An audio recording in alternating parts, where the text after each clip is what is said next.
disclaimer, obviously I'm very excited from a scientific standpoint, but I do, and we all are very well aware of the human impact of this. So even though it looks cool online, it looks cool to, oh, here's a bird.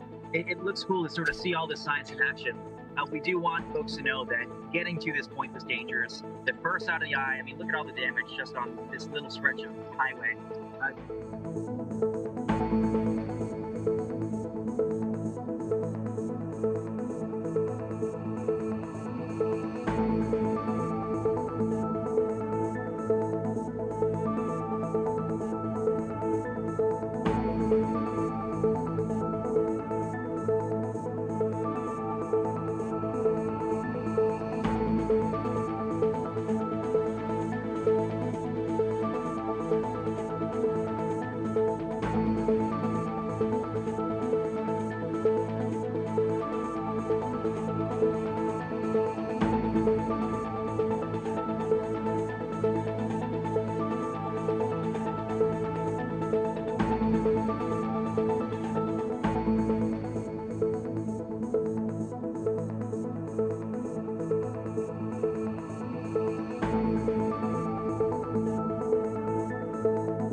Flooding farther to my south, but when you have that and an acute tornado risk in one of the biggest, most densely populated areas of the country at night, not a great recipe for travel. The good news though, it's Sunday, commute not quite as bad as it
Stop it right here! Stop right here! We gotta back up! Back it up! Back it up!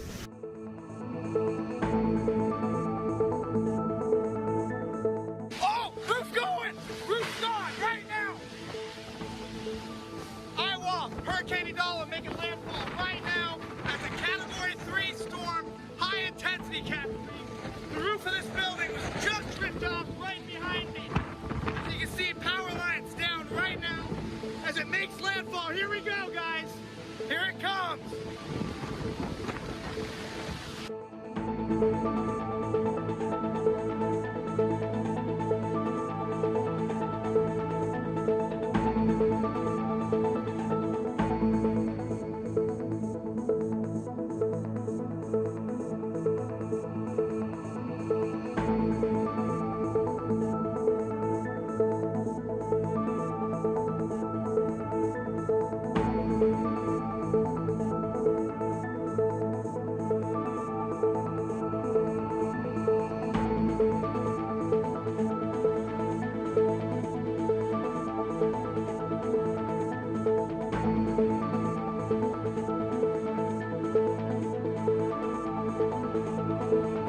From a scientific standpoint, from a communication standpoint, this is a master class in meteorology. All the air is rushing in. We're basically in a vacuum right now. All the air is rushing into this area. Can't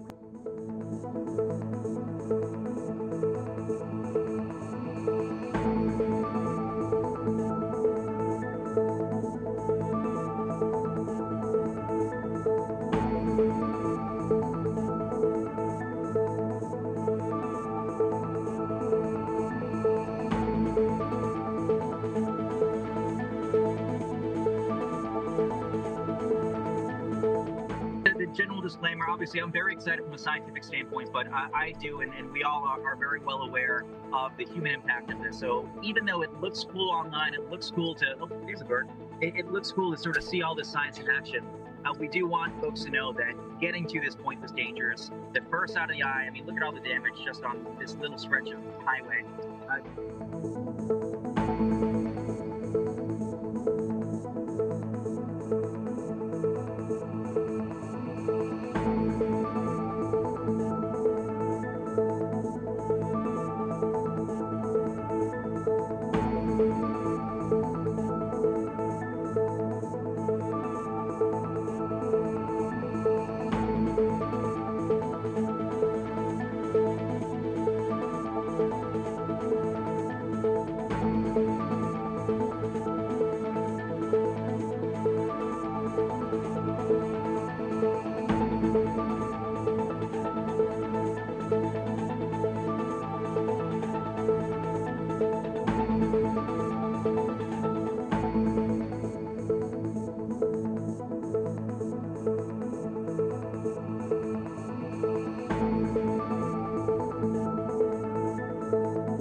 Flooding farther to my south, but when you have that and an acute tornado risk in one of the biggest, most densely populated areas of the country at night, not a great recipe for travel. The good news, though, it's Sunday, commute not quite as bad as it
Stop it right here! Stop right here!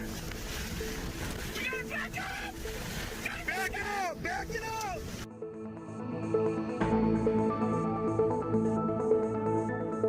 Oh! Roof's going! Roof's gone! Right now! Iowa! Hurricane Idala making landfall right now as a Category 3 storm, high intensity Cat 3.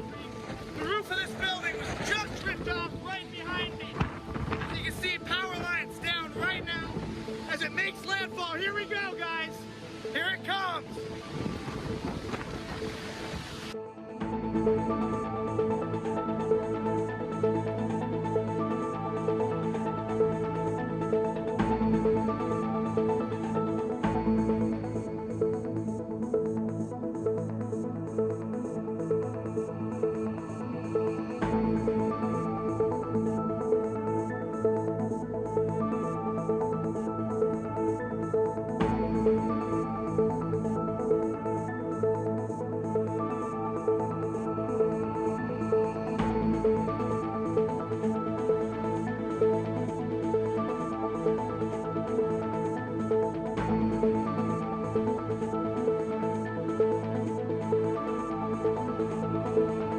From a scientific standpoint, from a communication standpoint, this is a master class in meteorology. All the air is rushing in. We're basically in a vacuum right now. All the air is rushing into this area. Can't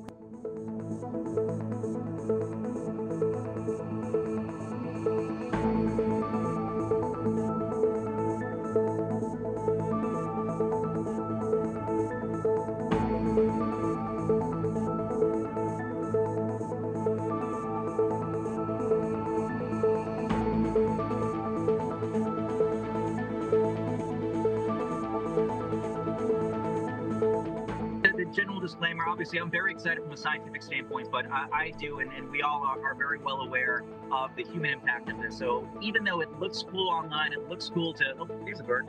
It looks cool to sort of see all this science in action. We do want folks to know that getting to this point was dangerous. The first out of the eye, I mean, look at all the damage just on this little stretch of highway.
Flooding farther to my south, but when you have that and an acute tornado risk in one of the biggest, most densely populated areas of the country at night, not a great recipe for travel. The good news, though, it's Sunday, commute not quite as bad as it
Stop it right here! Stop right here!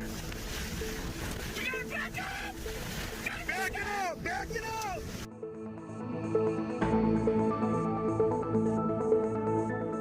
Oh! Roof's going!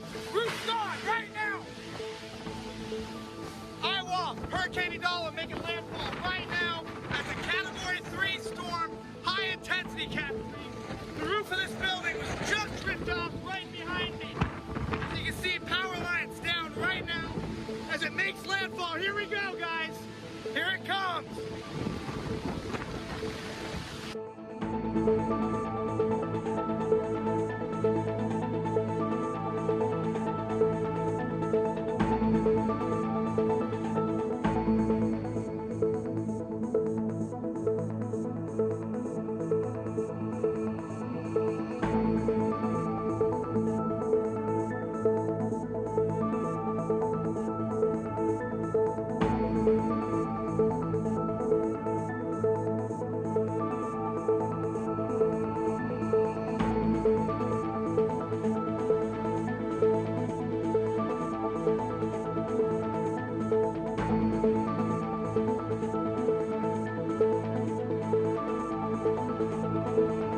From a scientific standpoint, from a communication standpoint, this is a masterclass in meteorology.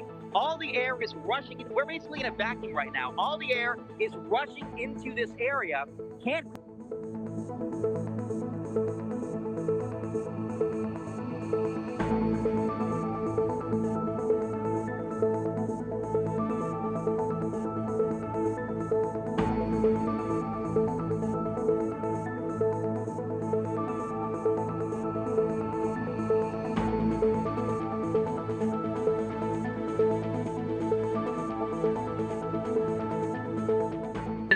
disclaimer, obviously, I'm very excited from a scientific standpoint, but I do, and we all are very well aware of the human impact of this. So even though it looks cool online, it looks cool to, oh, there's a bird. It looks cool to sort of see all this science in action. We do want folks to know that getting to this point was dangerous. The burst out of the eye, I mean, look at all the damage just on this little stretch of highway.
Flooding farther to my south, but when you have that and an acute tornado risk in one of the biggest, most densely populated areas of the country at night, not a great recipe for travel. The good news, though, it's Sunday, commute not quite as bad as it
Hey y'all, it's Meteorologist Erica Lopez. It's Monday, April 28th, and we have a moderate risk of severe weather. That's a level 4 out of 5 expected for parts of the upper Midwest. We're already seeing activity so far this afternoon, and I'm seeing a lot of y'all talk in the comments, chatting. Let me know where you're watching from. If you're watching us on YouTube, make sure to like this video, share this with all your friends and family. A huge chunk of the country is going to see some sort of severe weather today. We're talking about a tornado outbreak possible for the upper Midwest. We also have a risk of severe weather between the Midwest and even the Central Plains. So we're talking about various states, and especially in western Oklahoma and Texas, we also have the tornado potential. So let me know where you're watching from. Ask your questions in the chat. I'll try to go over every single warning, but as we head towards the evening hours, activity will start to pick up. So it's very important that you guys are letting me know what you want to know about these tornado warnings. We do have at least several severe thunderstorm warnings, and looks like at least the last tornado warning has been allowed to expire. But let's take a look at what's going on MyRadar. Let me show you the scene and what's going on right now. So let's do the iPad, Mauricio, and let's put on the severe thunderstorm warnings here. So what you're seeing on your screen now is that moderate risk zone. That is a level 4 out of 5. And you can see the storms are starting to move into the zone. There is a tornado watch that has been issued at least through 8 o'clock this evening. So you can see that here pulled up now.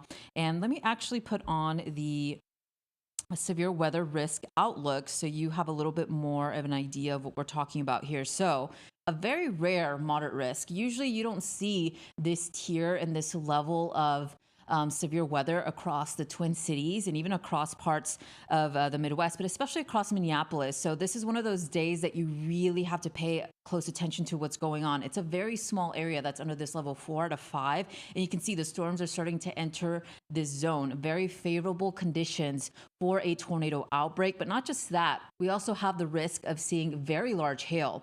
Some of this could be destructive. And so some of you guys just really need to pay attention over this area. But take a look as we widen out the shot here, and you can see not just this area, but even around it. We're talking about areas of Iowa. And take a look at what's going down in the southern plains. That is a enhanced risk of severe weather. So that's at level 3 out of 5. You guys also have the potential of seeing tornadoes later on this afternoon. And I've been watching the weather models throughout the day, and it looks a little bit more favorable from what I'm seeing, especially across the Texas-Oklahoma border. We could see supercells form there, could produce that large damaging hail, but also we cannot rule out a tornado and perhaps a strong tornado within zones of Texas and Oklahoma. So that's another area that we're going to be watching. So quite a bit of you guys under a risk of severe weather.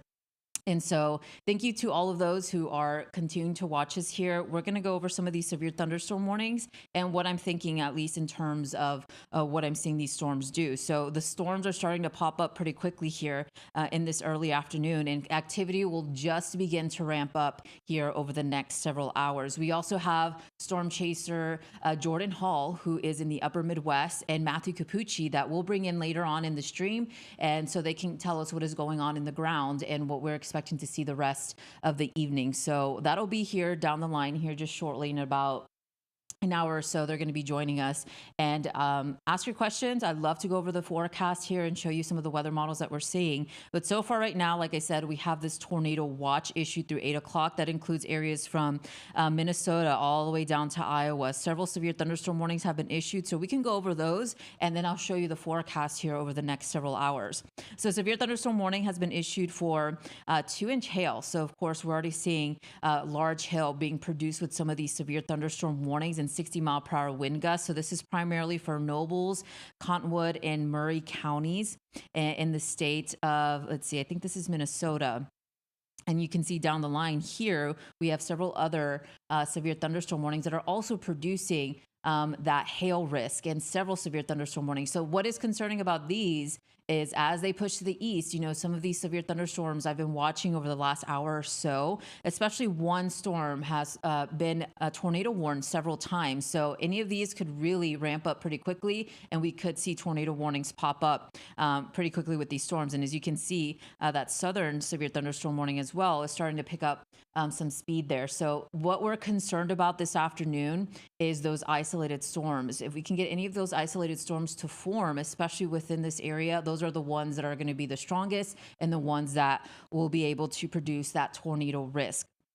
And that is definitely one of the ingredients that we're watching there across parts of Minneapolis. But let's take a look at what's going on with our radar down here, especially in Oklahoma and Texas. So we're around that time frame where things will start to ramp up pretty quickly. And I'm just checking in on what's going on down there. A very interesting atmosphere, and definitely the forecast has been a tricky one with what's going on in both of these areas. So this morning, some of these zones got upgraded for the potential of seeing some tornadoes, and that's why they're seeing that enhanced risk of severe weather. But so far right now, it looks like we are starting to get a little bit of activity, especially across parts of West Texas. But right now in this Oklahoma border, this is really the area that I'm going to watch for the potential of some strong storms later on this afternoon.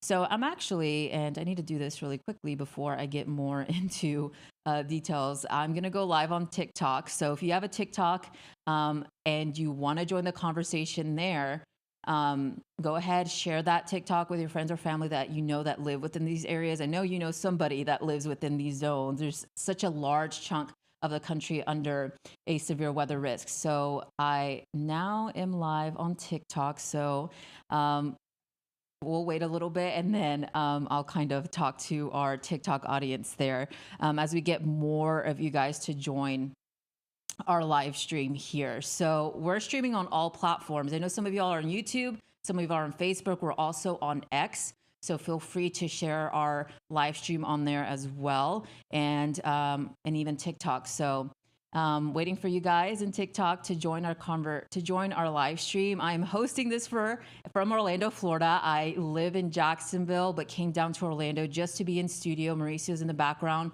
managing everything, and so we'll get things going here. But we are seeing activity across the upper Midwest so far. But right now, at least the good news is we're not seeing any tornado warnings. There were a couple earlier. At least I've seen at least 3 tornado warnings issued within areas of the Twin Cities, but I'm going to watch that very closely. And what I can do here, once we get a little bit more people, and if there's any, you're concerned about the forecast down the line, not just today, but we also have a severe weather risk tomorrow, feel free to ask your questions in the chat. So I'm not seeing this chat pop up on TikTok here.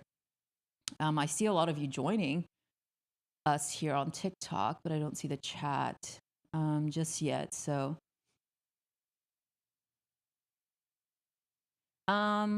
no, we're good here, Mauricio. I just don't have the radar. So let's toggle on this radar here so we can get a better picture of what's going on.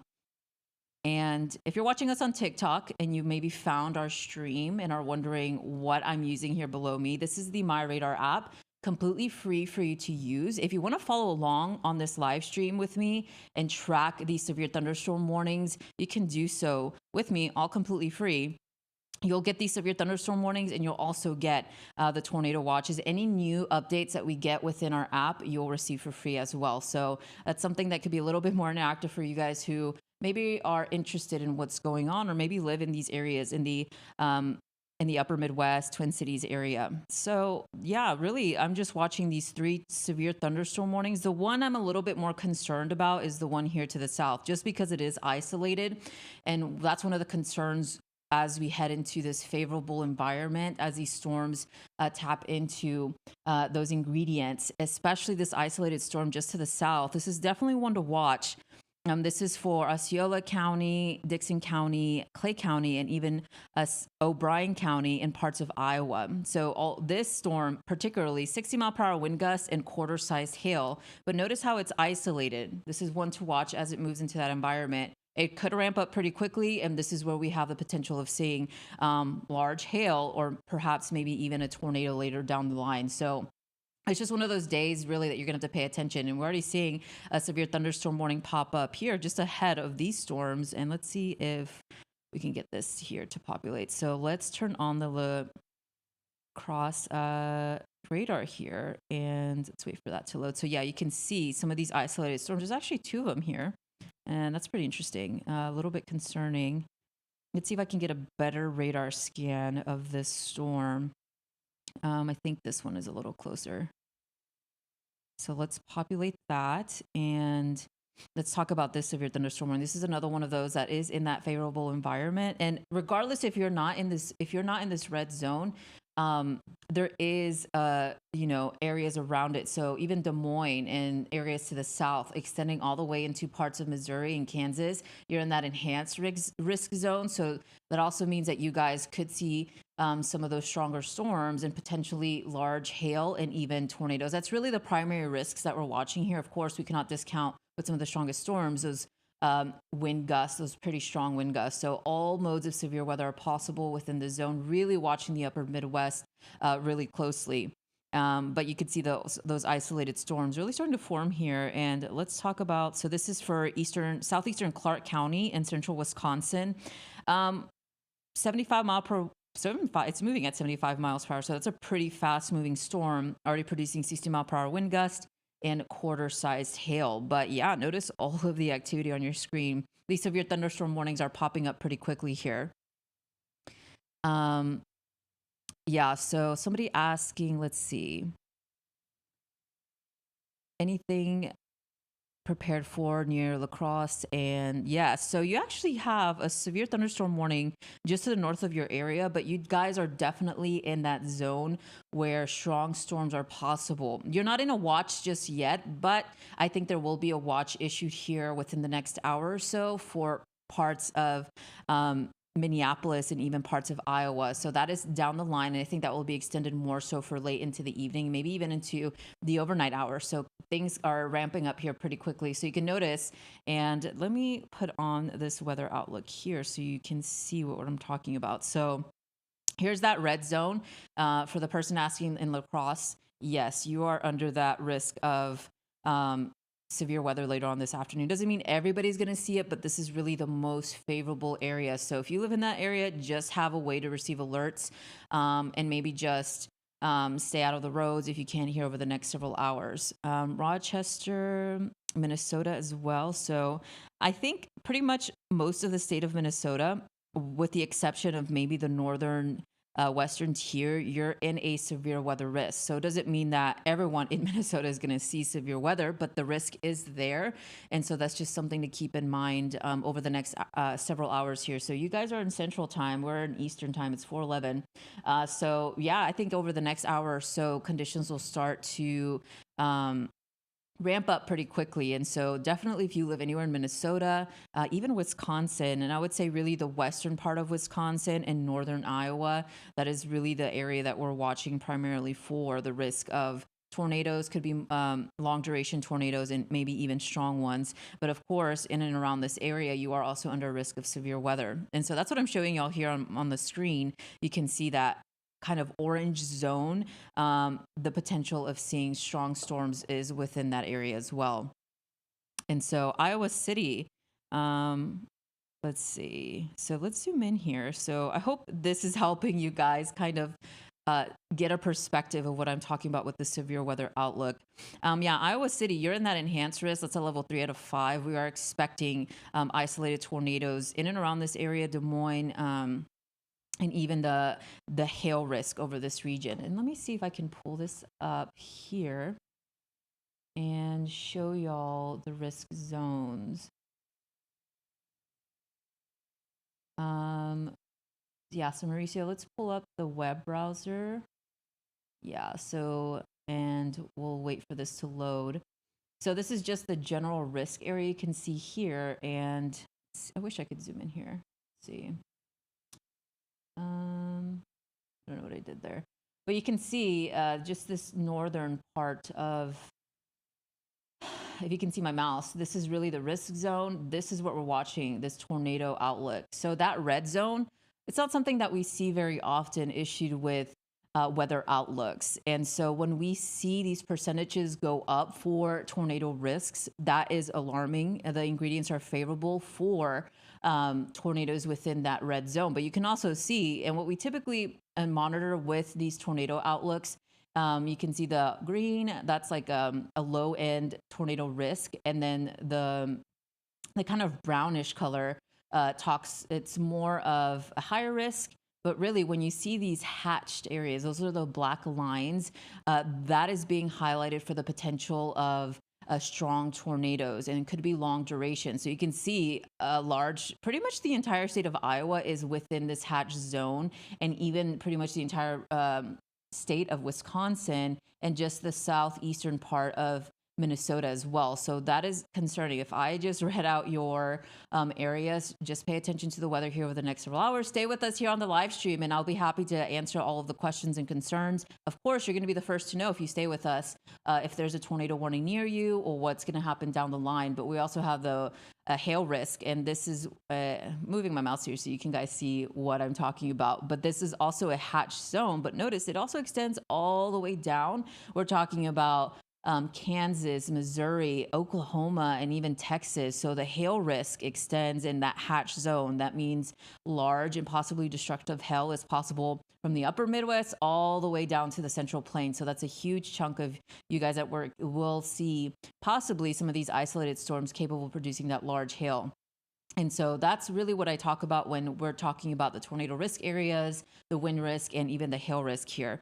And so just kind of wanted to go over that with you guys so you can get a better perspective, especially because a lot of you are watching us from the upper Midwest. So trying to answer those questions for you guys. Continue to talk in the chat, and I'll get back to some of those other questions. Now, something that we can talk about here over the next couple of minutes. I'm still waiting to see if we have any tornado warnings, but so far so good. Just some severe thunderstorm warnings that I'm keeping an eye on. These could ramp up pretty quickly. And so let's time out the storms here. And let me see if I can zoom in. Oops, I think I'm zooming out.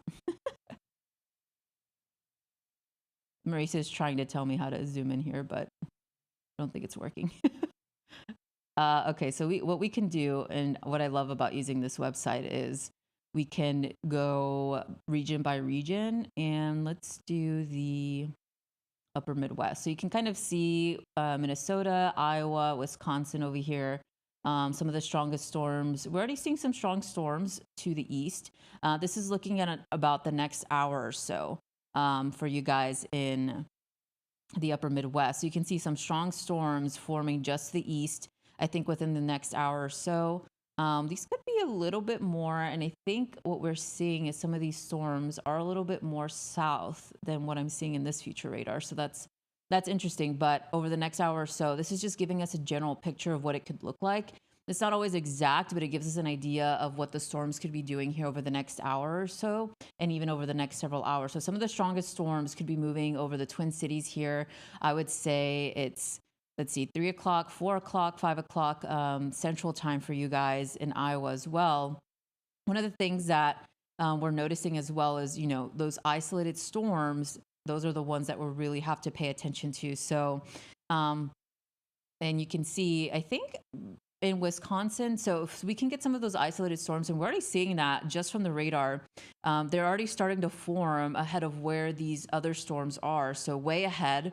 And that's what I'm concerned. So I think Wisconsin, your severe weather risk is over the next hour or so as well. Some of these stronger storms are starting to move in there. We're getting some isolated storms to form as well. So just from what I'm seeing on radar, I think that's what I can expect for areas of Wisconsin. So yeah, I think the rest of the afternoon and evening for anybody that lives in these areas under that moderate risk zone, just something to pay attention to and definitely keep an eye on. Of course, we're going to let y'all know if there's a tornado warning near your area. Now, something that I really, really want to talk about that I was seeing all morning, and that the higher risk for tornadoes is in the upper Midwest, but I don't think we can discount areas of Texas and Oklahoma. And I'm a Texan, so I always pay attention to the weather in Texas. My family's always constantly asking me what's going on. Just if you're watching us from Texas, y'all know things change pretty fast there. And so one thing that I've noticed is over the last several model runs, they change, but they're noticing a little bit more of stronger storms that could form from Texas to Oklahoma. And I think we could see some strong storms. If they can grow and really escalate, we could see a strong storm in western Oklahoma, I think as early as 4 or 5 o'clock. You could see even in parts of northeast or northwest Texas, but even parts of West Texas. You guys are in that risk of severe weather. And so that is another thing that we're noticing with these storms. So not just the upper Midwest area, but also into Oklahoma and Texas. And like I showed y'all earlier, you're also under that hatch zone for large destructive hail. And last week, you guys saw a lot of that. So this is just another round that we're watching in parts of Oklahoma and Texas. So very interesting last couple model runs with the storms in Oklahoma and Texas. North Texas, I think for the most part, you'll see some heavy rainfall here and there, but I think the strongest storms will stay confined to western Texas and even northern Oklahoma. Oklahoma City, you'll come close. I think there will be some strong storms in and around the area. But that's something else that I'm watching is not just the upper Midwest, but also that southern tier, that enhanced risk of severe storms in parts of Texas. So I think this will be mostly once these storms form, they will form pretty quickly. So this is suggesting maybe 5, 6 Central Time. So within the next hour or so, things could really ramp up here. So again, this is just a general look. This is not what it's exactly going to look like on radar, but it gives us an idea when the storms could pop up. And of course, we could go through several model runs, but just for this purpose now and explaining, I'll just show y'all this one so far. So let's see.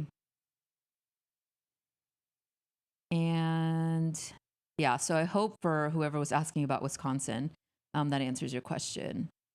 And continue to chat in there. I'm watching them, monitoring all the chats and what you guys are talking about, any questions that you have. But so far right now, I'm just watching these storms in the upper Midwest. Not too much tornadic activity now, but of course, with these severe thunderstorm warnings popping up pretty quickly, definitely something that I'm going to continue to keep an eye on here. But so far, we're seeing that line of storms. Looks like that southern storm, they've allowed that severe thunderstorm warning to expire. So we'll see if they can get going here over the next several minutes or maybe even the next several hours. So let's see.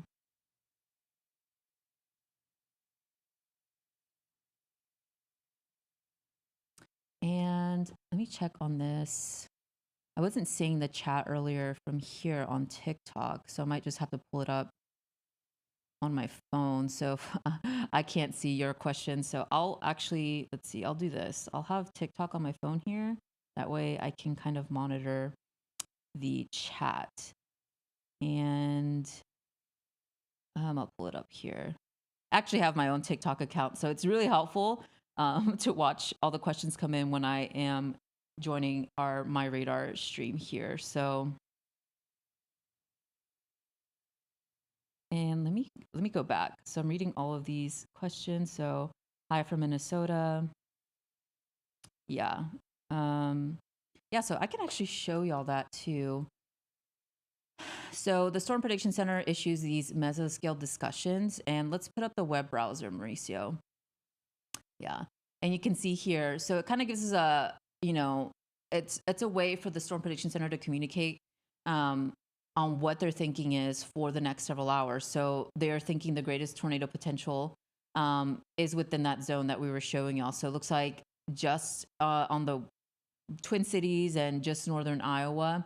So I think they will be issuing a watch here soon. And we were talking about that earlier, but this is just a useful tool that we like to, just so the Storm Prediction Center and us are aligned. And so once that tornado watch, and again, this is a watch. So watch means conditions are favorable.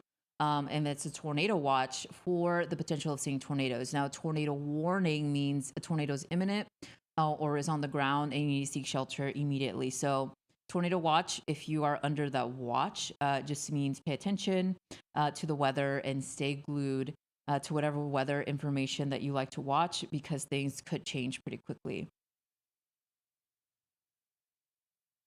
And let's see.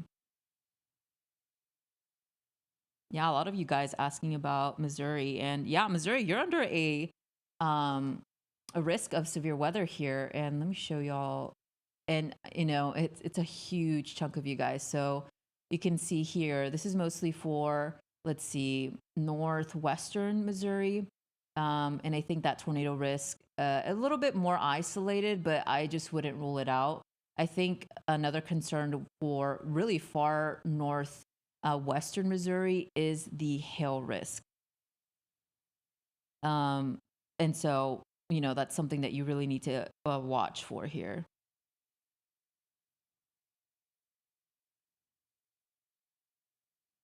Yeah, central Missouri, you are still in a risk of severe weather. You could see isolated severe storms, but I think most of it will be far northwestern Missouri here.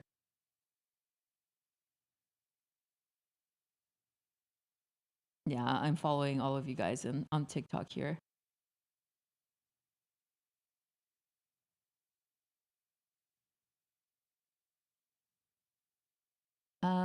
So we can, let's see.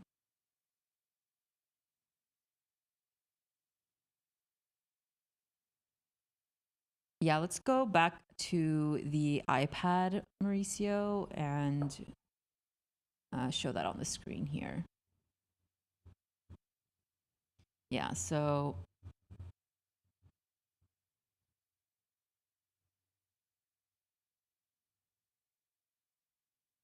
let's show you this risk outlook.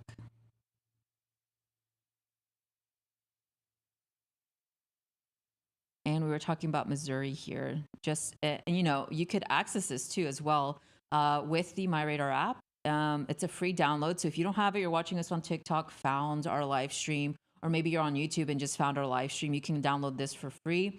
And you can see what I'm seeing on my screen here. But yeah, a huge chunk of the country is under a severe weather risk. But so far, I'm not seeing any tornado warnings, just several severe thunderstorm warnings. What the concerning thing with severe thunderstorm warnings, that it could be potentially dangerous as well, is because of that large hail risk, destructive hail. And some of y'all saw that, especially across the southeast, south, I should say the south central. You guys saw, your fair share of activity last week, especially with the hail. And I know meteorologist Matthew Capucci, he's been on top of everything over the last several weeks. And if you're curious what he has seen over the last several weeks, he's pretty good at posting on his social media. So he has several videos of large hail. And in the last week, I saw, I think, 5-inch hail, picture of it. I don't know if it was confirmed, but yeah, you can definitely see how hail, 5-inch hail, very rare, but it did happen in parts of Texas last week.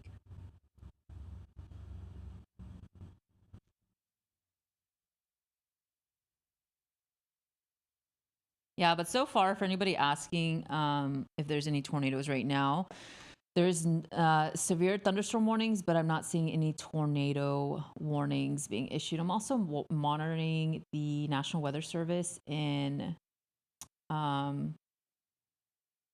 this area to see what their thinking is. But yeah, we're mostly waiting for that newly issued watch. You can kind of see, and let's go up to this app, like the tornado watch. The storms are coming into that tornado watch zone. So what they usually do is they like to extend tornado watches. I think Twin Cities will be in that tornado watch here as soon as they issue it, and maybe even all the way down to Mason City and Iowa and Fort Dodge. Des Moines could be a possibility that you could see a tornado watch as well. But I guess we'll have to wait and see what the Storm Prediction Center highlights for those areas. Is there a hatched area with higher probabilities of tornadoes? Yes. That is mostly for, let's see if I could pull this up bigger. Let's do the web browser, Mauricio. Yeah, so you can kind of see, and I just clicked it to make it bigger. The hatch zone, for that person asking, depending on where you are, if you're in the upper Midwest, you're definitely in that hatch zone. So Minneapolis, La Crosse, just outside of Milwaukee. Milwaukee, not exactly in it, but any suburbs to the west of Milwaukee, you're included in that hatch zone. Green Bay, Des Moines, and just outside to the east of Omaha. So yeah, pretty much all of the state of Iowa is in this hatch zone. Minneapolis is Twin Cities. And then you can also see that isolated tornado risk. That includes areas of Oklahoma and Texas, which has been interesting because earlier in the day today, the Storm Prediction Center actually highlighted a hatch zone in Oklahoma and Texas.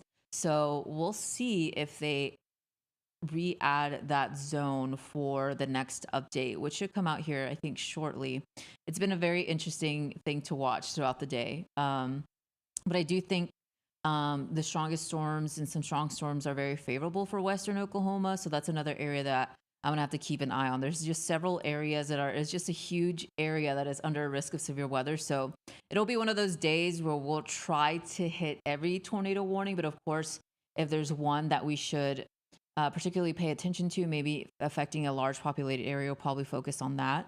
But that's why it's important that you guys are, in the chat, asking us what is going on, because it kind of lets us know, okay, what warnings should we prioritize and which ones are people a little bit more concerned about here over the next several hours.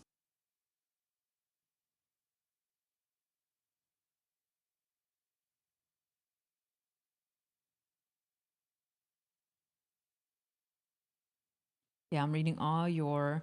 So it looks like, the Storm Prediction Center is starting to issue that tornado watch. They just issued it. So let's see.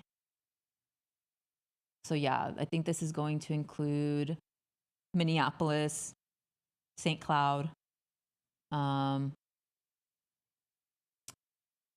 Mason City, Fort Dodge, Iowa. And that is until 11 p.m. tonight, Central Time. These storms are moving pretty quickly, so you may get some of those severe storms a little bit earlier than 11 o'clock, especially if you're in eastern Minnesota, northern Iowa. Yeah, the Twin Cities right now, the storms are to the east, but I think over the next hour or two, they'll really start to move into that zone. But so far, I mean, I'm not seeing any tornado warnings with these storms yet. But I am watching that southern portion here in Oklahoma and Texas as well. Very tricky forecast for parts of the upper Midwest. Um, it's not often you get storms or this type of environment over the upper Midwest, but today is just one of those days, a conditional risk of severe weather. If these ingredients can align perfectly, that's where we have the danger of seeing tornadoes, large destructive tornadoes. But I do think one of the things that we could see as well is that very large hail risk.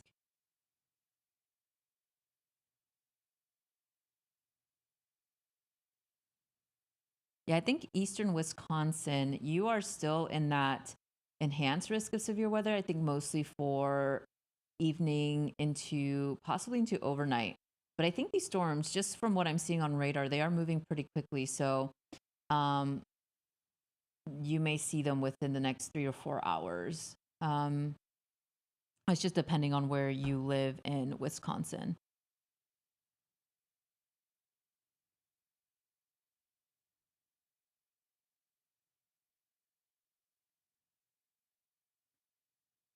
Yeah, I mean, it's been a pretty active weekend. Sometimes I forget it's Monday because, I've been watching the weather all weekend, and yeah, there's just so many reports and of tornadoes, large hail, just a lot of activity, especially in the southern plains here. And so that'll continue into tomorrow, actually. So, yes, today we're watching that level 4 to 5 risk of severe weather. But as we head into tomorrow, that actually moves into parts of the Great Lakes and even parts of the Northeast, where you're seeing a level 3 out of 5, but also another round of severe storms for Texas. All last week, it was mostly in the Texas panhandle. This week, it looks like it's obviously extending into parts of the upper Midwest, but now areas of the Northeast are going to get in on the action as well heading into tomorrow. This is usually the busiest time of year for us. This is, severe weather season. Although severe weather season can happen at any time of the year, this is usually the peak where activity gets a little bit more favorable. It's just because we get this changing seasons, a little bit more of that Gulf moisture streaming into parts of not just the South Central Plains, but like today's environment, some of that moisture moved into parts of the upper Midwest. We have instability, temperatures are warming, so that leads to the instability. And maybe something I could show y'all as well, and that could be a contributing factor to the storms later on today, is what's happening with our satellite here. And this is one of my favorite features in the MyRadar app. And it's one of the things that, we can talk about environment and, what the models are simulating, but this will tell us what's happening in real time down on the ground. And especially because clouds can either enhance or reduce severe weather threat. And if we get any clearing, and depending on the environment, like today, you could see some of those stronger storms forming. So, that just contributes to the instability, the heat of the day. And you also can see some of these cloud tops moving into parts of where that severe thunderstorm, those severe stormed, or I should say severe warned storms are moving into. And this is actually in the MyRadar app. It's one of my favorite features. You can kind of see, and let me pause it here, how the storms over the last hour or so, you can see them really start to grow and populate pretty quickly. And especially that southern severe thunderstorm, you can kind of see the shadows of the clouds, which I think is really cool, with the storms that are moving into parts of the upper Midwest. So just another cool feature that we like to watch here. You can kind of see it lapse over the last several hours, but just another thing I like to show. And you can see some clearing ahead of these storms. So plenty of instability to work with here with these storms that are moving into parts of the Midwest. Another thing we can check on, and I'm very curious to see what's going on here in Texas, because you can also see some of these clouds or maybe even some storms that maybe aren't necessarily warned or anything, but you can kind of see them grow. And so far, I'm not seeing too much, just some clouds moving into parts of, let's go down here, Wichita Falls in Kansas. That's where we were looking at. But yeah, I mean, some cloud activity moving into parts of Oklahoma and Texas. Dallas, you have quite a bit of cloud coverage. I'm sure y'all are feeling the humidity there in Texas. It's that time of year now. Yeah, not maybe. So you can kind of see it here, just south of Odessa. Um, some of those storms starting to, or at least some storms starting to grow there.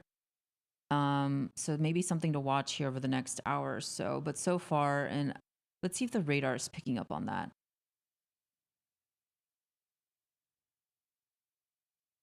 Yeah, so you can kind of see, putting into perspective, how those storms, satellite helps us figure out where the storms are, and then radar paints that picture a little bit more effectively there. So yeah, so you can see some storms starting to bubble up here in western Texas already.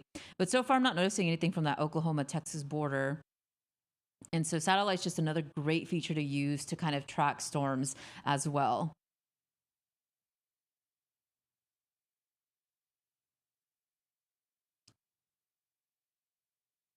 Yeah, I mean, it, that hanging storm cell over Smyre, Texas on Friday was weird. You know, I've actually chased out in the plains in the Panhandle, and I've seen that quite a bit.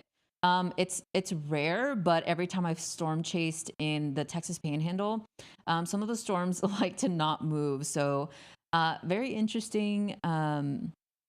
Thing that you noticed there in Texas, but I have seen that before with some storms when I used to chase way back then when I was just a student at OU.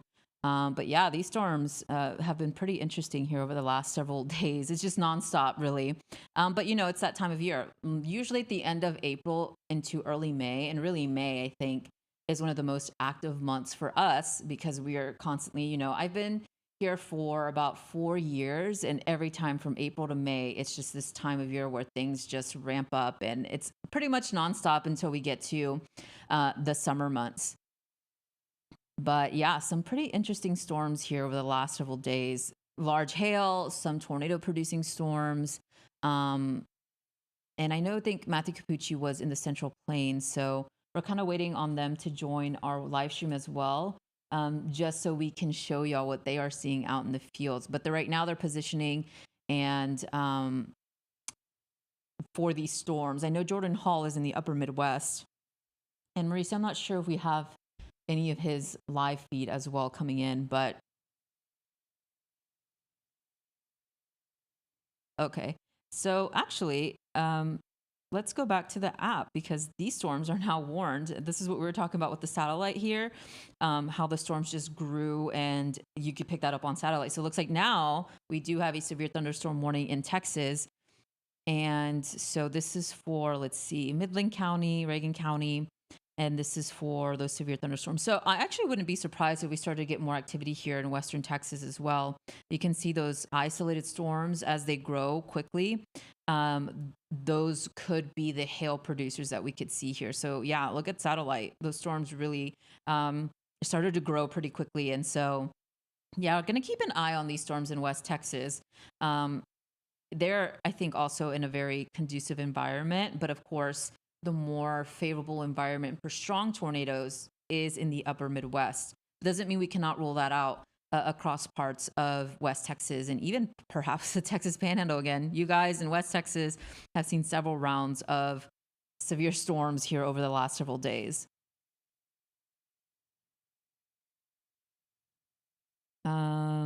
Let's see. So let's go back here and toggle on our fronts. I don't think I've kind of talked about what's going on here. So another thing that you can actually look at, and I think it's one of the most common things that people are curious about, is where are our systems, right? You can plot fronts, low pressure systems, warm fronts on the MyRadar app. And I like to use this feature pretty much every day when I do forecasts, just because it kind of gives you perspective of where these storms are starting to form in relation to where our frontal systems are.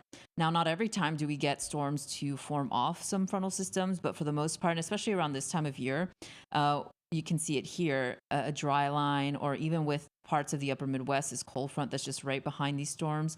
But looks like we are seeing now a tornado warning, and let's put on our per station radar. This is just a newly issued tornado warning.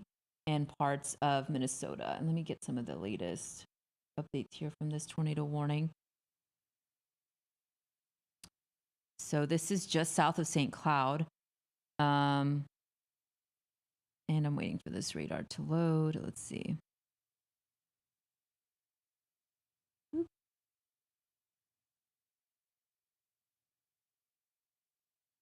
Okay, so yeah, you can see it here. If you live just outside of St. Cloud, this is something to keep a watch on. So this goes until 4:15, and this is for Meeker County, Stearns County, and Wright County in Minnesota. Let's see what's it looking like in velocity here. Yeah, I think a very broad area of rotation, so you can kind of see it within the zone, just right to the east of Forest City. So this is just a radar indicated tornado warning, something to keep an eye on. I'll keep velocity. Yeah, just a broad area of rotation here so far. $half size hail is also possible with this storm. So radar indicated rotation. So this is now a tornado warning, and that just means if you live in any of these areas that I just read out, you need to be seeking shelter immediately. A tornado is imminent, although it's not on the ground. It could be on the ground at any point. So it's just something to keep in mind. Again, this is just outside of St. Cloud. St. Cloud, if you live there, just keep an eye on this storm. You could be warned later down the line. And let's populate this.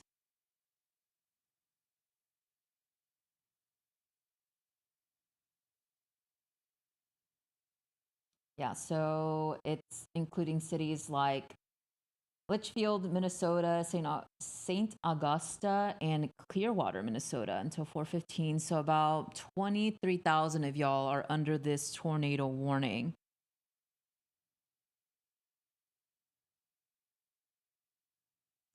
Somebody asking me if I'm a real meteorologist. Yeah, I actually got my degree from the University of Oklahoma. So, that's kind of where our storm chasers end up a lot.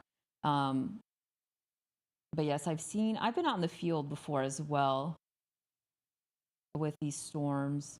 Let's see. I'm trying to get some of the latest information from this tornado warning and trying to answer your questions as well. Keeping up with you guys on TikTok, keep chatting amongst yourselves, and I'll try to get to your questions here. But yeah, if you know anybody who lives in Litchfield, just outside of St. Cloud, make sure that they are aware that there is a tornado warning that has been issued here. And they probably got the alert on their phone as well, but you need to be seeking shelter. Not too familiar with the area, but if you have a basement in the upper Midwest, not sure if it's a common thing there, that is the safest spot that you can be during a tornado warning. Now, if you don't have a basement, the most interior portion of your home is also the best. So we're talking about a closet that is not connected to any outside walls, doesn't have a window. Even bathrooms could be the best spot as well. And of course, if you have a 2-story house, you want to be on the bottom floor. It's safer during a tornado warning, but this goes here until 4:15. So you have about, I would say, 30 minutes on this tornado warning. And that is just south of St. Cloud. So right now, and I'm waiting to see some of these latest radar scans. So it is a broad area of rotation here, just to now the north of Forest City.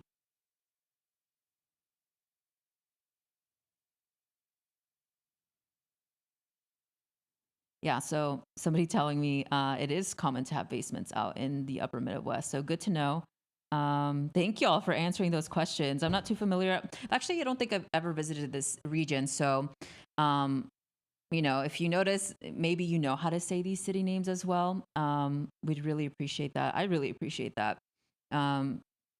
Definitely, that's good that you guys have basements. So yeah, if you have basements, that is the best area for seeking shelter during a tornado warning.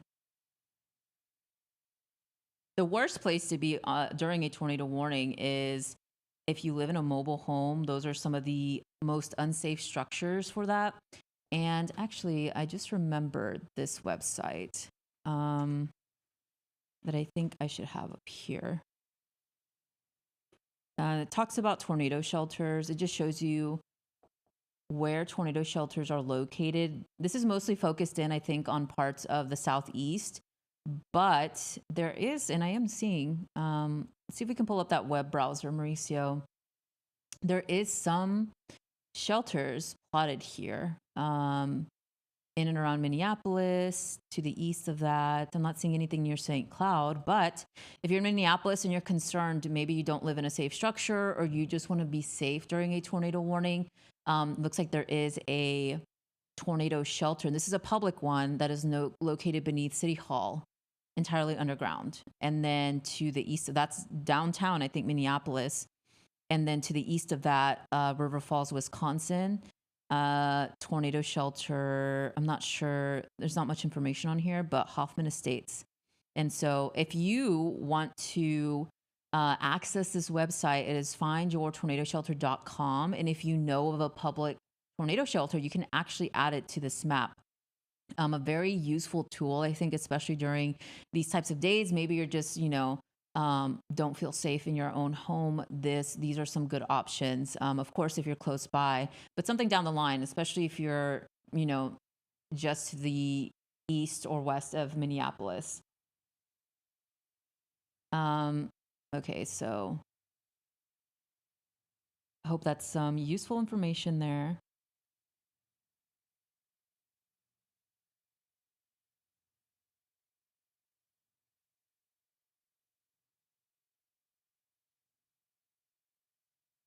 And I'm following your conversations here on TikTok. So thank y'all. A lot of you guys from the upper Midwest joining us. I love to see that. Yeah, so let me go and let's show. So it looks like the radar here. Let's go back to our iPad here, Mauricio. And so I'm not really noticing too much activity. And let me pull up, let's see, the National Weather Service here. They do a great job of communicating with us, meteorologists, with this chat. So it also gives us, an idea of what they're thinking for these warnings. And I'm trying to think of what's weather services here. I think it's, I have to look it up. Let's see.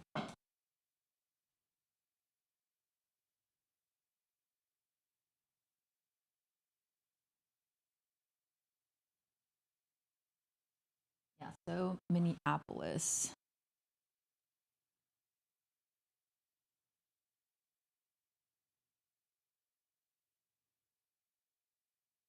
I always struggle spelling Minneapolis. I think I forget an N or something with the, let's see. Maybe I already have it.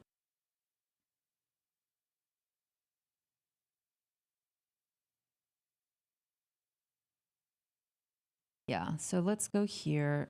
And at least with this tornado warning, we have to get some newest scans, but I'm just seeing a broad area of rotation. I'm not seeing any reports that this is a confirmed tornado on the ground, but still, you need to be seeking shelter if you live in Meeker, Stearns, and Wright counties in Minnesota.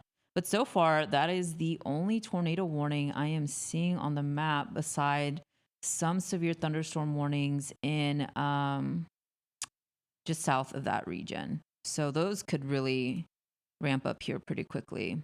And I'm seeing maybe some gusty winds with this storm here to the south.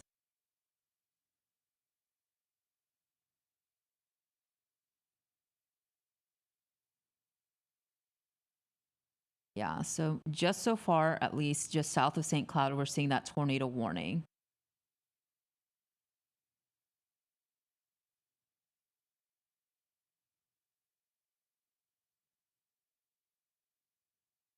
Yeah, if you're in St. Cloud, you're probably noticing some storms out in the distance. If you look to the south, really to the south, that's where that tornado warning is currently. St. Cloud, not any tornado warning now, but you're very close. You're on that edge of that tornado warning.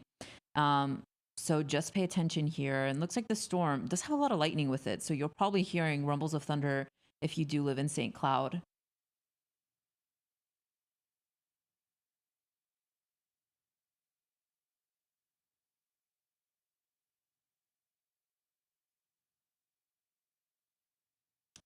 DFW, any weather today? DFW, you are not in a severe weather risk today, but you might see some storms in the overnight. Nothing too severe in DFW.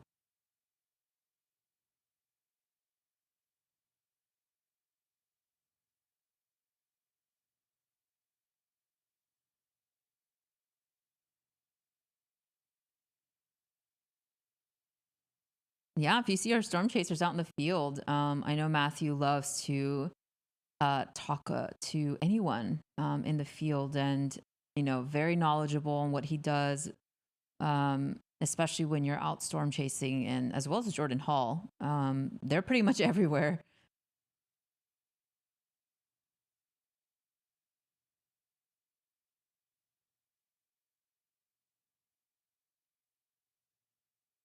Yeah, so I'm continuing to watch this tornado warning. Upstate New York, your risk of severe weather is actually tomorrow. I'll keep this tornado warning. I'm going to keep an eye on that. But yeah, there is a risk. So we have multiple days of severe weather here over the next several days. But yeah, upstate New York, tomorrow is the day for your risk of severe weather.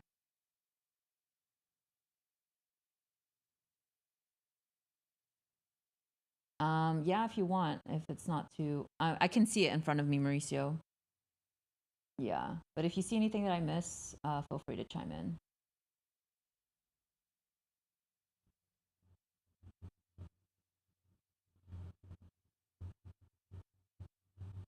Yeah, I already answered that. Um, Eau Claire, Wisconsin.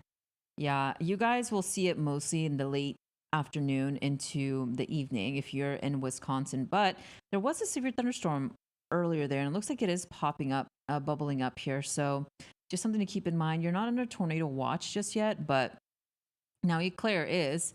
Uh, and you can see kind of on the edge of that tornado watch. So I would say in the evening hours. Most of the storms are miles away from Eau Claire now, just on the other side of Minneapolis.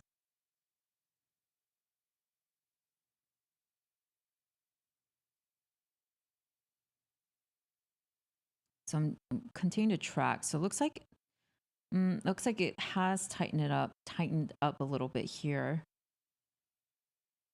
And I always like to track the debris. I call it the debris tracker because this gives us a good idea if anything's on the ground or something is being picked up by radar here, but I'm not noticing anything significant so far.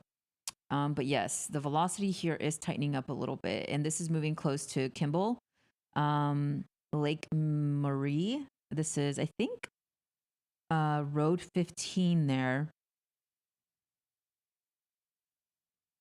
Just over the Clearwater River. And that's the great thing about MyRadar is it does pick up on geographical features here. So Clearwater River's there, and you can see Lake Marie. And really any small town, and you can see it here plotted as we zoom super into Kimball. You can see different street names and maybe even different neighborhoods and communities. So very, very useful tool, especially when you're tracking storms.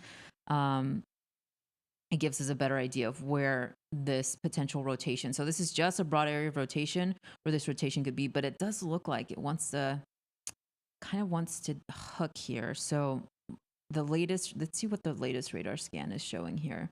This is wanting to be a little bit stronger. I'm noticing it could be getting its act together here.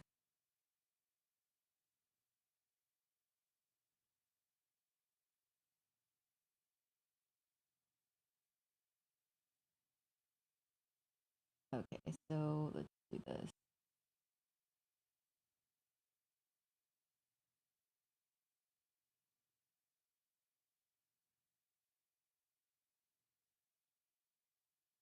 Let's see. So Stearns, Minnesota, and right, Minnesota, you're still in that tornado warning. Yeah. Not seeing anything so far confirmed, but this is definitely one to keep an eye on right now. And if we look south, look at all those storms starting to bubble up pretty quickly here. And I'll toggle off this front. And so, yeah, that's just, these storms are starting to tap into that very conducive environment. So we'll see what they do here over the next 30 minutes. Wouldn't be surprised if we started to see some severe thunderstorm warnings with these. But yeah, they're bubbling up pretty quickly. And that is just to the east or to the west of Minneapolis. And we still have that severe thunderstorm warning in Texas as well that I'm keeping an eye on here. And this is far western Texas. So we're talking about Odessa, Midland.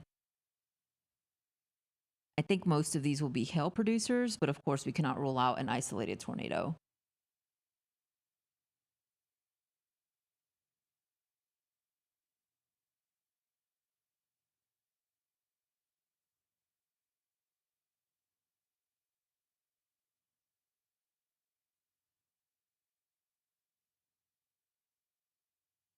What was that? Yeah, I see that. So Minnesota, Iowa, Apple Valley, Minnesota. Let's see. I can search that here as well.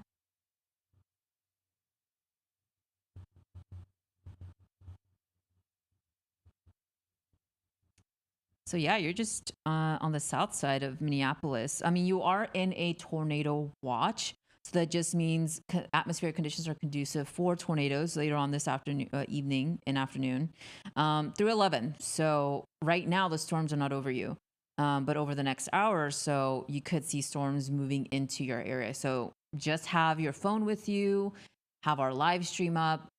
If you happen to be under a tornado warning or any sort of warning, you'll be the first to know. If you don't have MyRadar, by the way, and you're watching us here, MyRadar will also alert you if there is a warning in your area. But so far right now, it's just a watch, and a watch means conditions are favorable for, and it just means pay attention to the weather here over the next hour or two. Things could ramp up here pretty quickly. Let's see. Wisconsin. I'm getting a lot of questions about Wisconsin, which is good. I love seeing you guys that live in these areas that are under the risk of severe weather joining us here. Okay, so White Bear, Minnesota, and let's see. Stevens Point, Wisconsin. A lot of you guys are liking this search feature. I'm seeing there. Yeah, so you can see Stevens Point, you're not even in a tornado watch. And something I can show y'all is what your weather outlook is. So yeah, you're kind of on the edge of that level 4 out of 5, but you're still in a risk of severe weather. So expect some strong storms. I am seeing some storms moving into your area. None of these are warned yet, but they may produce some heavy rain. Just something to keep in mind here. I'll definitely keep a look at these storms because they're starting to bubble up here fairly quickly.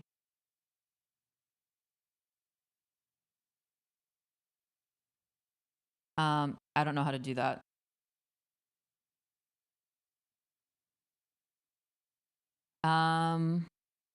No, I did look, but I don't see like a volume. It might be on your end here.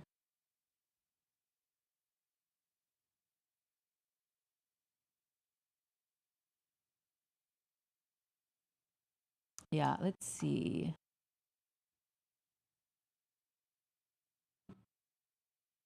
Might have to do it through here.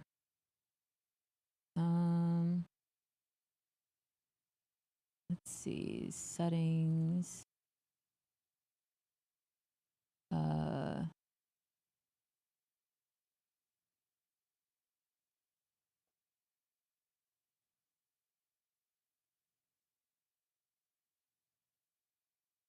Yeah, I'm not sure. Mauricio. I think it's because I'm talking right into the mic here. Let me know how my audio level sounds for you guys on TikTok.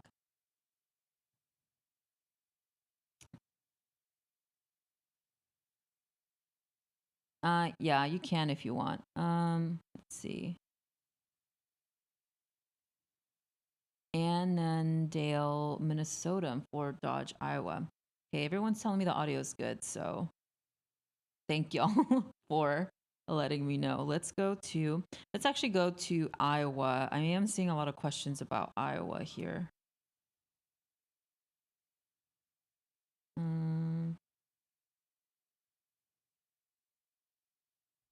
Yeah, so Fort Dodge, you can see how the app kind of scans. Um, you are in that level 4 out of 5 moderate risk zone.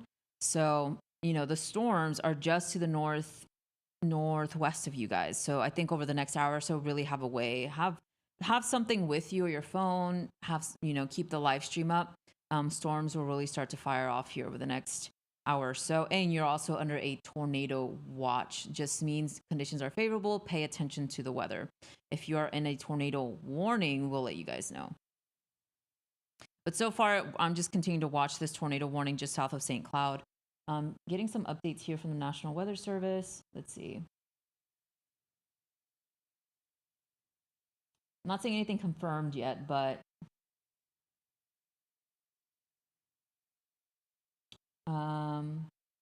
yeah, I mean, the rotation is in that storm, but not seeing that there's a tornado confirmed with this, which is some good news.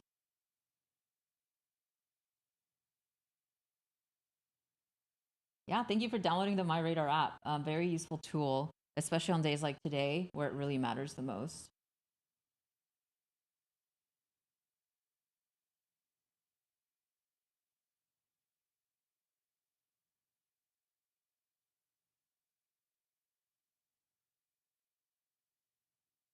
Okay, so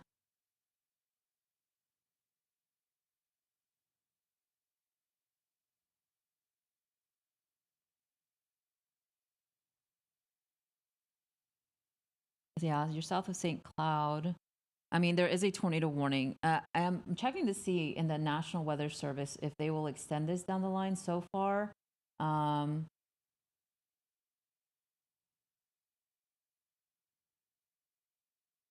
not. I'm just seeing reports. I mean, it is a rotating storm, so let's toggle this on. What's up? Okay, let's see.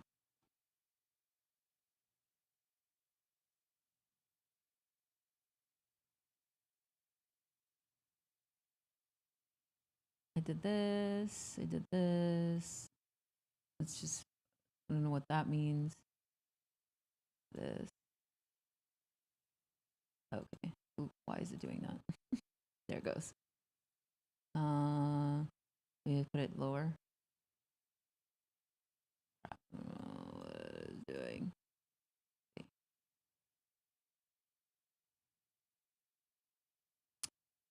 I think that's fine, right? What percentage should I put it? 60? Okay. Mauricio's helping me troubleshoot this.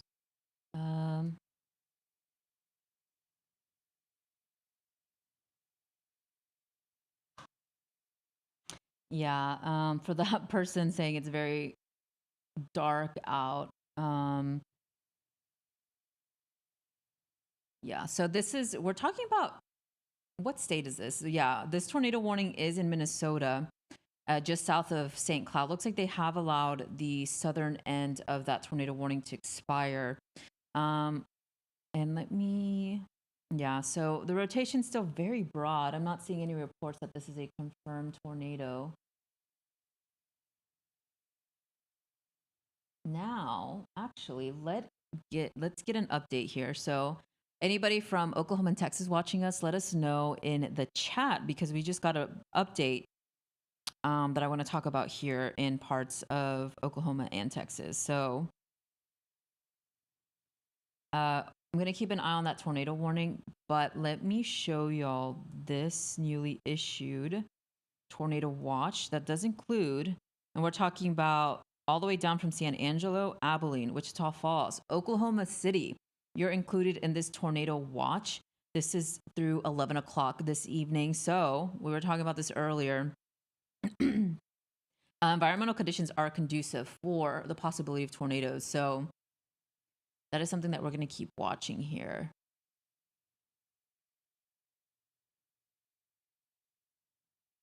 Now I see the comments on my screen now. So awesome. I can see the TikTok comments. Yeah, Austin, you're not in that. You're far away from that risk zone. This is mostly for Western Texas. Austin is Central Texas. This is for West Texas and even Western Oklahoma.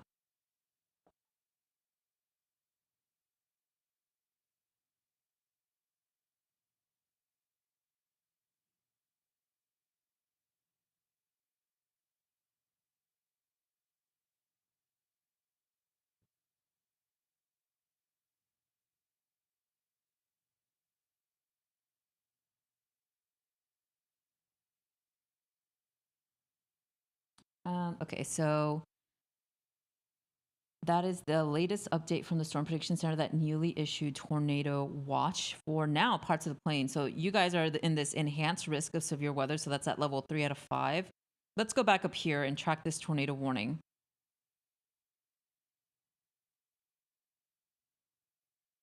So yeah,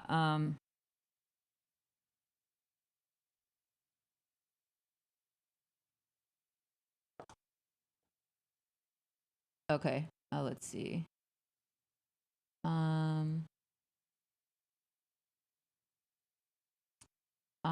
I put it at 40, Mauricio. So let me know how that sounds.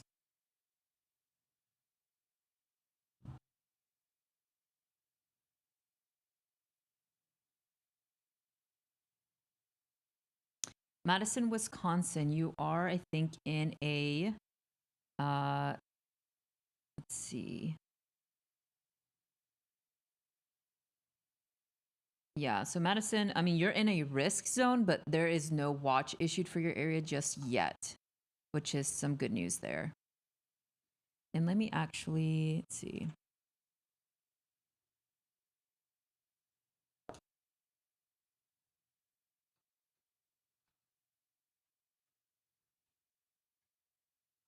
I'm pulling up the chat up here. And let's put this here. Okay. Yeah, so this storm is still rotating. This is that tornado warning that's just south of St. Cloud. Very broad area, but nothing on the ground just yet. We'll see if they extend this warning. So if it does get extended, that means St. Cloud, you would be included in the newly extended tornado warning, or they might just extend it with a severe thunderstorm warning. So that's kind of what I'm waiting for here. But so far, that's the only tornado warning that we're tracking.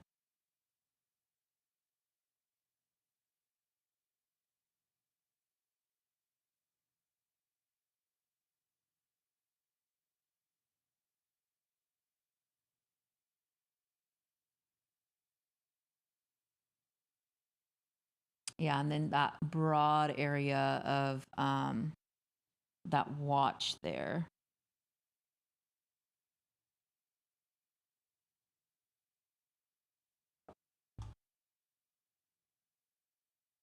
Yeah, so just watching these storms really, and that one tornado warning, it's very interesting to see that there.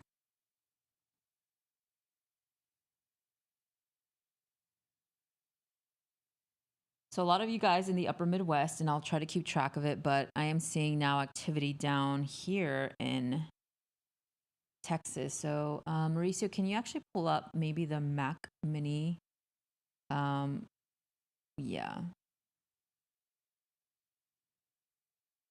Let's see.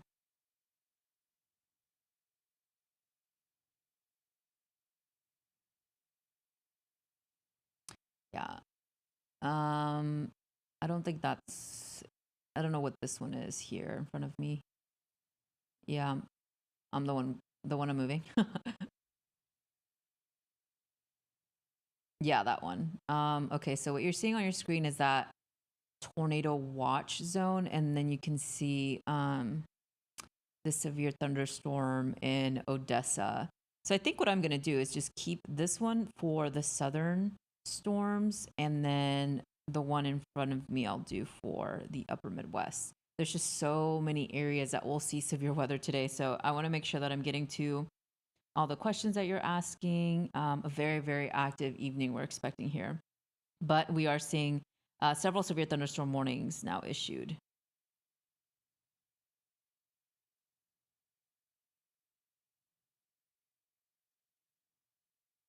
Okay. Let's see.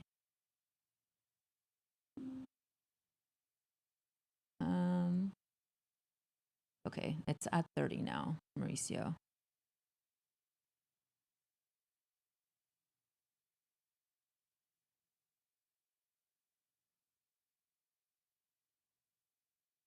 Somebody from Oklahoma City.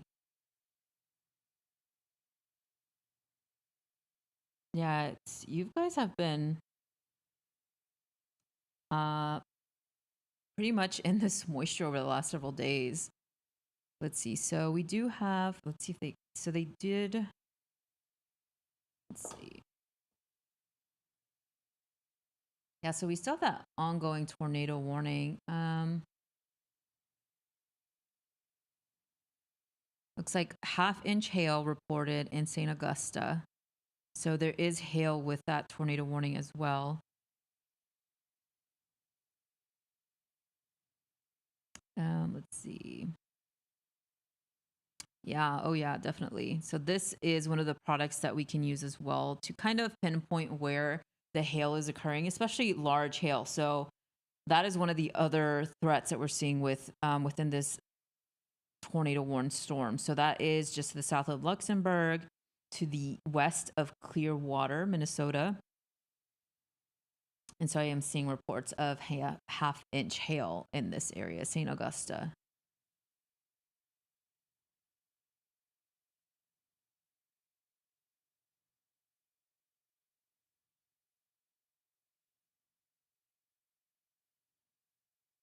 Yeah, but let's see. You can see where that broad area of rotation is as well.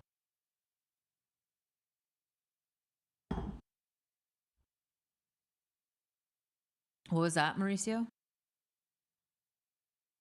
Oh, yeah, yeah.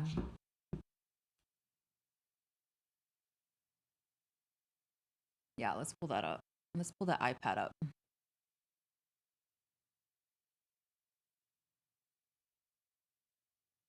Yeah, so that is that tornado warned storm just to the south of St. Cloud. I think it's the rotation I'm noticing just from our rotation tracker is to the east of Clearwater.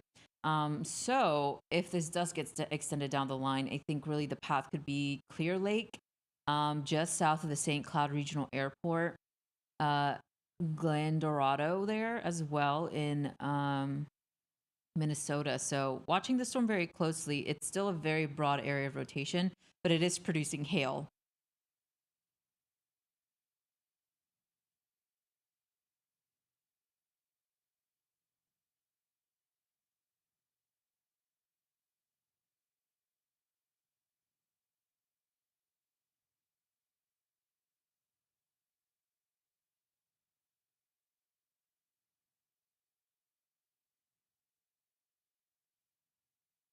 Okay, so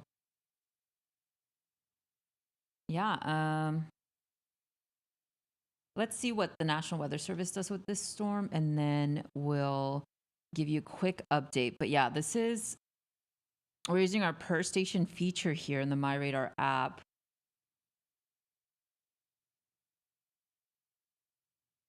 And I'm watching the storm very, very closely, but continue to ask your questions in the chat. A lot of you in Minnesota, so I'm trying to keep track of these storms here. There are several severe thunderstorm warnings, and it looks like some of them are popping up just to the north of this area. You can see, let's put on our composite reflectivity. This is just giving us a basic image of what it's looking like there. And you can see several storms just south of this area. A big severe thunderstorm warning just outside of Mankato there. So you will experience frequent lightning, heavy rainfall, and maybe even some gusty winds. This is looking more like a line of storms. I'm not seeing too many storms ahead of this, where the primary storms are. So watching that very closely. So it looks like they did allow that tornado warning to expire just south of St. Cloud. But let's see if they reissue a new one. Yeah, so the one to the north of St. Cloud. So, okay, so they did reissue that tornado warning. So just south of St. Cloud. So down the line, we're talking about Clearwater, Clear Lake, Glen Orado. Looks like they're still seeing an area of rotation. Now, the interesting thing with the storm to the north of this is they are possibly seeing, there was a report of rotation within the storm. So it's a severe thunderstorm warning with a possible tornado attached to this warning. So another area to watch is really that northern tornado or severe thunderstorm watch, or severe thunderstorm warning, I should say. And that includes areas like Rice, Minnesota, Royalton, Buckham, Morrill, Genola, and even Hillman and Lastrop here. So that is that severe thunderstorm warning to the north of our tornado warning in Minnesota. So let's toggle this on so you can kind of get a better picture of what's going on here. So yeah, St. Cloud, you're in between these two storms. And really, I think it'll clip the southern end of St. Cloud, this tornado warned storm. But right now, I'm not seeing any reports that anything was confirmed. I am seeing reports of a possible funnel cloud along Highway 14, 4 miles south of Nicollet. So that is something that I'm going to keep a close eye on. And yeah, so far we only have that one tornado warning and watching storms starting to bubble up in parts of Texas here. So a lot of things to keep track of here. And yeah, so they did extend that tornado warning, and this is for the next 27 minutes. So we're talking about Benton County in Minnesota, Sherburne County, Stearns County, and North Central Wright County and Central Minnesota. This is until 4:45.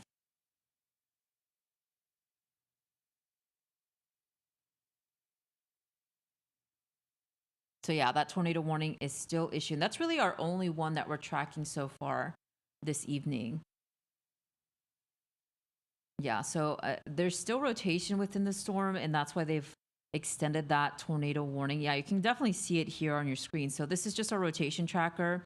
We're seeing the reds and the greens here. And once they're kind of congealed like this, it lets us know that there is an area of rotation. The storm is spinning. So I'm still seeing that. Not a very tight or very, indication that there's a strong indication that it's rotating, but it is rotating. It's nothing that I'm seeing that could be on the ground, but still definitely one to watch here over the next several minutes or so.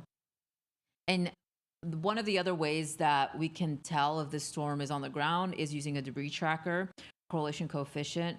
It's what we call it, but I like to call it debris tracker because it does track if something's being lofted into the atmosphere. Not noticing any signatures of that. So there's just, we just know that this is not on the ground just yet.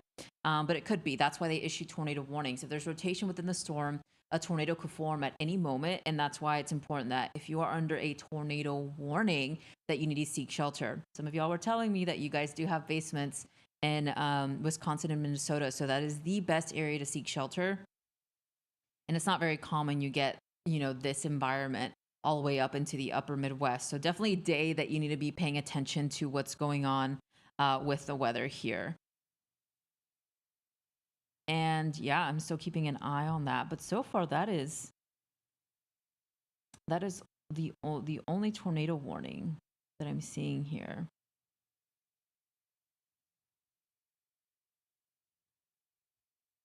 Yeah, so it's just the radar picking up on the winds. And, rotation, we can pick that up with our velocity scanner. So with the changing winds, you can kind of see the winds going in and out. And that's what the different colors indicate. The greens and the reds are pretty much opposite of each other. So one of them is going in and one of them is going out. And so when you see those kind of signatures on velocity, it's just another way of the radar telling us the storm is spinning. And then we can look further into other products to tell if this tornado is on the ground or it's picking up some sort of debris, but I'm not seeing that right now. which is some good news, but you still are in that tornado warning and it's still rotating. So yeah, I mean, just so far, I'm seeing that one tornado warning and taking a look at what's going on with the chat here, the National Weather Service chat. But so far, yeah, if we zoom way out, you can see some of these storms starting to bubble up and move into that environment. So Minneapolis, just a heads up, if you live there over the next hour or so, I think some of the strongest storms will start to push into your area. There is the possibility of seeing tornadoes, so in and around the Minneapolis area. So one of the storms I am concerned about, and you can see here, Minneapolis just on the eastern side here, there are these storms that are starting to bubble up to the west of Minneapolis. So if they can get their act together here within the next couple minutes, that could be a concern for the Twin Cities. So definitely something I'm keeping an eye on, but right now I'm not, too concerned. There's nothing on the ground. There's no warnings with this, but you are under a tornado watch. And then you can see on the southern end of this this watch, there are severe thunderstorm warnings. And a lot of these storms are starting to bubble up and line up here. So let me actually toggle this radar on and see what these storms are doing a little bit and paint a clearer picture. So yeah, it looks like most of these could just be forming into a line. Doesn't mean that you don't have a tornado risk with these line of storms, but you could see large hail and really that damaging wind risk with some of the strongest storms. Yeah, Green Bay, you're on the edge of that, the severe weather risk. So yeah, it's looking more so like late evening into overnight. But these storms are pushing to the east pretty quickly. So let's go down here and I'll leave this up to see if we get any latest updates. But so far, we're still seeing rotation with this storm. And again, this is a tornado warned storm south of St. Cloud, Minnesota, right over Clear Lake. So you can kind of see where the bright greens and the bright reds are still rotating. And that's just south of St. Cloud Regional Airport, which you are also under that tornado warning. Again, this is for Clear Lake, Minnesota, and just south of St. Cloud, Minnesota. So that is where we're watching our one tornado warning.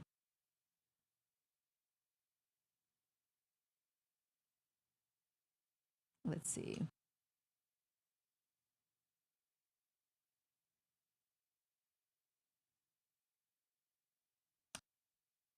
And I'm watching these warnings to see if we get any confirmed reports or anything. Looks like Capucci is in Texas for that southern tornado risk that we're expecting.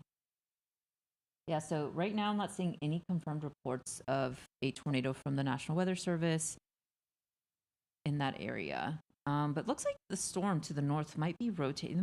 Let's toggle on a per station radar. We have several per station radars that we can toggle on here. And I want to see if there's one a little closer. So yeah, let's see.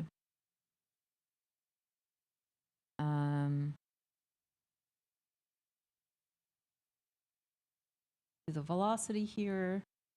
Yeah, that's not a good one. Let's go back to the Minneapolis radar. Yeah, so that storm, maybe to the north of it, could be seeing a hint of rotation.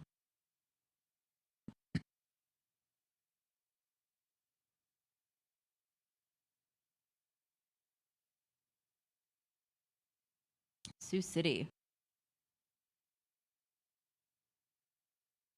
Iowa. I think you are in a tornado watch.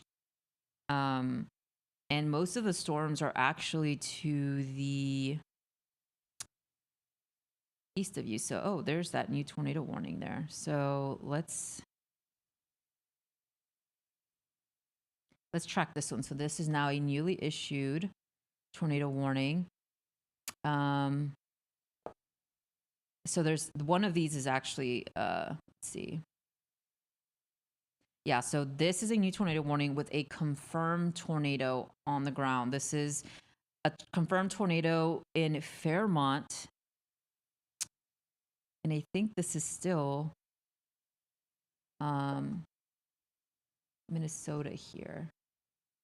So yeah, yeah, it's right on the edge, right on the border between Iowa and Minnesota. It's just the north. So Fairmont is Minnesota. That is a confirmed tornado. And let's take a look at the radar scan here. Let's do Sioux Falls radar. Yeah, this is a little tricky. This is right on the edge of radars. And let's see if I can. Yeah, but Storm Spotter reported a confirmed tornado on the ground. So again, this is for Minnesota, Fairmont, Minnesota. So that's on the southern edge here of the state. Yeah.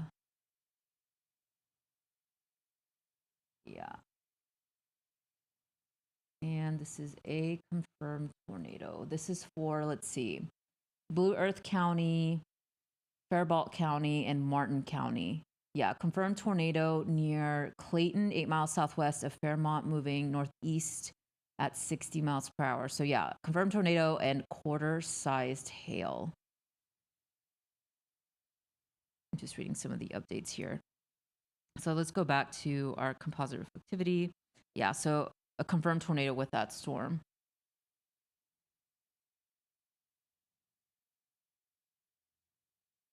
Oh yeah, you should. Yeah, it should be iPad.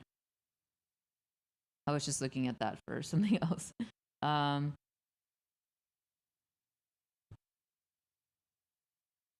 Yeah, so really the only concern I have is if you're in southwestern Minneapolis or southwestern Minnesota, that is where we're seeing a tornado warning, confirmed tornado. That's right around along, so that looks like Highway 90. It might be crossing Highway 90 here over the next several minutes, but that is a confirmed tornado. And one of the tricky things about this is this tornado was spotter confirmed, and you can see we're kind of in between radar sites here, so it's hard to pick up a clear picture of velocity. So let's see if this radar picks it up a little better. Not too much better. So we'll just do this one. I think this one will pick it up the best. Yeah, so you can kind of see it in this like green zone. That's where I'm noticing that area of rotation. But that's why it's so important to have spotters there, because that's how the National Weather Service was able to warn this storm. So that's a tornado in progress for Martin County.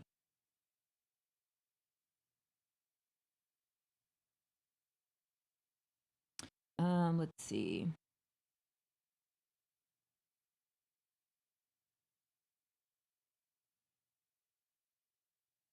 Yeah, there's if you're under watch, just be prepared. There's something that there's always a way that you can receive an alert. So that'll help you kind of with any of that storm anxiety that you may be dealing with. So it's really important, download if you're watching us, you just found our TikTok stream here. Make sure to download the MyRadar app, a completely free app. It'll let you know. You can even track storms with me on the MyRadar app and follow along with that tornado warning and toggle on what I'm toggling on.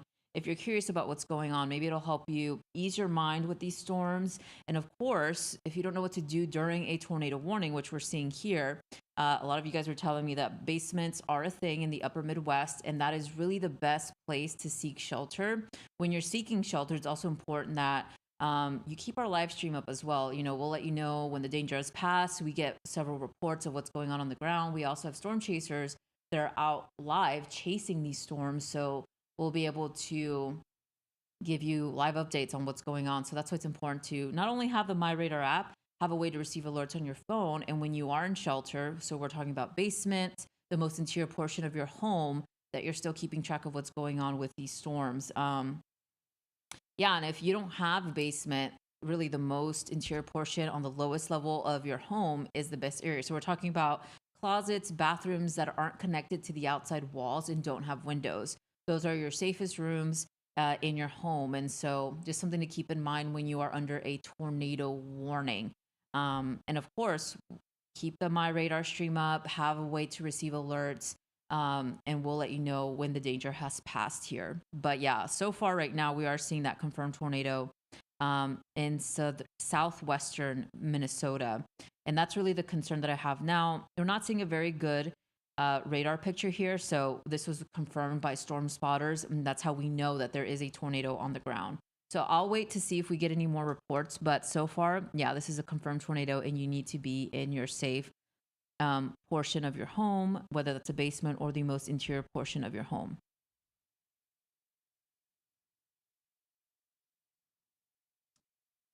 Yeah, so if you need to know where to find a public shelter, if you live in, Minneapolis, you're still ways away from um, seeing the storms. They're about to they're east of you, so very sparse. But if you go to tornadoshelter.com for the person that lives in maybe not the safest home, there are public shelters that you can go to seek shelter.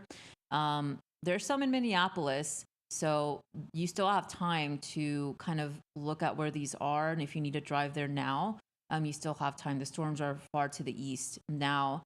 There's not very much where we are seeing those areas of tornado warnings, but during a tornado warning, you need to be heading to the most safe portion of your home.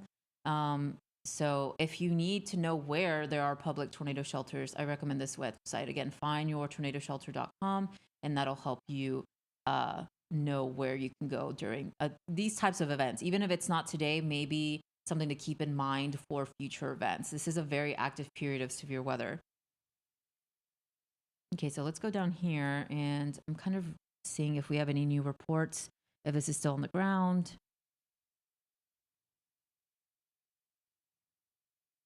Yeah, but I mean, so far I'm still seeing that the storm is still spinning and is still pretty strong. It's just in between these radar sites, so it's kind of hard to see from just radar, but that's why storm reports are so important.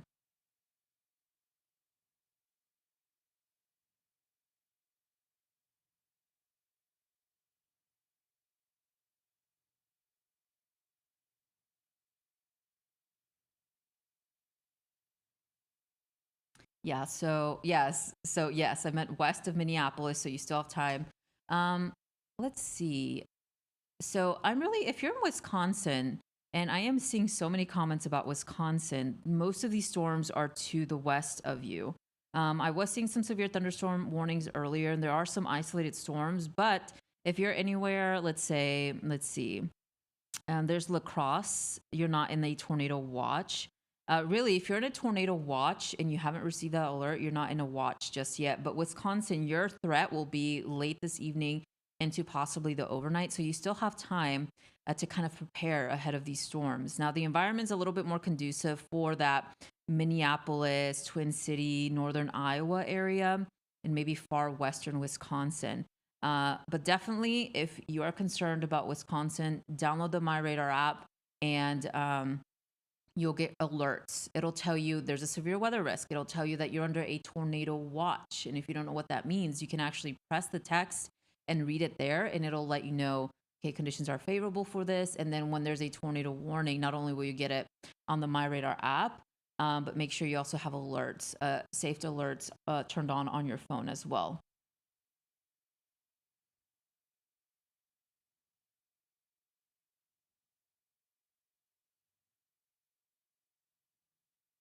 Yeah, so let's see. In northern Iowa, so Des Moines, you're not in a tornado watch. But if you're anywhere, let's say Sioux City, let's see. I don't think you guys are in a watch. Most of the watches are, those far northern counties in Iowa and most of Minnesota. So that's what I'm watching so far. But of course, if things change, you will learn that from our live stream here. Yeah, but so far we're still tracking these 2 tornado warnings. I'm trying to get some updates from the National Weather Service, but so far, let's see if they are continuing to confirm this. So we still have a tornado warning for Clear Lake, Minnesota, Santiago, Minnesota, and until 6:45 p.m. or 4:45 p.m. I should say, Central Time. And then I think they're still saying that this tornado was observed near Fairmont, Minnesota, and Truman, Minnesota. This tornado warning goes at least until 5 o'clock.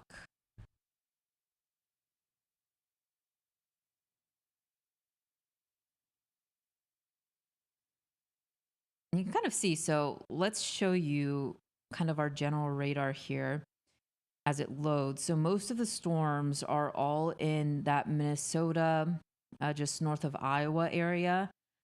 Yeah, Minnesota, you're seeing most of the activity right now, and parts of western Wisconsin, you're in a tornado watch. But so far, we only have 2 tornado warnings, the one just to the south of St. Cloud, Minnesota, and then one in the southern southwestern end. And we're talking about Fairmont, North Troop, Truman, and yeah, Amboy. So those are the areas that I'm watching for those tornado warnings.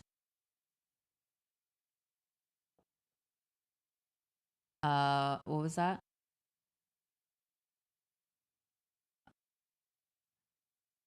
You should probably ask him. I have no idea. Let's see.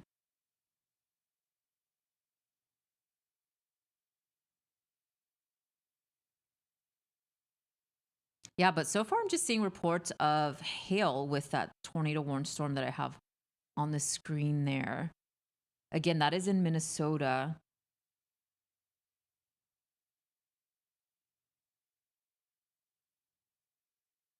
And let's toggle on the per station radar.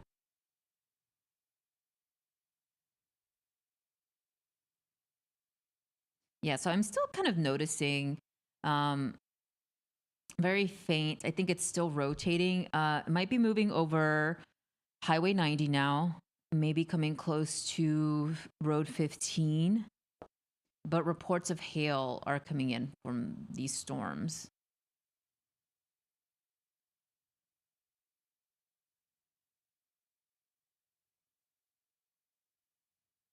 Green Bay, Wisconsin, you're way on the edge there, so it's mostly late evening into overnight. The Twin Cities, next hour or so. Iowa, you could see some isolated storms, but most of them right now are all in Minnesota.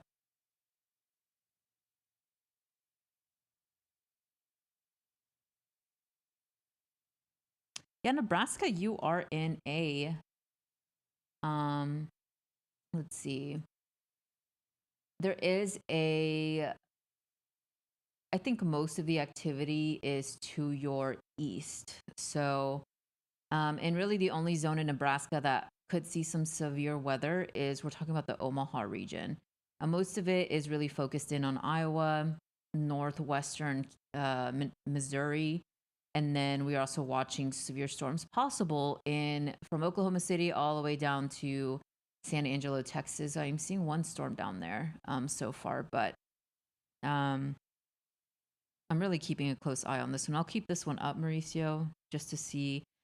I want to get the latest radar scans with this. I am noticing that it is still rotating. So yeah, we actually have 2 active tornado warnings.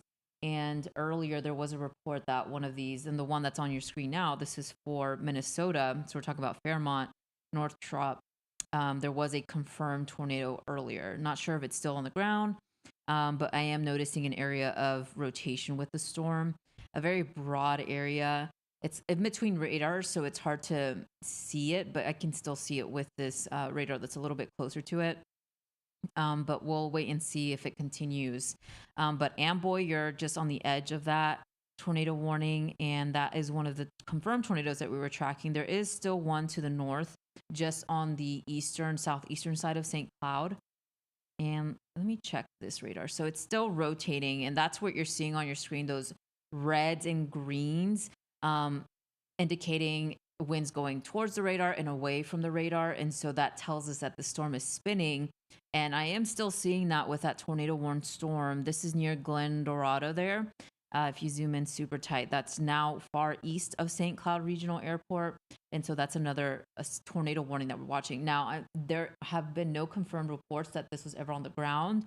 But again, a tornado warning means that this could become a tornado at any moment. So it looks like it is tightening up just a little bit here.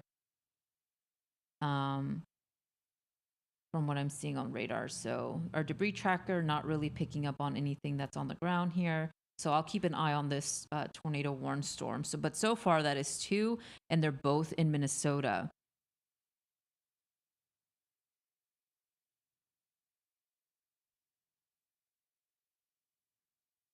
And Mauricio, let me know if you get any updates on our storm chasers here.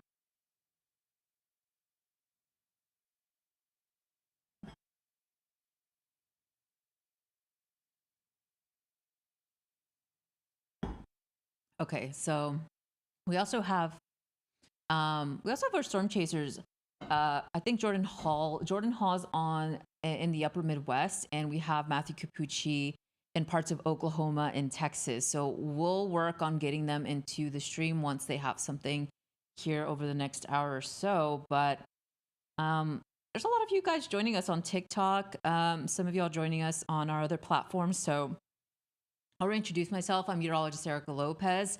I'm here in Orlando, Florida, and we're tracking a moderate risk of severe weather. It's a level 4 out of 5 risk. So we're talking about the potential of seeing tornadoes. Some of them could be strong, and even large hail. We've already seen several reports of hail here earlier. And we're coming on it's 5:40 p.m. Eastern. So we're on Eastern time. I know a lot of you guys in Minnesota, the Central Plains, it's Central time. So 4:42 Central time, the storms are starting to bubble up. We are expecting a rather interesting and active afternoon and evening. We've already seen several tornado warnings. Storms are starting to pop up in parts of the Central Plains. Tornado watches have been issued. And so we're going to track this throughout the next several days. If you're on our social media platforms, if you're watching us on the app and you have questions, we are live streaming on TikTok. There's so many of you guys asking your questions on TikTok, especially in the areas that are under this risk of severe weather. So I love seeing that. Make sure you're sharing that live stream if you're watching us on TikTok. If you're on YouTube, X, Facebook, Twitch, let me know in the chat as well. What are your questions? What are your concerns? Where you're watching us from? Let me know in the chat, and share, give us a like if you're on YouTube. Leave a comment, where are you watching from, and make sure to share the live stream as well, just so we can reach more households, especially with a very active afternoon and evening expected. Things could really change here pretty quickly. So just wanted to reintroduce myself, ask your questions in TikTok, whatever social media platform you're in, and if you're in the app, want to have a question, we're also on social media. You can also follow me on social media. I'm on all platforms. X, I really primarily use Instagram, so you can follow me on there as well, and ask questions. But I'm mostly monitoring the chat here with our TikTok here. There's just so many questions coming in, so I'm trying to keep track. Mauricio also will let me know if I miss a question on TikTok. And and again, like this TikTok stream. Share it with your friends or family. Leave a comment. Follow us on TikTok as well. MyRadar TikTok here. We've grown our platform pretty quickly here, so join us on there. And then later down the line, we're also going to bring in Matthew Capucci, who's in, I think, Texas, and then Jordan Hall, somewhere in the upper Midwest. I'm not exactly sure what his location is. I think Mauricio probably knows, but they're both in the areas where we're going to see a very, very active afternoon and evening. Okay, so let's get back to these warnings, and I see a lot of you now commenting. Thank you so much for joining us. I really appreciate it, and I hope this information and the questions that I'm answering is useful for anybody who lives in these areas. A lot of you in Minnesota. I'm not going to talk about Michigan. You guys are not in a severe weather outlook. I really want to focus in mostly on the upper Midwest, and really where we're watching active tornado warnings. So let's go back and let's actually use this screen that's in front of me, Mauricio. And do those tornado warnings there. And I don't know if you can see that for the upper Midwest. Yeah, so here's what we're tracking now. And so it does look like they did extend that tornado warning in parts of the upper Midwest. And let me move this. Okay, so let me toggle on the per station radar. And sometimes I'm probably going to be toggling back and forth between different radars. I'm kind of trying to keep track of both regions that are seeing the severe weather risk. So you'll see me toggle back and forth, but I really want to, and I think I toggle those off. Really want to put in that per station radar, and let's put um, Minneapolis up. Let's go back to the iPad. Looks like I just lost that um, app there. So yeah, okay, so let's go here. So now that tornado warned storm that we saw just on the eastern side of St. Cloud, looks like the National Weather Service has reissued that tornado warning. And it's still a radar indicated tornado warning. So let's look at our velocity tracker. You can see it's still rotating. So I'm not surprised. It's a very clear indication that this is still rotating just south of Glendorado. So if you're in Princeton, that area of rotation is going to come very close to your area.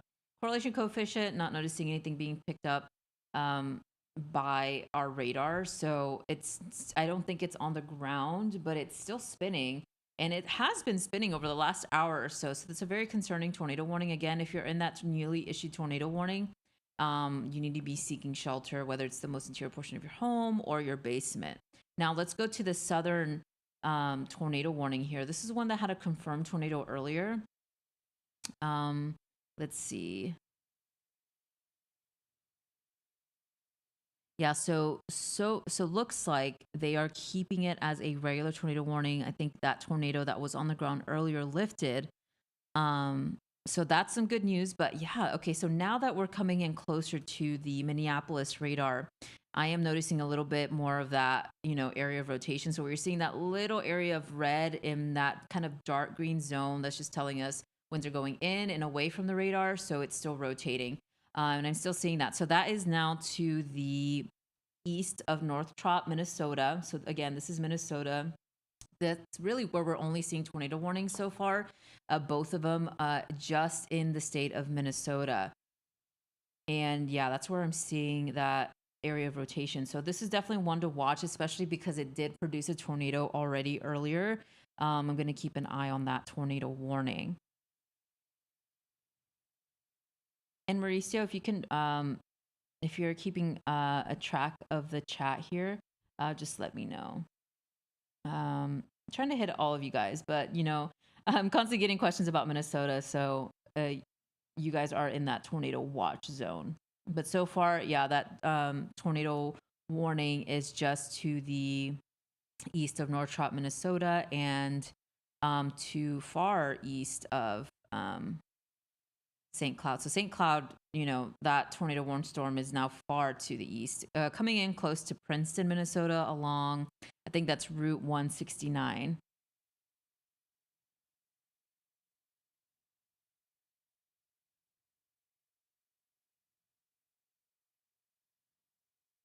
Wichita Falls. Okay, Capucci's in Wichita Falls. I think he is going to be joining us shortly here.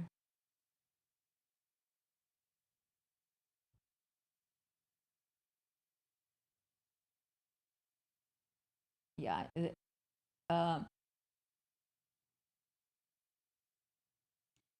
Yeah. um,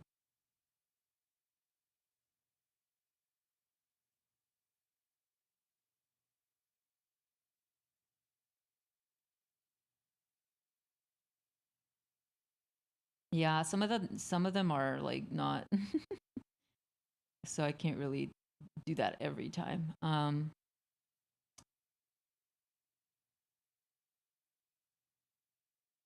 Yeah, so a lot of questions about Wisconsin, y'all.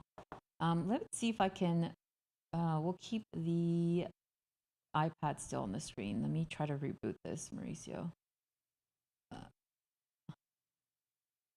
Um yeah, it's just not. I don't know if it's this one maybe. Let's see.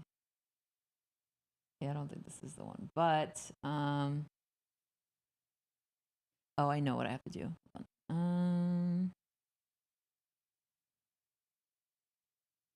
It's not that one. I have to do something on my end here. Let me search this. Okay.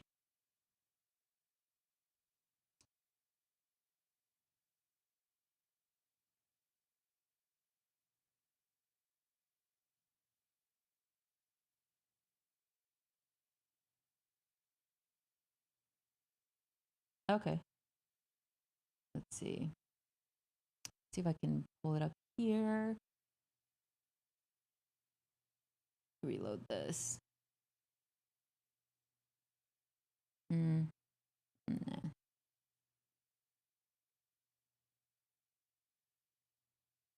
Kansas. Hold on. Did not want to work. Okay, so yeah, I'm still tracking these tornado warnings in Minnesota, y'all. So many questions about Wisconsin. So let me just give y'all a broad view of what's going on there. So you can kind of see here, and I kind of have to get my bearings with these storms. So Wisconsin, really anywhere from Eau Claire, Ladysmith, all the way down to Winona, just I would say La Crosse too, just on the northern end. If you're in any of those cities, that is far western Wisconsin. There is a lot of concern for, let's say, Green Bay, Oshkosh, Milwaukee. But you guys are, your threat is going to be late this evening into the overnight. Now, if you're anywhere in far western Wisconsin, the threat will be within 2 to 3 hours, I think. So, because most of the storms haven't even passed through Minneapolis yet, they're coming close and they're just on the northwestern side of Minneapolis. But for anybody in Wisconsin, anybody asking, and I see so many of y'all watching from Wisconsin, you are in a risk of severe weather. And some of you are in that level 4 to 5. Just pay attention, keep our live stream up. And if you happen to be under tornado warning, we will let you know. Also, MyRadar is a free download. You can download that for free. Toggle on notifications on your phone to receive alerts for when there is a tornado warning or you're under a tornado watch. And maybe not just for this event, but future events. You'll also know ahead of time, oh, there's a risk. Let's say like today, if you have the MyRadar app, it told you there is a moderate risk of severe weather for your area. And so those are some of the benefits of having the app. But you can also track the storms with me, and you can see it here. This weather outlook will also let you know. So a very useful feature, especially for the MyRadar app. If you're watching us on TikTok, I know some of y'all don't have the MyRadar app downloaded. I suggest that y'all download it.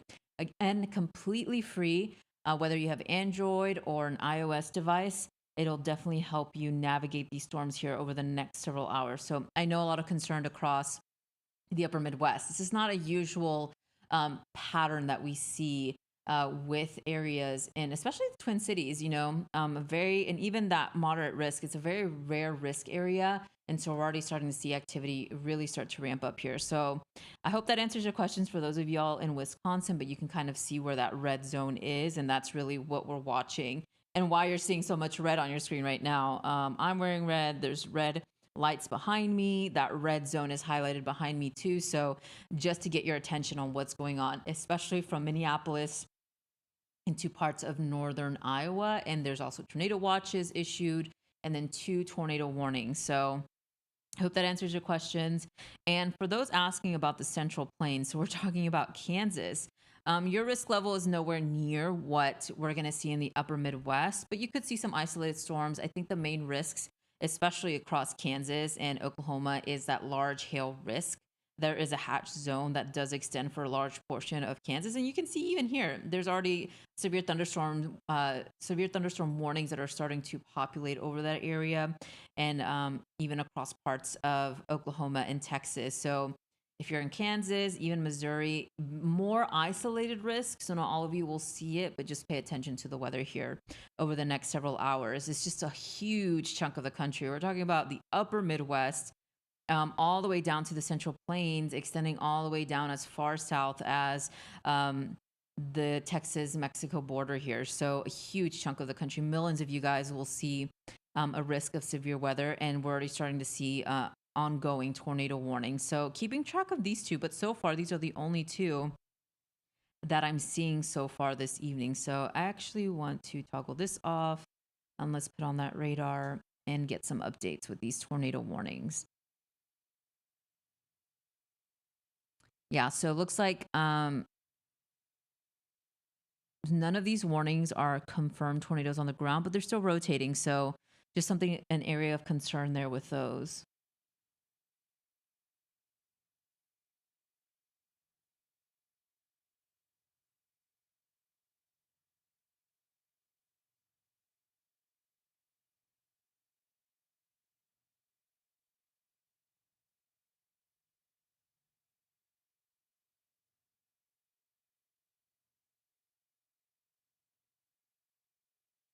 Yeah, so far right now, just those two tornado warnings in Minnesota. In the next hour or so, I think. Uh, and I would really suggest if you're under a tornado watch, that means conditions will ramp up within the next hour or two. So that's why they issue those tornado watches a little bit before the storms start to fire off. And sometimes they issue them as the storms are firing off just to kind of alert you, hey, pay attention to the weather, be prepared for possible strong storms, and have a way to receive alerts. So if you're in any of those tornado watch zones, just something to keep in mind. So we're talking about Fort Dodge, Mason City, just outside of La Crosse, Eau Claire, the Twin Cities, um, St. Cloud as well. Most of the storms are starting to push east, and a lot of them are severe thunderstorm warned. So let me zoom into this storm now. And I'm not seeing any confirmed reports of tornadoes with any of these storms. Now, that one storm that did produce a confirmed tornado, I think it's just to the southwest of Amboy. So just something to keep in mind. And again, this is Minnesota. So we are tracking two tornado warnings in the state of Minnesota.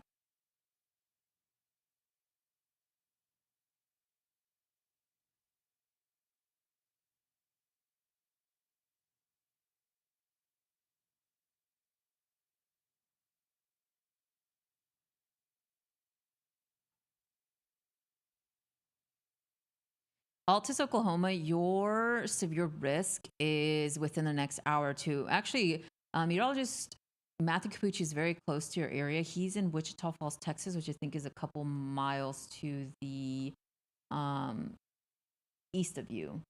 So Altus, I know, is the tip, southern, southwestern tip of Oklahoma. And Altus, you are in a tornado watch, and that tornado watch goes through 11 o'clock. So yeah, Oklahoma and Texas, you are under the threat of severe storms. Not only that, but even the possibility of tornadoes here within the next couple of hours.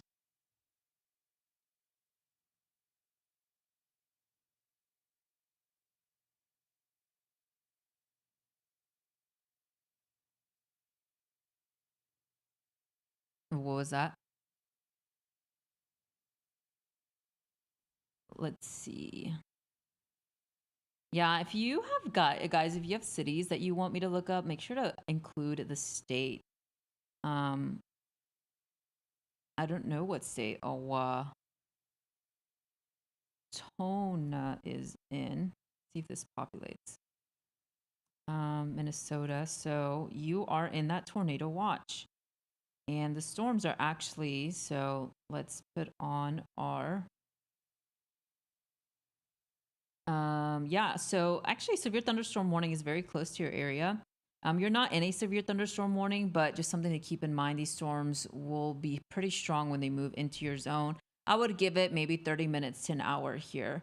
So don't be surprised. This is a line of storms, and it's packing a punch here. There's also a tornado warning on the south western part of Minnesota, so just to the west of Minnesota Lake. But I haven't received any new updates from the National Weather Service here with these tornado warnings. But looks like, yeah, they're gonna continue that as a severe thunderstorm warning for some of these. And yeah, definitely watching for the potential of tornadoes with these storms.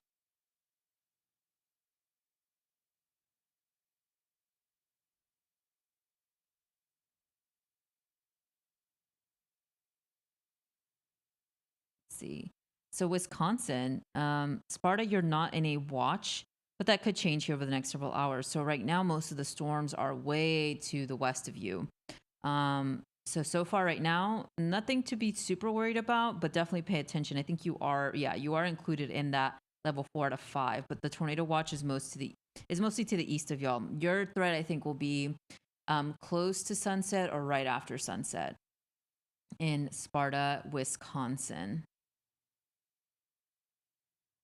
Let's see.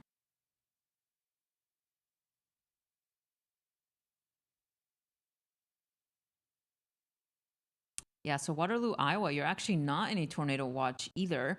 But again, you are in that level 4 to 5 risk of severe weather. So I do expect that activity will ramp up here over the next couple of hours. So just keep that in mind.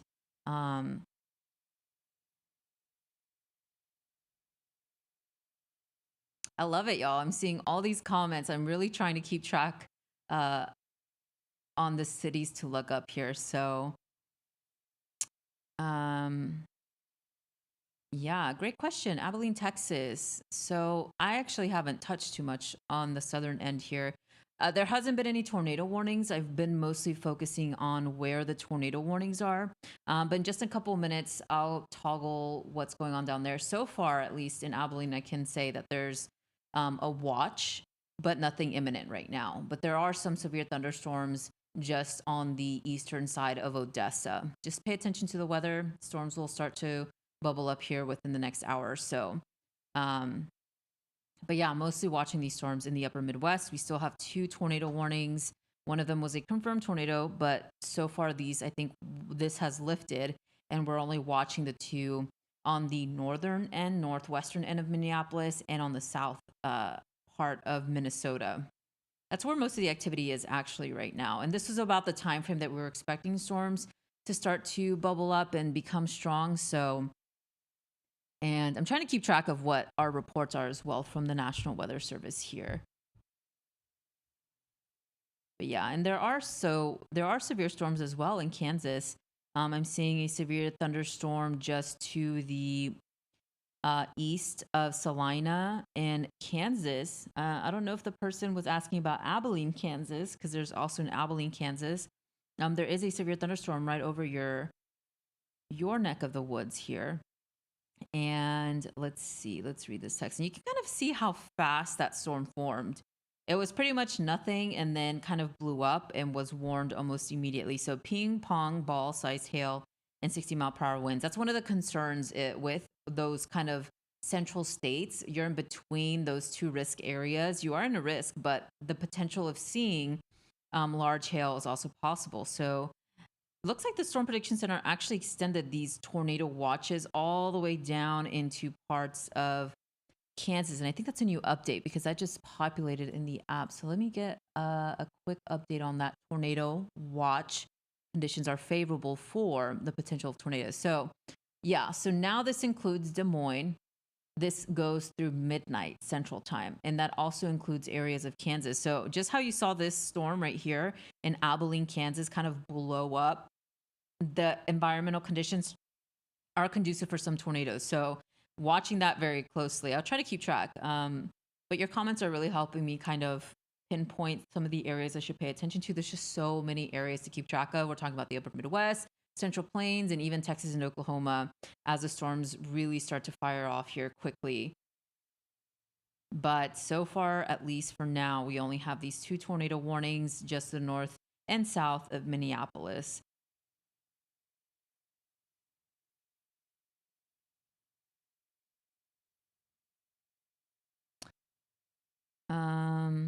Yeah, I just went over Iowa here.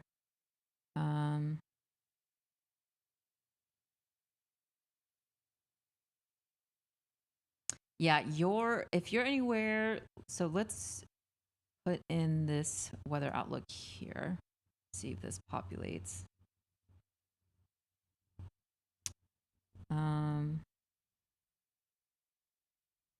We might get a new update here soon, but Ohio, you're way over here. You're not even included in a risk, but that changes tomorrow. So tomorrow is the day to really pay attention to if you're in Ohio and even parts of the Great Lakes. We're talking about even parts of Pennsylvania and maybe even parts of upstate New York. There is a risk of severe weather, but you can kind of see where the risk of severe weather is highlighted for today. And those storms are within that level 4 out of 5 risk.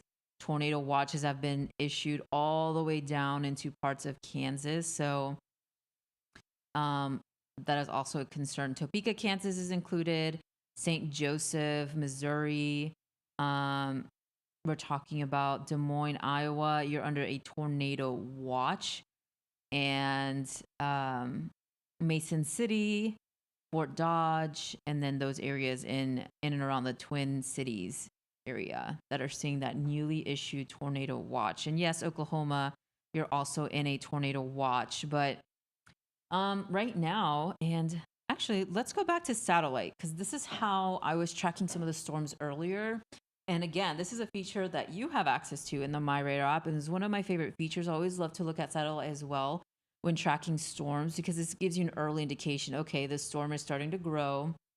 And the environment today is once the storms grow, they could intensify pretty quickly. And you're seeing that here in areas of Texas. And that's how I caught this storm before it was even warned. That's still a severe thunderstorm warning. You can see some storms and maybe even a little bit of dust there in parts of West Texas. But let's see. Yeah, you're seeing a lot of bubbly activity here and even across Kansas. Look at that. That's where those severe thunderstorm warnings have been issued. Abilene, Kansas. You're seeing a strong severe thunderstorm. And then especially across Minnesota, you can kind of see where some of the strongest storms are casting a shadow. So that can tell you how tall these thunderstorms are growing. But so far, that's what I'm seeing. It looks like they finally, let's see. They might have let one of those warnings expire. So far right now, we just have one tornado warning. Yeah, and that is the one just south of Mankato, Minnesota. And let me put on this per station radar.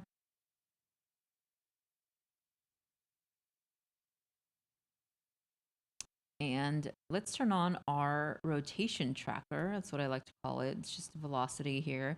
Very broad area. So I guess we'll wait and see on what the National Weather Service will do with that warning. I think they might extend it here, just because there was a report of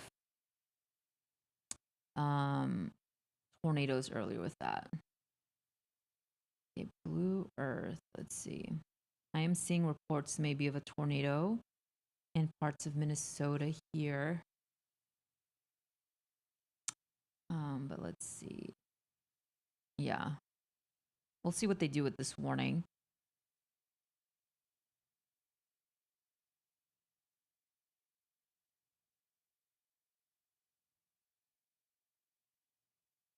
Yeah, I mean, you guys have the potential of seeing severe storms. Not everybody's going to see a tornado, but the potential is there. And we're already starting to see these storms bubble up and produce tornadoes so far this evening.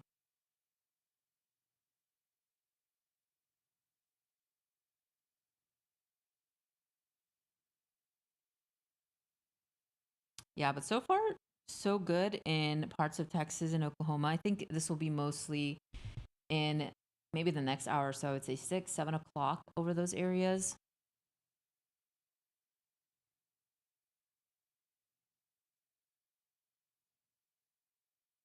River Falls, Wisconsin.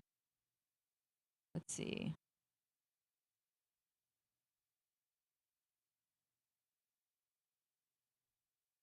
Yeah, so you're definitely in a tornado watch. Storms are actually to the southwest of you in River Falls. You can kind of see them here. So here's River Falls, and here's where that storm is. And so a couple miles out, just to the south. I might clip you south here, but there are severe thunderstorm warnings issued with that.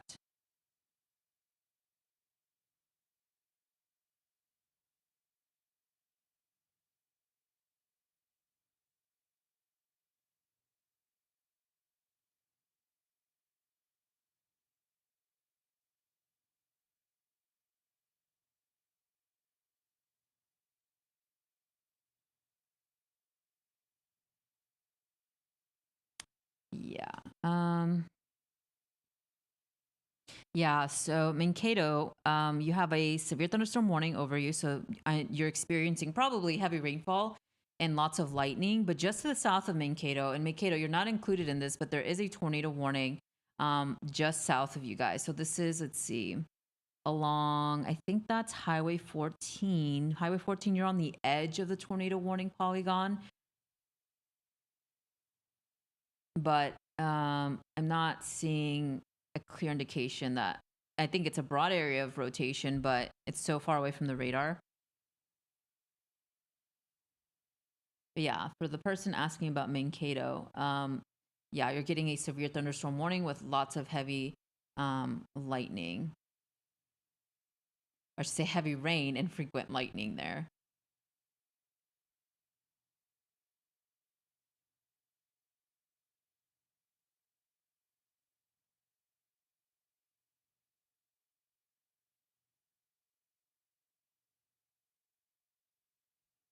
Okay, let's do, let me switch this out. YouTube someone interesting. How can I get a compass rule? Hold on. Let's see. Fairfax, Minnesota.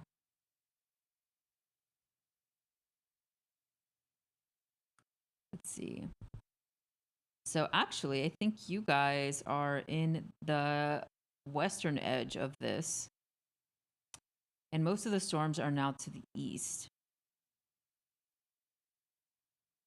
You kind of see storms bubbling up on the backside of these storms, but your tornado watch is until 8. Most of the storms are now to the east. So I think if you're mostly just in the Minneapolis area to, I should say to the west, you're in the west of Minnesota, Fairfax. But if you're anywhere to the east of Minneapolis, your tornado potential will be ramping up here over the next several hours.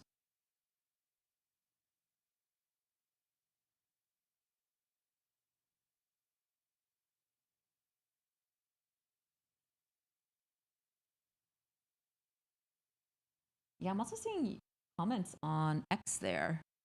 It's a lot of you guys in Minnesota, Wisconsin, so I do love to see that. Yeah, there's no activity. If you're asking about Oklahoma, there's just a watch issued. Most of it will be within the next hour or two. Both, really, the only tornado warning that we're continuing to track is just south of Mankato. There was a tornado produced earlier from the same storm, but it looks like it might have just lifted. It's still rotating. So if you're, let's say, Janesville or Westseca, I think that's how you say it. Just something to pay attention to. They might extend that tornado warning down the line, and just from the movement, just that I'm seeing on radar, and if it's still spinning, I think they will extend that tornado warning down the line. So just something to pay attention to. Awatona, as well, maybe down the line. I think you might get the heavy rainfall as well here over the next hour or so, I would say. So definitely, if you live in any of these cities I just read out, just pay attention a little bit extra and stay with us on the live stream, because we'll let you know if there's a tornado warning in your area. But yeah, so far I'm just seeing a rotation with these storms. Nothing's on the ground, and this is just the one tornado warning. But there are a lot of severe thunderstorm warnings. And in fact, let's see, I'm seeing one that has earlier, I think ping pong hail, and that was the one near Odessa, Texas.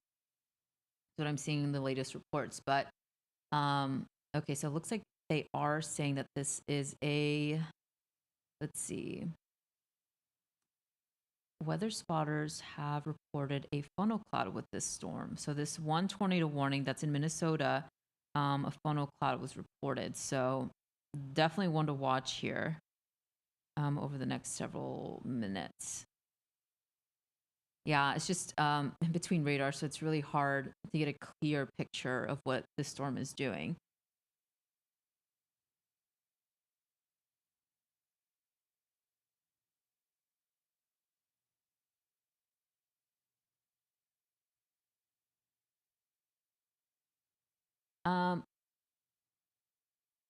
I think the threat, if you're in Missouri, is mostly to the northwestern part of the state. Central and eastern, not so much. I think tomorrow's threat, and it'll be in the early morning, you could get some heavy rainfall, gusty winds, really in the overnight hours. Stillwater, Minnesota. Okay, so I thought you were talking about Oklahoma. It's the only Stillwater I've heard about.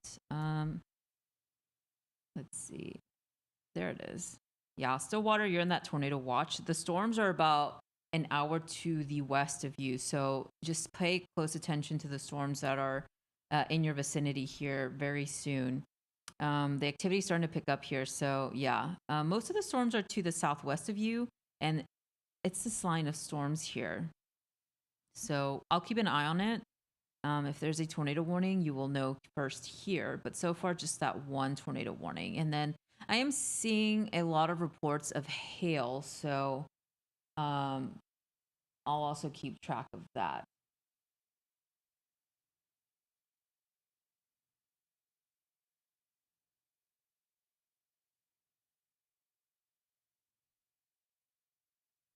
Mauricio, is there any update on our storm chasers?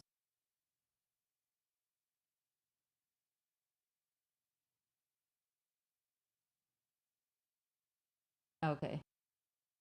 Yeah, it looks like we're working on getting Matthew Capucci's stream into our live stream. He's in Texas.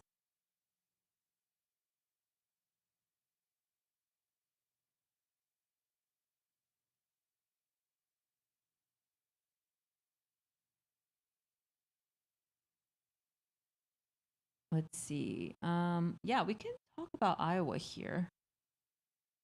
Again, the only tornado warning that we're seeing is in Minnesota. Yeah, so Ames, Iowa, north of Des Moines, tornado watch. Now the storms are far to the west of you, so things could change here within, I would say, the next hour or two over Ames.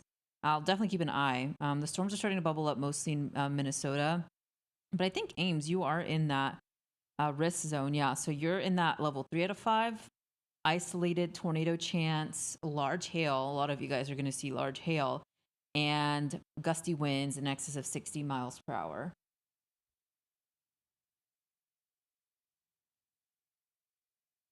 Okay. Let's see. Yeah, and honestly, thank y'all for watching us on TikTok. That's where I'm reading most of your questions. Make sure to share that. A lot of you are watching us from the upper Midwest, so share this live stream with your friends and family, and I'll try to keep up with those cities that y'all keep asking about, especially because right now the only tornado warning that we're tracking is the one in just south of Mankato, Minnesota. So there is time to kind of go over some of those cities that you're more concerned about, and we can talk about timing here later, but yes, a lot of you in Iowa, Minnesota, Wisconsin was a constant question that I've been seeing, and Texas. We usually get a lot of people from Texas, but yeah, and make sure when you're telling me the cities, a lot of states have the same city names. Just let me know what state you're talking about. That would also help me a lot.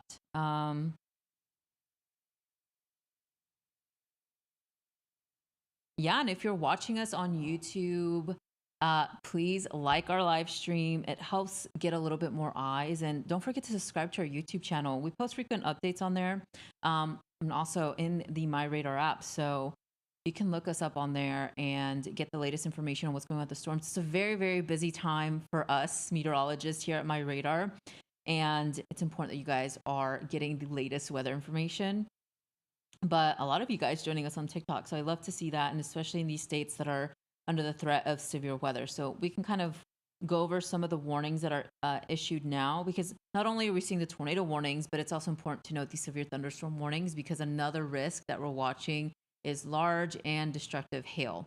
Iowa City, yes, there are severe threats today for Iowa City. Pretty much anywhere in the upper Midwest and parts of the Midwest, there is a risk of tornadoes, large hail. Large hail includes a lot of you guys today. And so that's another risk that we're tracking. So really, if you're in the state that's highlighted by any risk zone today, just pay attention to the weather here over the next several hours. And we are working on getting Matthew Capucci's live stream up here in the next several minutes. So just to get kind of a perspective on what he's seeing out in the field. Now, it is close to sunset for us here. I'm in Florida. I'm in Orlando, Florida. of course, tracking storms. I'm not anywhere close to these storm areas, but miles away, a lot of you guys are being affected by it. Several severe thunderstorm warnings coming into parts of Kansas, and then that one tornado warning for parts of Minnesota. But this severe storm threat we knew was going to be into the late evening, especially for those areas. So it does look like, and let's see if this gets populated. So Mankato, a lot of you asking about that. Now there is a tornado warning to the east of you guys. So if you live anywhere to the east of Mankato, so we're talking about Morristown, Warsaw, Faribault, Medford. So this is actually along Highway 35. It's I-35 actually. There is a newly issued tornado warning. So there actually might be two areas of rotation with this storm, one on the southern end and one coming into the yeah, so I think they just extended this warning. So you can kind of see, and it's hard to picture this on radar. So there's that, some of the oldest scans, and now this tornado warning coming a little bit more to the north of just outside of Morristown. Again, this is all in Minnesota. So Morristown, Minnesota, Faribault, I hope I'm saying that right, Municipal Airport, you are included in this tornado warning, and this is the only warning we have so far this evening. And again, this is in parts of Minnesota. Now, there are quite a bit of severe thunderstorm warnings, and I think that are associated with large hail. And let's see, 2-inch hail for near Greenville. What state is this? Greenville, southeastern Dickinson counties, Clay counties. Let's see, I think that is in parts of Minnesota as well. Yeah, so actually this might be Iowa. Let me zoom out. That's another warning that I'm seeing. So yeah, strong severe thunderstorm warning, ping pong ball sized hail just south of our tornado warnings that I'm seeing here.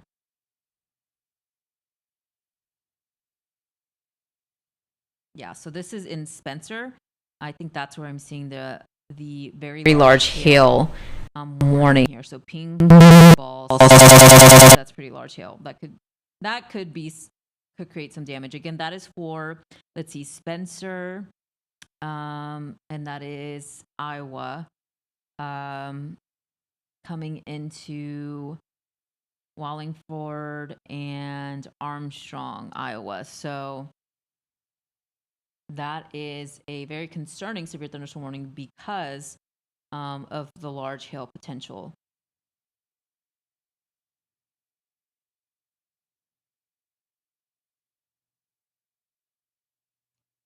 Let's see.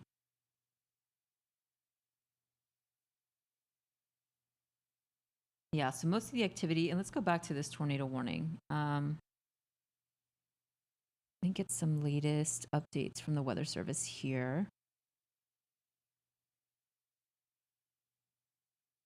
Yeah, I think there's still a area of rotation with that storm.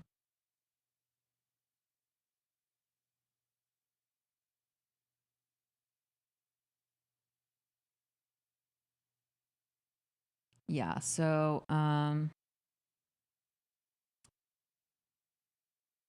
let's see. This is so this is just a radar indicated tornado warning. Still need to seek shelter if you receive this alert on your phone. Again, this is Waterville, and this is tightening up a little bit more. I think we're getting also a better scan as it comes a little bit closer to that radar there. But Morrisontown, Warsaw, Medford, I am seeing that tornado warning become a little bit more intense.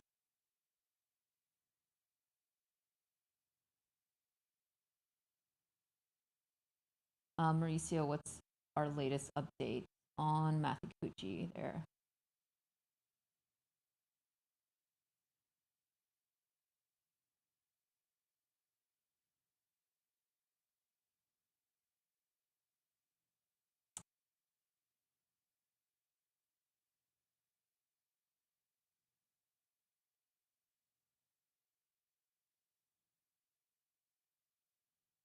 Yeah, we're working on getting Matthew Capucci in. I can hear you, Matt, by the way.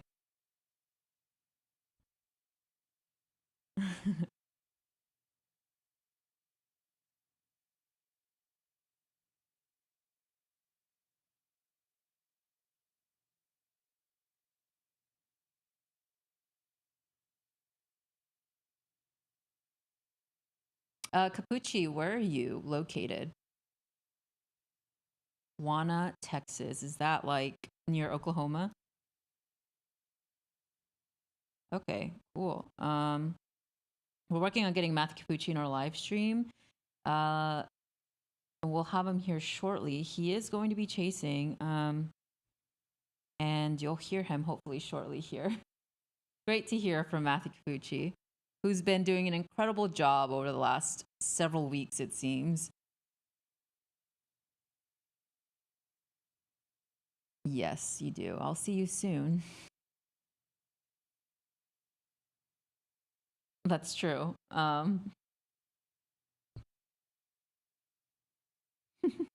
Okay, so let's see. I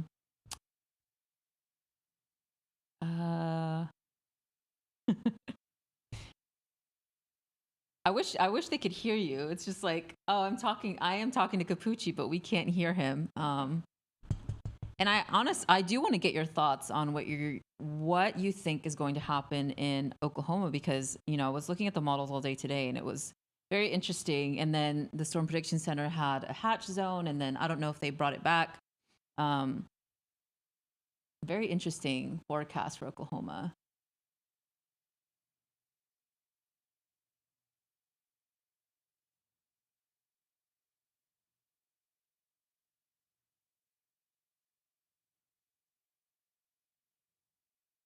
Yeah, so let's kind of do a little bit of a roundabout. Looks like I'm seeing less questions, but if you have any questions, I'll try to keep up. Mauricio is also in the background, keeping track of the chat here and letting me know what cities to kind of focus in on. We've been here, I think, for about 2 hours now. And, there have been a couple of tornado warnings, and there's still one in Minnesota. They've extended that tornado warning. It could be intensifying here in the next several minutes, but I'm meteorologist Erica Lopez. We are working on getting meteorologist Matthew Capucci, who's also a storm chaser. He does everything. And so we'll bring him in here shortly. Also, Jordan Hall, who's in the upper Midwest. And there's a lot of you guys asking about Wisconsin, Minnesota, Iowa. And so I'll get to your questions here shortly. But if you're watching us on TikTok, and I did see a lot of you join us, make sure that you're downloading the MyRadar app completely free. I'm seeing a lot of you guys ask about the upper Midwest. It'll give you alerts. You'll be able to see the radar for free and alerts. So maybe you're concerned about your city. You don't know where you are in respected to the tornado warning or even severe thunderstorm warnings. The app will be pretty helpful in kind of helping you pinpoint where it is. And of course, we'll be here letting you know if there's a tornado near your city or not. Right now, there's only one in Minnesota, and that's more of south central Minnesota. So I'm definitely keeping an eye on that and seeing if there's any confirmed tornadoes with that storm. But yeah, we're working on getting Matthew Capucci in our live stream, get his kind of analysis on what he thinks is going to happen. He is in Texas, right near the Texas-Oklahoma border, tracking these storms.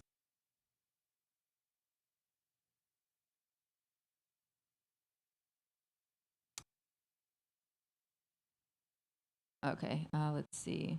Ooh. And Mauricio, let me know when we can hear Capucci in our live stream. That would be very helpful. Okay, let's see.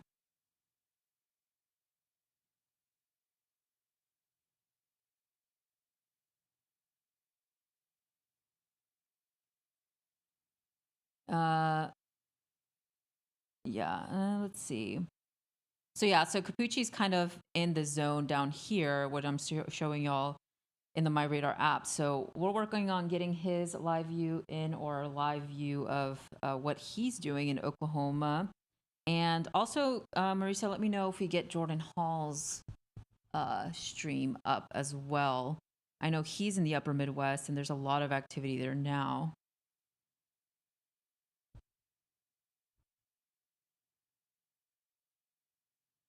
Are you talking to me or Capucci?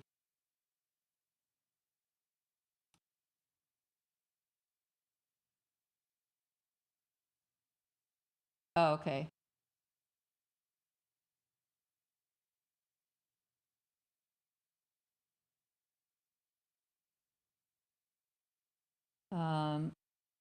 Yeah.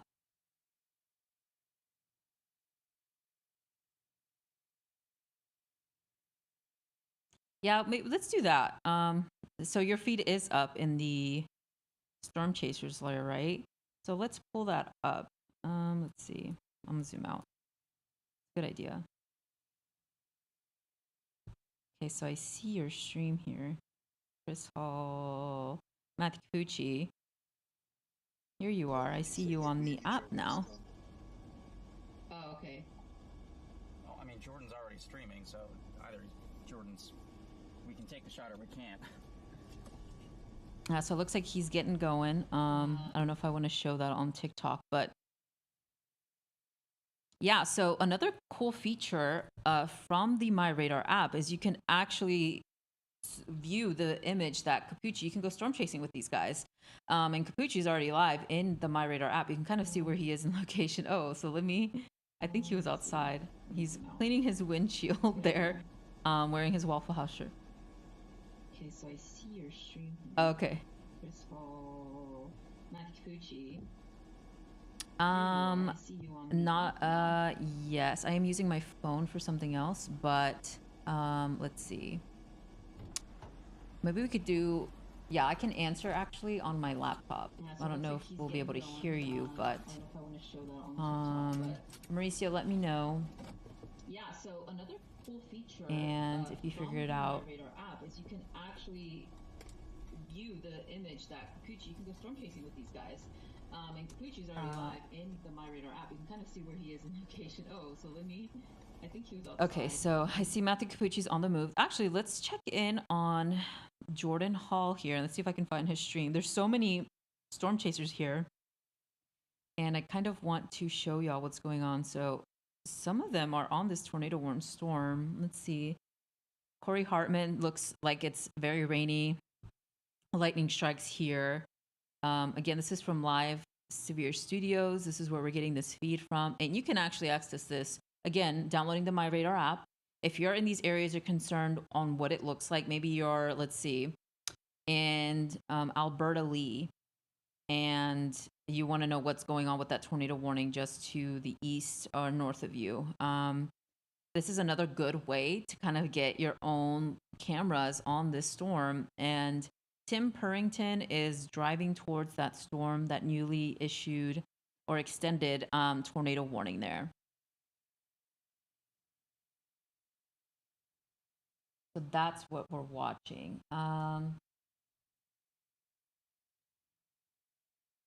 Yeah, so I want to find, let's see, I want to find Jordan Hall. There's so many chasers up here. So there he is. He is in Iowa. Yeah, so Jordan is in Iowa, and I can kind of see some of those storms bubbling up. Let's go to Capucci now. Let's see, where are you? There you are.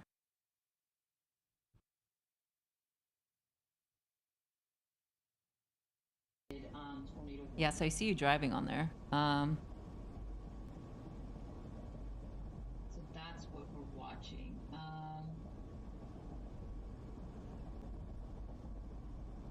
Yeah, so you can see there, Matthew Capucci driving. There's so many chasers up here. The storm down here in Texas is And let's see. Yeah, so Jordan's in Iowa. Yeah, still tracking 2 tornado warnings in Minnesota. Severe thunderstorm warnings popping up in Iowa. So Faribault, you're still in that tornado warning.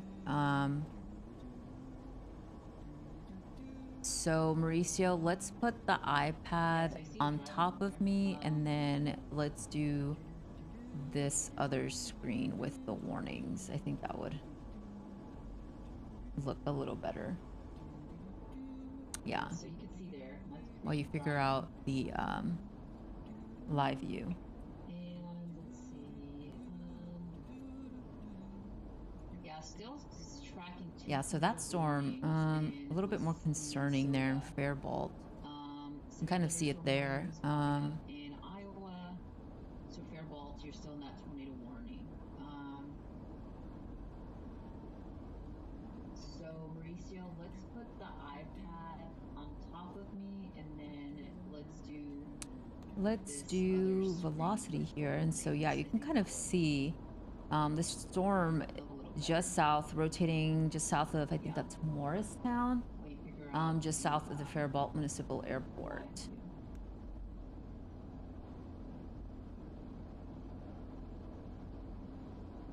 Yeah, so that storm, a little bit more concerning there in Faribault.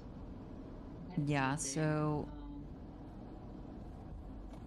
still very active afternoon here in south central Minnesota. Now I'll try to keep track of all your questions, but let's see. I'm in Faribault. Yeah, if you're in Faribault, you need to be either in the most interior portion of your home or in your basement. You're in that tornado warning, so definitely take this seriously. There's nothing confirmed on the ground, but again, tornado warning means this could happen at any moment.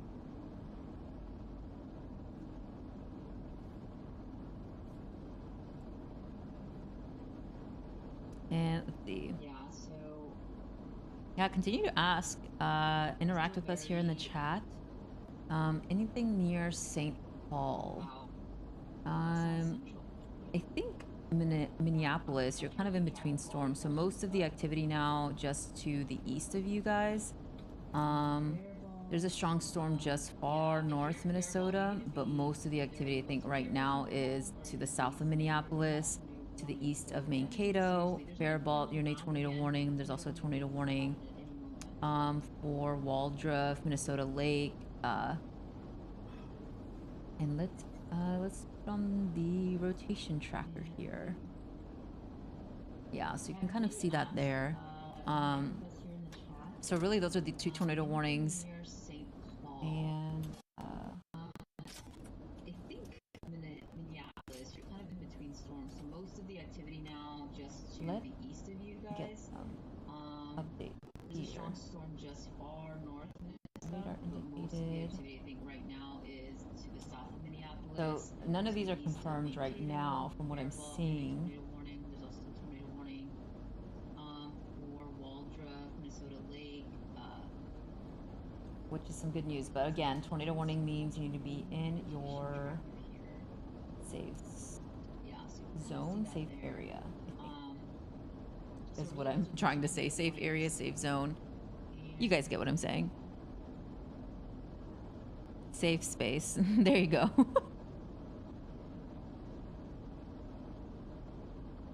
I can never remember that. Safe space. I will remember that now. So none of these are confirmed right now from what I'm seeing. I wish. Yeah, your stream is actually above me. I'm using the MyRadar app, so yeah, it's yes, we can see you, but we can't hear you, Kabuchi. Yours is it's. I'm trying to say safe area, safe zone. You guys get what I'm Actually, I can take off my AirPods maybe, and There you go. I don't know. You guys let me know if you can hear Kabuchi. Let's put you loud and clear here. I will remember that now. And you can start speaking Kabuchi. Testing 1, 2, 3. Hello from Chillicothe near Vernon in south. Well, I guess not Oklahoma, but far northwest Texas. We have a new supercell orbit that you'll see in just about Yeah, your stream is actually above 10-ish minutes as it comes into the south. So Yeah, let me know if you can hear Kapuchi, by the way, in the comments, wherever you're watching. You're pretty loud, so I can hear you, obviously, but, and if you're curious... We have a severe thunderstorm warning for this cell, which, again, I'm heading eastbound to the north of it right now, so very shortly I'll kind of curve back around, and, you know, I can already see it's definitely rotating. It's rotating strongly. It has ample instability or thunderstorm to basically gobble up. This is a severe thunderstorm warning for southwestern Jackson County, or southwestern Oklahoma, and then Ford County, Milburn County, and Hardin County in northern Texas. That goes the next roughly 50 minutes, but I do think it'll be extended given the expected longevity of this tornado in a night like tonight, you know, at so much solar heating, the atmosphere is so juiced up, so primed for severe weather, and frankly, I don't see a scenario in which this doesn't produce at least 3-inch hail in the next 2 hours, if not a tornado, or perhaps multiple tornadoes. It's just that kind of day. We're in that kind of environment. And basically gobble up. This is a severe thunderstorm warning for southwestern Jackson County. I think we might have lost you, Kushi. I don't know if you... I think we kind of lost his signal there a little bit. Now, and this thing has nothing around it, and it's trying to just gobble up all the resources as it approaches Elmer, Oklahoma, and Vernon in Texas. So it'll probably say a little west of Vernon. You can't see it right now, but I can see it. I can tell you it's definitely north. And we're going to get some time-lapse video of it soon, too, once we get to a better place. But definitely a neat storm, and one that I dare say will be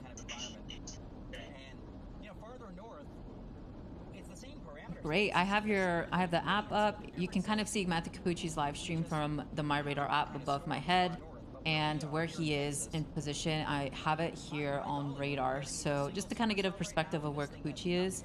And let me know in TikTok. Did you hear him? Could you hear him? Are you seeing his live stream?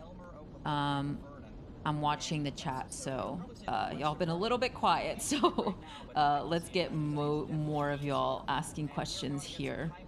And we're gonna work on getting Capucci's live stream fully in the stream as we're troubleshooting some things, but we'll have that here soon. And if you want to track Jordan Hall, you can do that in the MyRadar app as well, completely free. So yeah, so actually, yeah, so you can hear Capucci, but his live feed is above my head here. If you're on TikTok, I think we are showing that as well. Yeah, so you can see it. So that small screen that you're seeing, that is his live feed. And you can see that through the MyRadar app as well. So if you want a bigger picture of his live feed, you can definitely do so using the MyRadar app. But yes, we could hear you, Capucci, so that's some good news.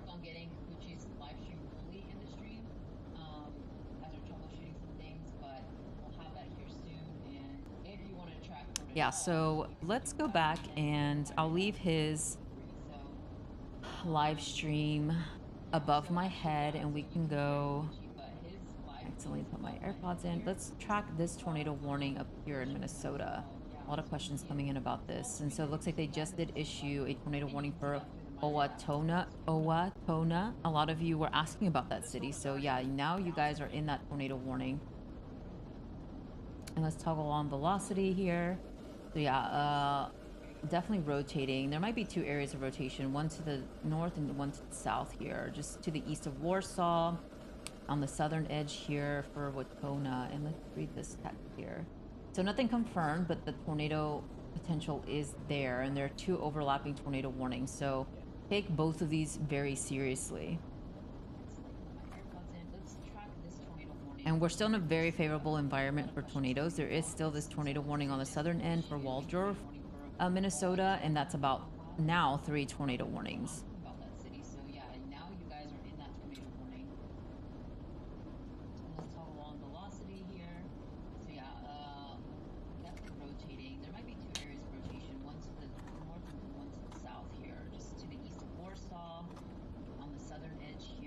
So yeah, I'm tracking these storms very, very closely.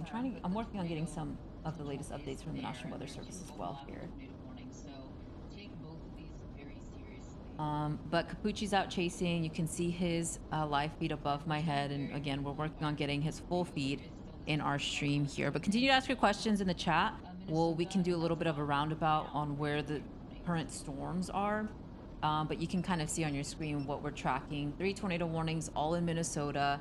Several severe thunderstorm warnings popping up all the way down into Iowa. There's even some severe thunderstorm warnings, and I think that is, let's see, parts of South Dakota on that border between South Dakota and Nebraska.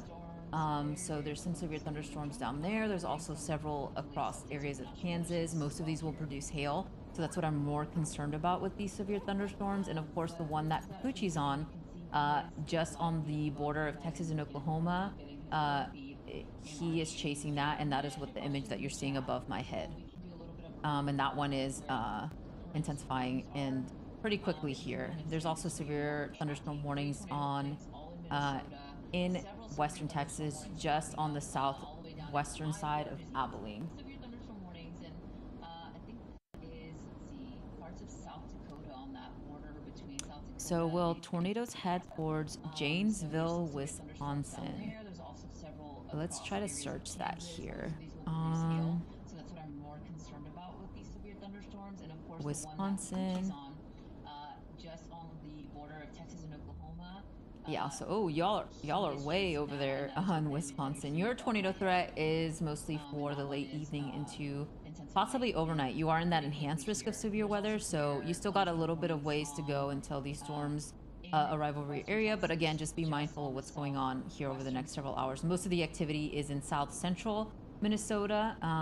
And looks like we do have a tornado warning for areas of Iowa, so that's a newly issued tornado warning. And not a confirmed tornado, but this is for, let's see, Emmett County, northern Palo Alto County. This is until 6:30 p.m. Let's take a look at our current radar here. Let me actually toggle on the Sioux Falls radar a little bit closer, I think.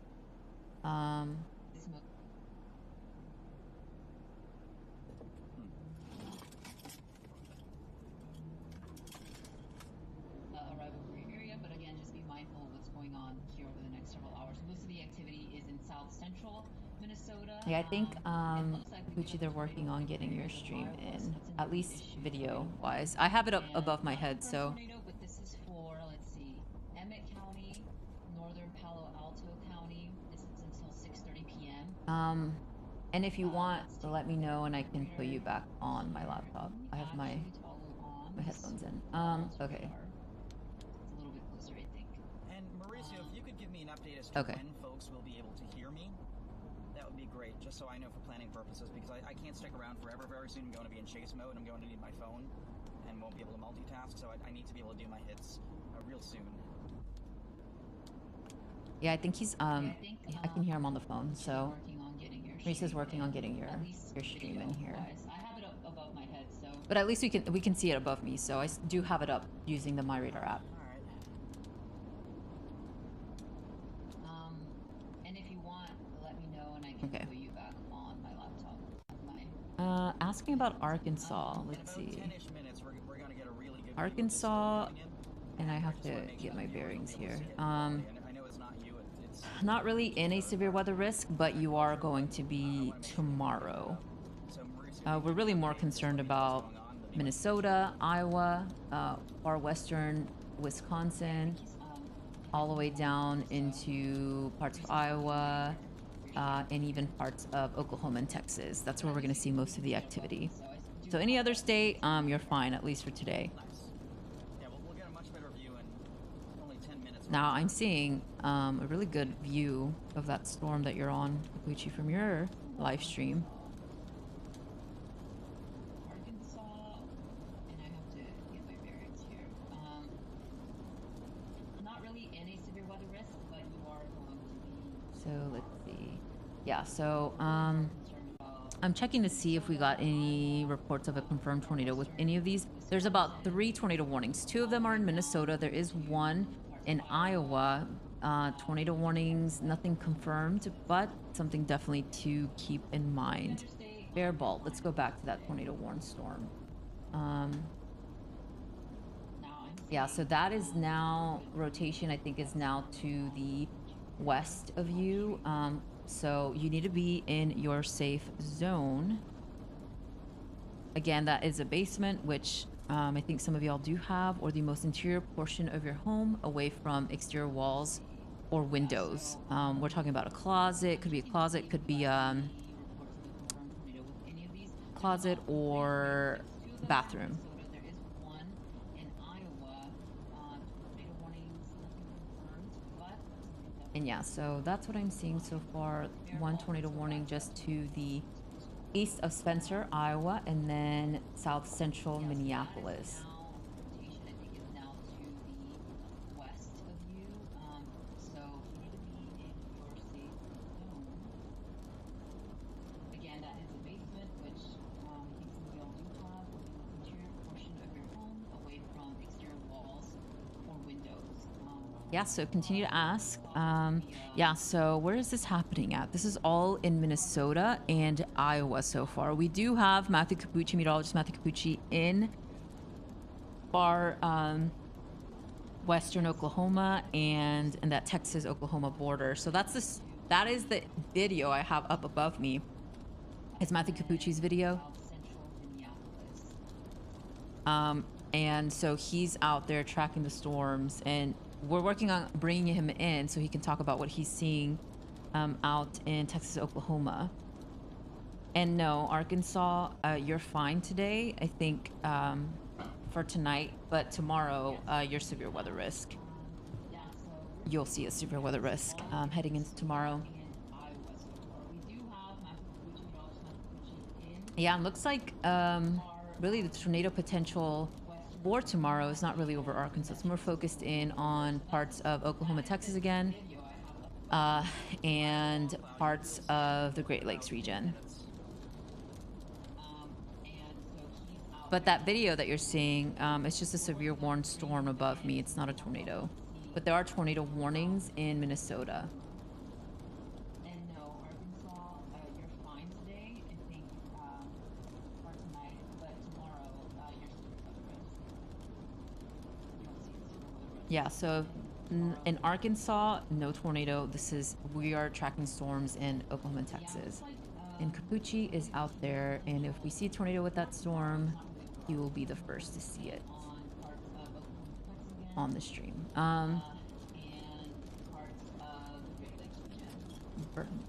Okay, almost to Vernon. Let's go down here and yeah, so here is where Capucci is.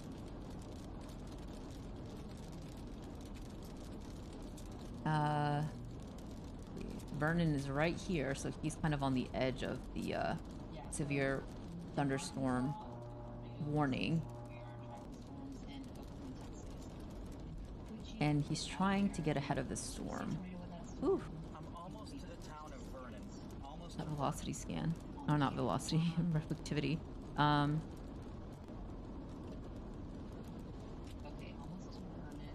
Yeah, so most of the activity is in Minnesota, but that is where Capucci is.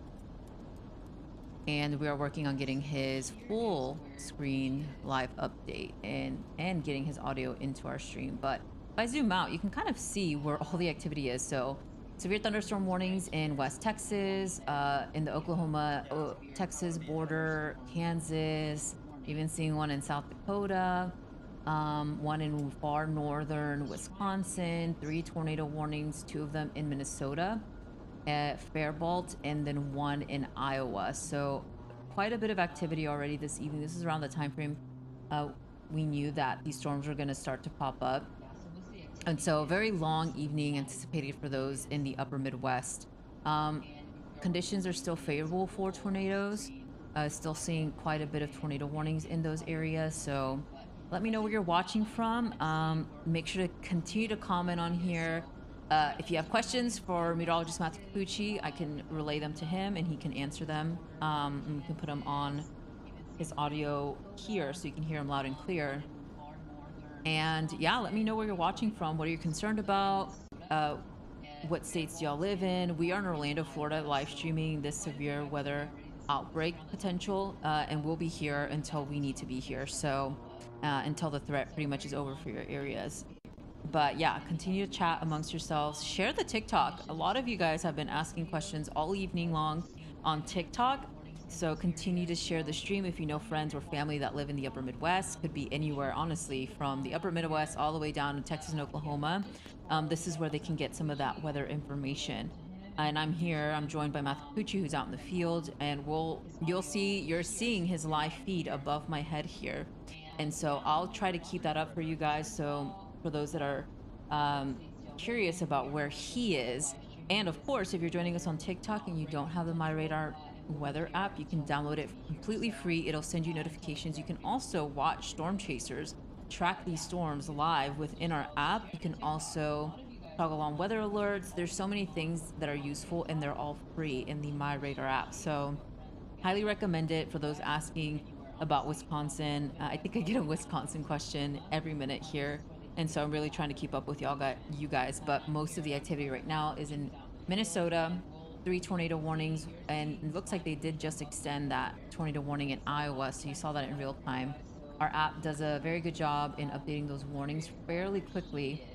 And so here's that extended tornado warning now for southeastern Emmett County and northern Kossuth County in central Iowa. So those two counties are both in Iowa. This goes until 6:30 p.m. Tonight. So this includes, let's see, Sweah City, Bancroft, Lakota, Ledyard, Ringsted, Iowa. And that is 2 tornado warnings now, but that's an extension of one of them. And then we're still tracking these tornado warnings in Faribault and Owatonna, Minnesota. Yeah, it's still rotating. So I see here, and we can zoom in, those kind of bright colors that you're seeing on your screen, the greens and the reds, are indicating winds towards the radar and winds away from the radar. So, and that tells us that this is rotating. Looks like they just did extend that tornado warning as well. It's still rotating, so I'm not surprised. So now, Wanamingo, Zumbrota, Bell Creek, Roscoe, Pine Island, you guys are now in this tornado warning. Let's see if they have confirmed me. So this is for Rice County, Steele County, and Goodhue County until 6:30 p.m. And that is the extension of the warning. I'm not surprised. It's still, you know, rotating, and it's a strong indication of rotation there. I'm not seeing any reports of this being a confirmed tornado, but if you just got that newly issued tornado warning, you need to be seeking shelter immediately.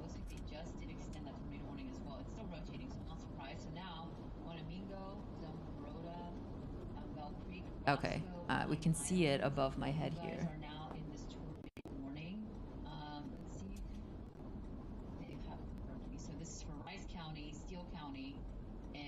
Yeah, so if you look above my head, Matthew Capucci's about to show us the supercell that he's seeing in Oklahoma, Texas, Oklahoma, coming into Oklahoma. I'm not seeing any reports of this being a confirmed tornado. Yeah, so I see you turning around there. That newly issued tornado warning, you need to be seeking shelter immediately. All right, we have Erica. My shot is it's splitting into a right and left split. Let's actually, let me put on the radar here. Above my head here. So let's. The shot's probably 30 seconds behind.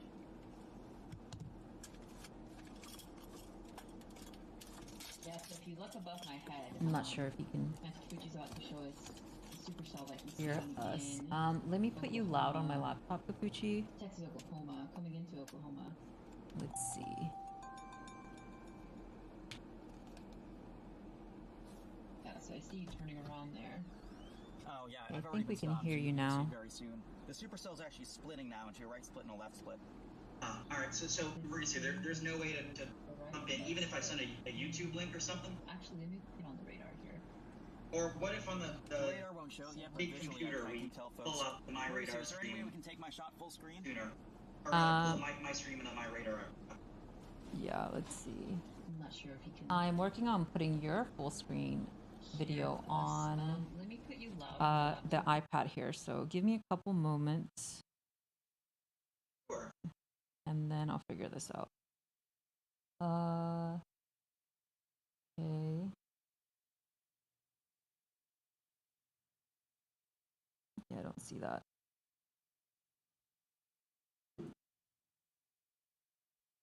Okay, let's see.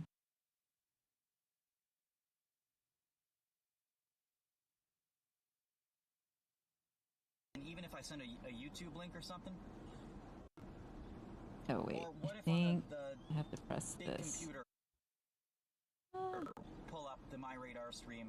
Okay. Yeah, so that thing's a rotating supercell. So what you're seeing is the storm is now splitting. Let's see.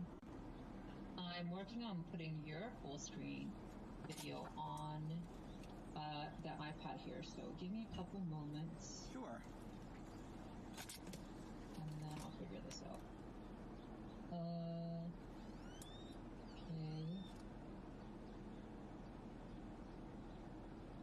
Hey Erica, can you hear me? Oh, hold on. You're on the stream. I don't really.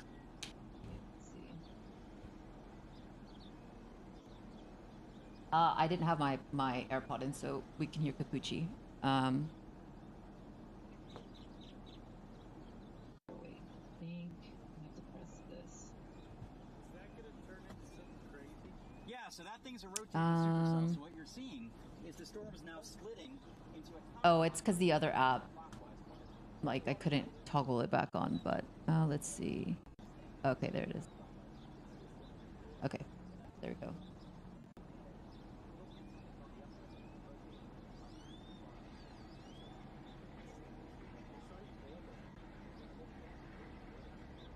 Yeah, I have Capucci's stream above me, so I don't know if we can just switch if you want to switch, but I don't think so. Am I coming through the stream? I didn't have my AirPod in, so we can Gotcha. okay.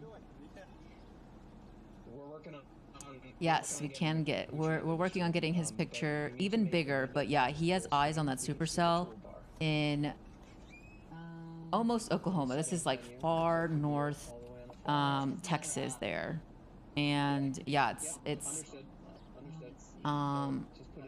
yeah, it's getting bigger. So yeah, you're definitely seeing that's Matthew Capucci again. He is near Vernon, Texas, so he's looking, I think, he's looking facing west, and so that's what you're seeing. You're on 287, right? Yeah, we'll be right back. Hang on. Above me, so I don't know if we can just switch. Yeah, that's a good workaround, but I want to pull him in otherwise. Yeah, but now we can see your video a little bit bigger, but we're still working on bringing you in fully, and even your audio. But yeah, let me know, guys, if y'all see that on your screen. I know maybe on TikTok you can't see it as much. I think we're frozen on TikTok, so let's see if I can reboot that. Okay, there. I think it just froze on my end. But yeah, you can definitely see Capucci shot a little bit bigger. And I don't think I want to keep that up if you start driving, so I'll switch it once we get Mauricio to switch it there. But yeah, that's a great shot of that storm. And I have the radar here pulled up next to me, so that is the one Capucci's on. Again, this is along 287, and he's facing west. And we'll be driving into Oklahoma shortly. 8 more minutes here, 9 more minutes before we head north. Yeah, but now we can see your video a little bit bigger, but we're still working on bringing you in. No, I can. Let me pull you up real quick. I think I want y'all to be able to hear him, so I think now we can hear you, Capucci, loud and clear. Awesome, yeah. So Erica, precise narration, nicely done. As you said, we're looking west out of Vernon, Texas, at the storm, which right now is original copy, heading east-northeast. What's happening right now is the storm is splitting into a clockwise and a counterclockwise pair. We're looking at the counterclockwise spinning up now. And my expectation, oh my goodness, wow, very shortly you'll see some very prominent lightning shooting out of it. But my expectation is that this counterclockwise part will become dominant and take more of a right turn and almost due east or east-northeast towards Davidson, Frederick, Tipton, and Manitow, and could eventually become Atlantic. So that's kind of what we're watching for at this point. We're looking at the updraft now with this spiral, the upward column of rotation that's spinning counterclockwise. This thing, it's a tall storm. It's up to about 55, almost 60. Hey, until we can get Capucci's audio figured out, Erica. Awesome, yeah. So, Erica, precise narration, nicely done. As you said, we're looking west out of Vernon, Texas. Sorry, Capucci's loud on the stream, so whatever you're telling me, Mike, the stream can hear it. The storm is splitting into a clockwise and a counterclockwise pair. But, Capucci, I don't know. I did hear you for a second there. Oh my goodness.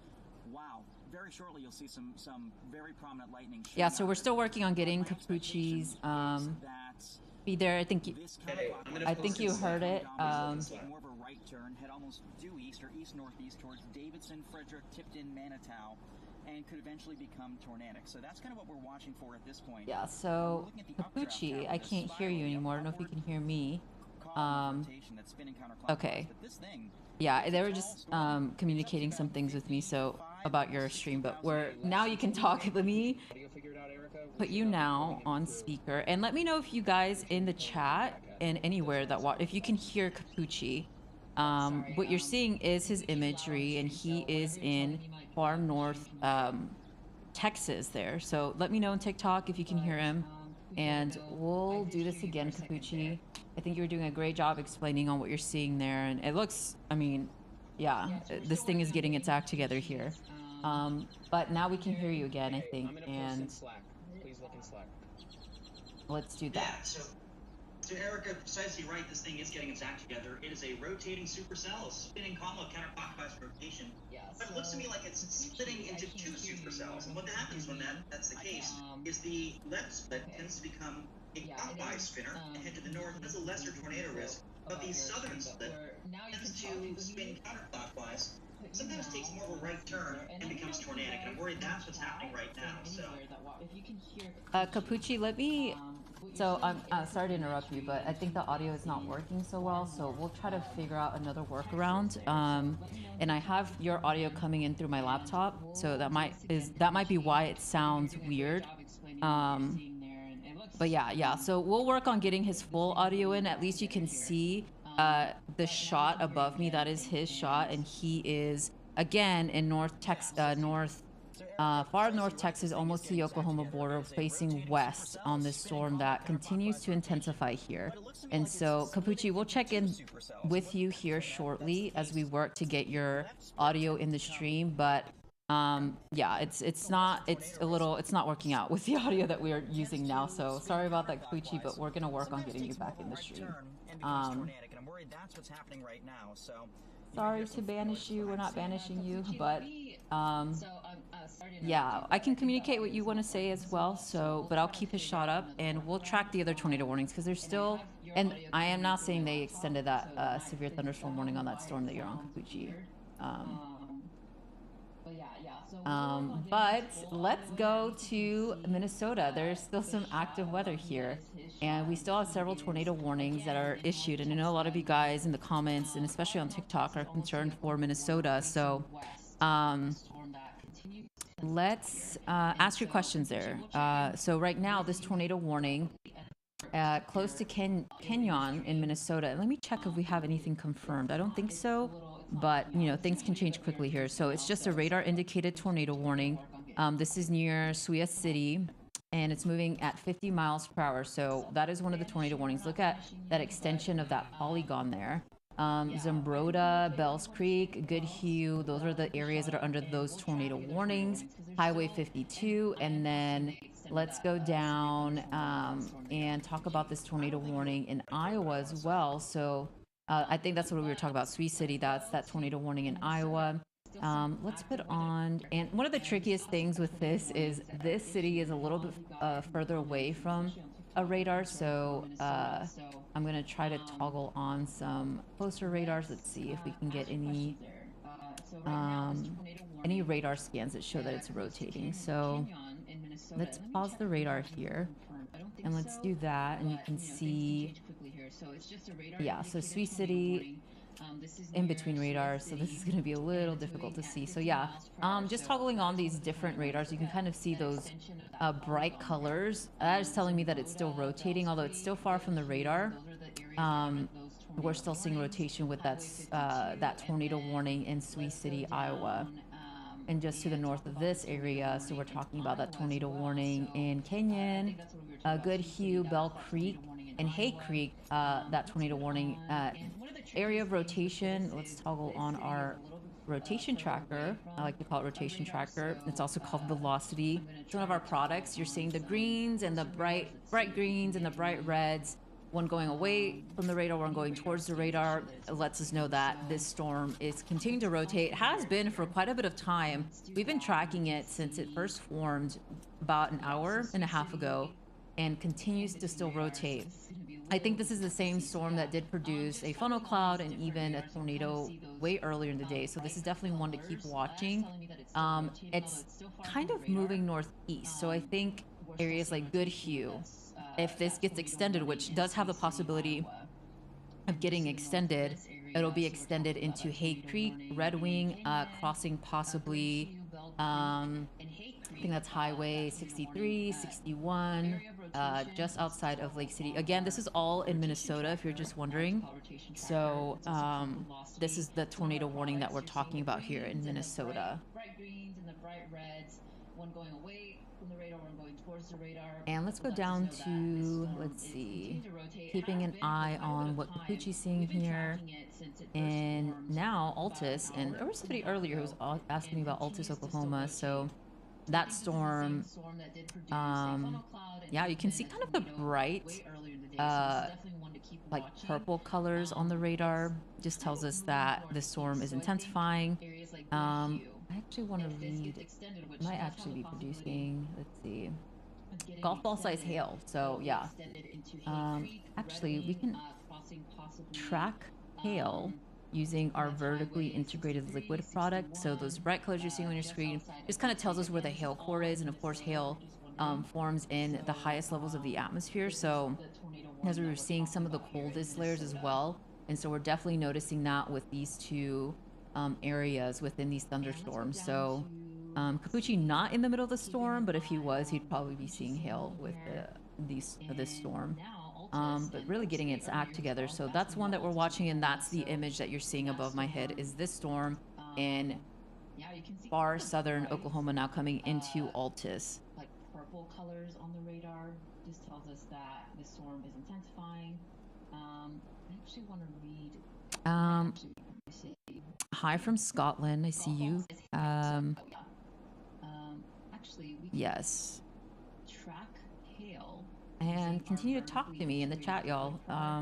Happy to answer any questions, anything that you're concerned about. For those asking about Wisconsin, looks like there is some severe thunderstorm warnings far north Wisconsin, far northeastern. We're talking about Republic, Channing, just outside of Crystal Falls. So that is what I'm seeing so far, but really most of the tornado warnings are here in the Minnesota, Iowa area. We're watching, and that's the image that you're seeing above my head is this storm in far southern Oklahoma now coming into Altus.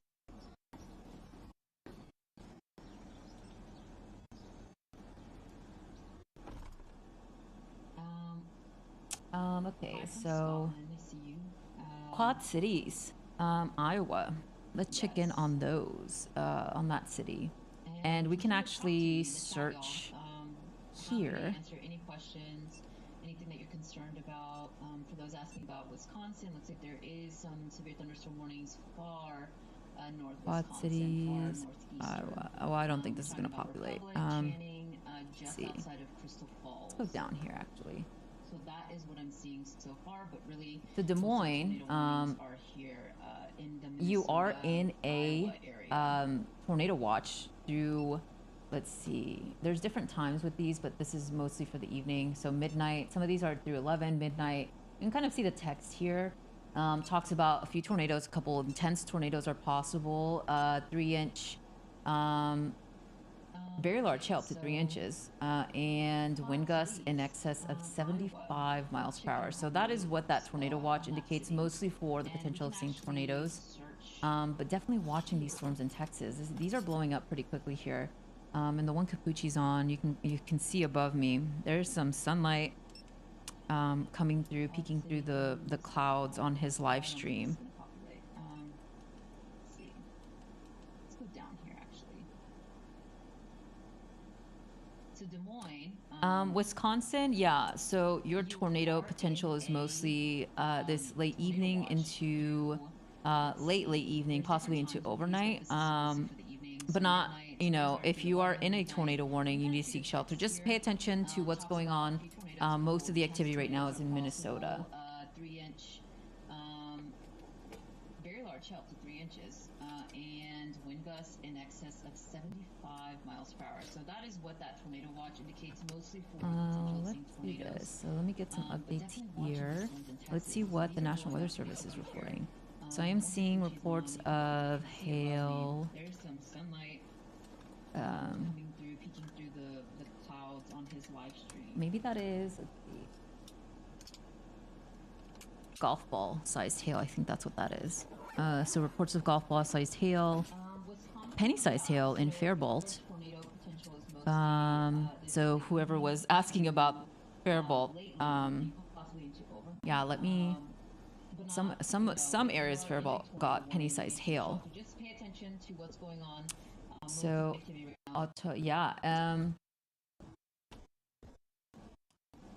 So Owatonna,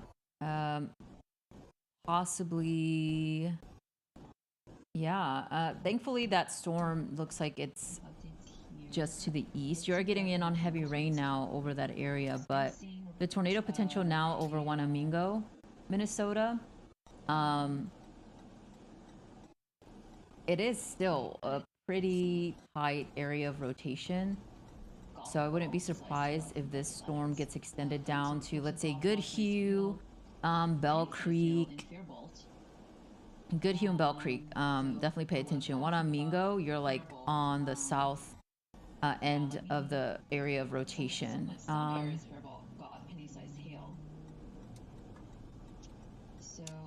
Yeah, and Mauricio, let me know any update on what's going on back there. So let's get some updates here. So let's see. Yeah, most of these are radar indicated tornado warnings. But again, if you're under a tornado warning, go to your safe zone.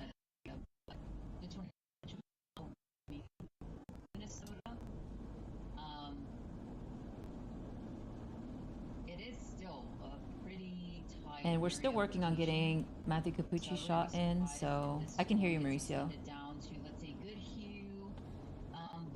Okay. What was that? Oh, okay. Okay. Yeah, we're working on getting Capucci in, but at least for now, you can see his shot above me. He's still driving out into, looks like trying to get a better view of that storm in Oklahoma.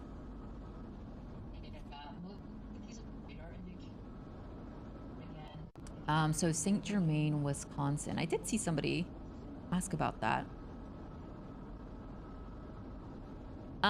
Katie, depends on where in Minnesota. We are seeing a tornado warning in Minnesota. There were several tornado warnings. There were a couple confirmed tornadoes as well in Minnesota. It just depends on where you are in Minnesota. So let's do St. Germain, Wisconsin. Yeah, you're far northern Wisconsin. So, I mean, you are under a risk of severe weather. That's a level 3 out of 5. But I think mostly your threat will be later this evening. And you're not even in a tornado watch zone yet. But, of course, storms could pop up and they could be severe warned. Just something to pay attention to if you're in St. Germain, Wisconsin here over the next several hours.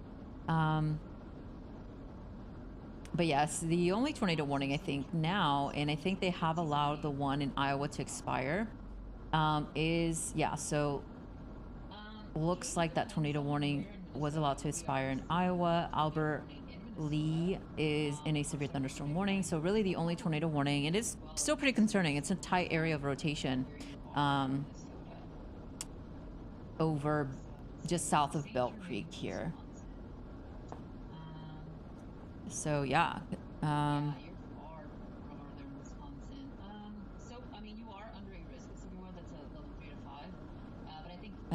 Stay west of Eau Claire, Wisconsin. No, I think you'll get in on activity here within the next couple hours. Eau Claire, you are also in a tornado watch, so it's coming very close to your area, so just something to keep in mind. I think over the next hour or so, I would say that's when the storms are going to start affecting your area in Eau Claire.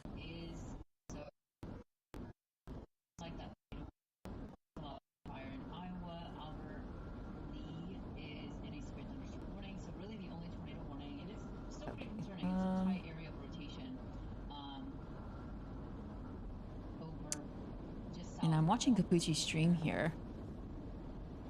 See him driving.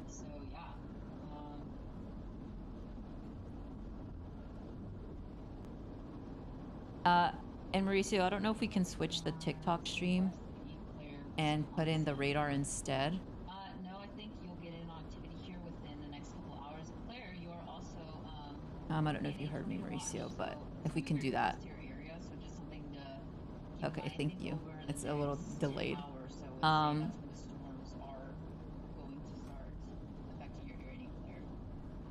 Do you think the storms will hit the Fox cities tonight? Is Appleton, I think that's Wisconsin, right?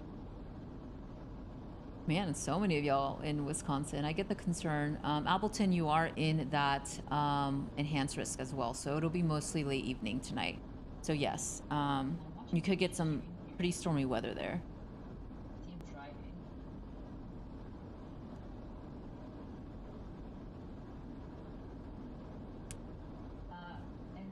Yeah, so let's see. And a lot of you asking about the weather on what's going to happen in Wisconsin. So let me get some timing for you guys, just to put y'all at ease.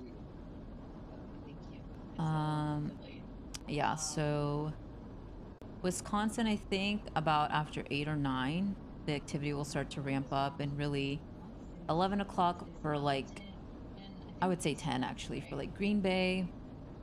Anywhere on the eastern side of Wisconsin, there could be some really strong storms. And then in the overnight hours as well. I am seeing some stronger storms possible in central Wisconsin, you know, into the after midnight. And then really, I think things will start to improve as early as, let's see, as early as 2 to 3 a.m. So just have a way to receive alerts in the overnight hours, especially anywhere in Wisconsin. I hope that puts y'all at ease. So many questions about Wisconsin, and that's what we're seeing at least. At least that's what my thinking is for the storms in Wisconsin. Although right now, most of them are in Minnesota, and we're still seeing that tornado warning there.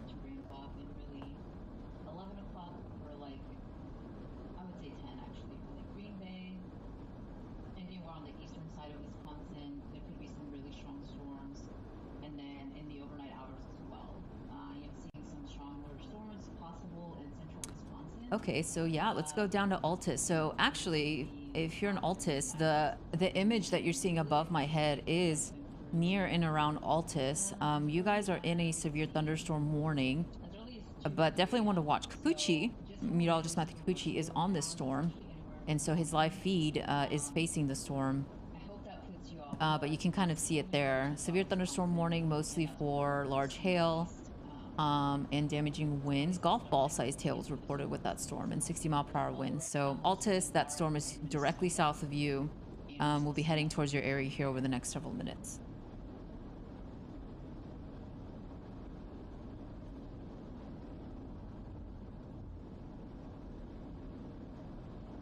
Okay, so I think I've been mispronouncing. It's Eau Claire, Wisconsin.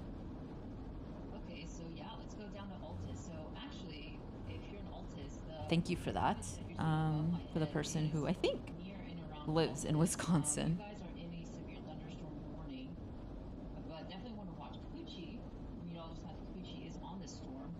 Okay, so let's go to this tornado warning up here.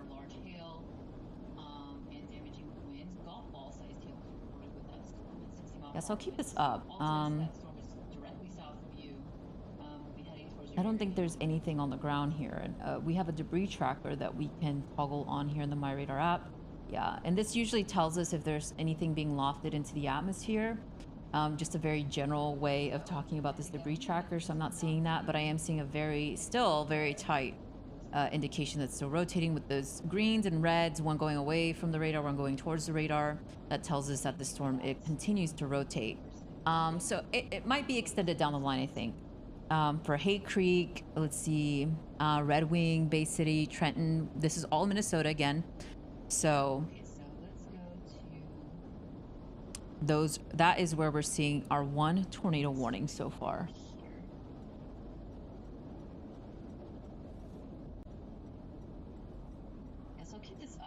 And then Capucci's live shot is just above my head, and he is in Oklahoma, right on the Texas-Oklahoma border there. Tells us if there's anything being lofted into the atmosphere. Just a very general way of talking about this debris tracker, so I'm not seeing that, but I am seeing a still very tight indication that's still rotating with this Okay, so let's do that.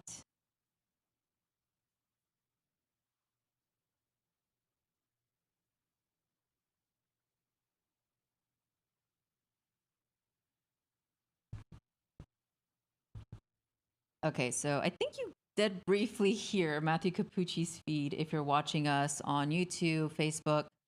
So I think we did hear you for a second there, Capucci, but yeah, let me know how the audio sounds if you were in the stream. But I muted you now, so I think it was kind of messing up with my audio there. Um, so I think we're still working on getting you into our stream, Capucci, at least your audio.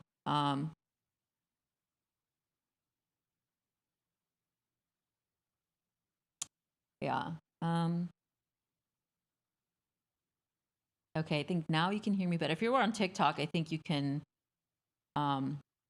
hear me all right. But for anyone else who was in the stream, I think there was an echo. So thank you.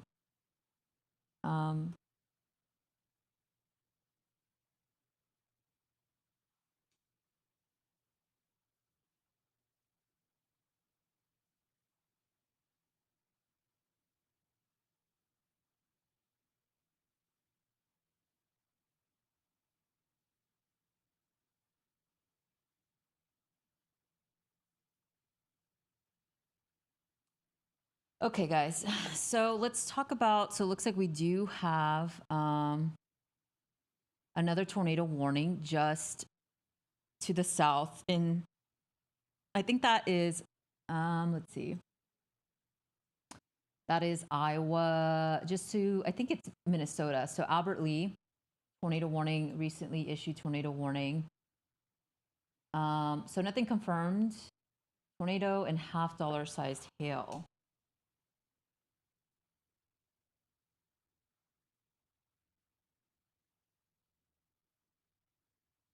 I think I just heard Gucci. Okay, so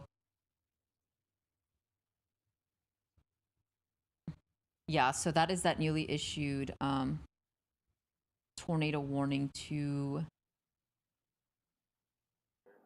in Albert Lee. And let's toggle on this radar here.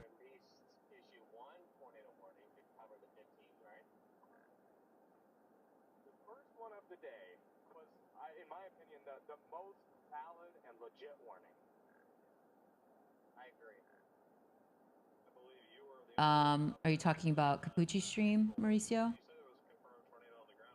Okay, Capucci and Jordan. So it looks like we are. He is in. Where are you, Capucci? I think Vernon, Texas.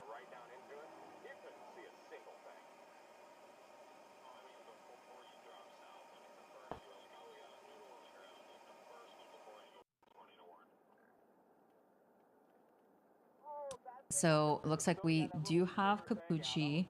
We're gonna get him in here shortly.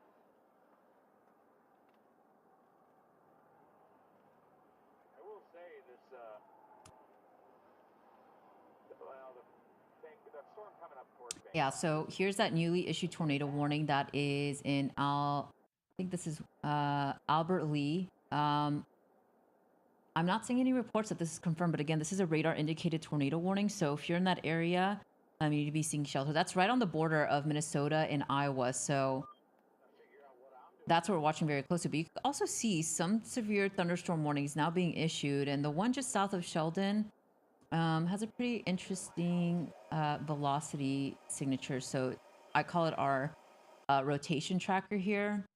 So that is definitely one to watch. Again, this is just to the south of Orange City, Grainville, Paulina, and south of Sheldon. And then to the west of that storm, we also have a severe thunderstorm warning. But so far, and looks like they just allowed the tornado warning near, what was it, Goodhue to expire. So that's some good news. But so far right now, we just have the one tornado warning near Albert Albert Lee, Minnesota here.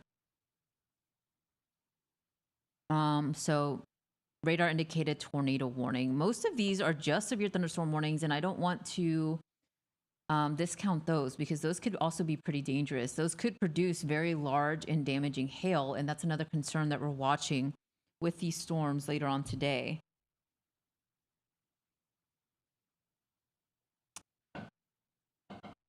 Yeah, there's somebody asking about Florida. There was some, I did see earlier severe thunderstorm warning, but we're not really focusing on Florida today, just because most of the activity is for the upper Midwest.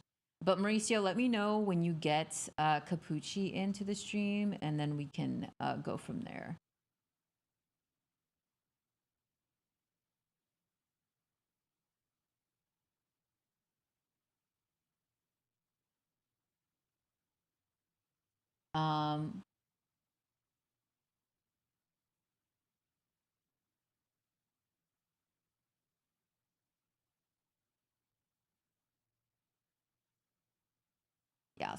Yeah, so still tracking this.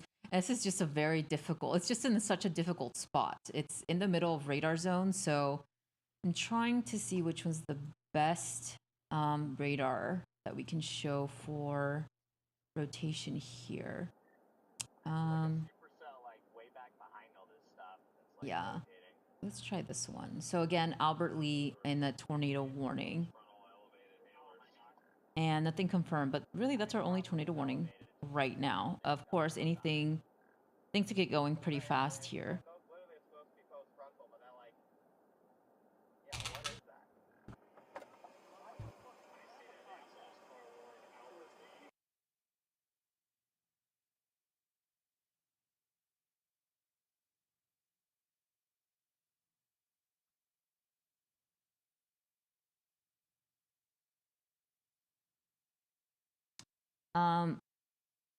Yeah, wolves on TikTok. Let me know, what state is that? What city and state? The only tornado warning so far is the one in Albert Lee, Minnesota. So let me know where you're concerned about.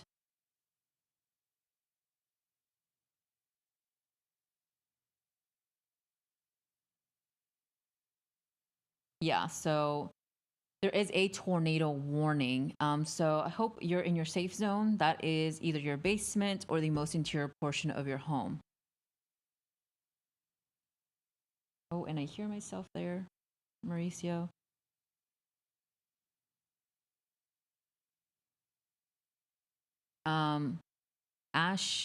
Ashby, Minnesota. I think you guys are seeing a severe thunderstorm warning here. Let's see.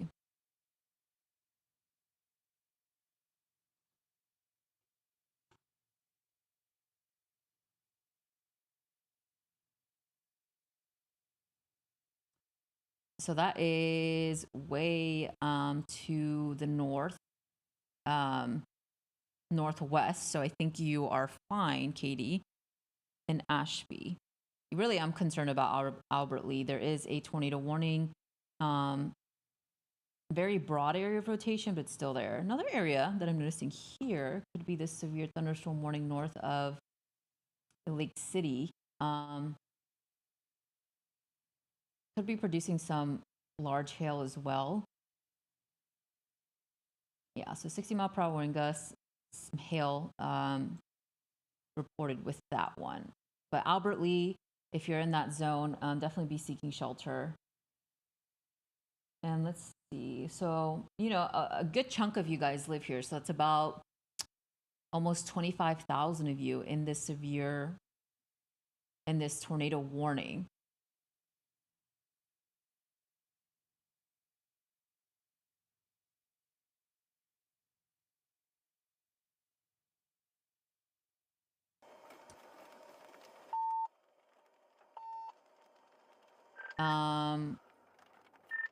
I can try. I think Capucci, if you want your audio, I don't know if it's going to sound good because we tried that earlier. And it just didn't work well. So yeah, I bet that storm to the west near Polina is definitely elevated.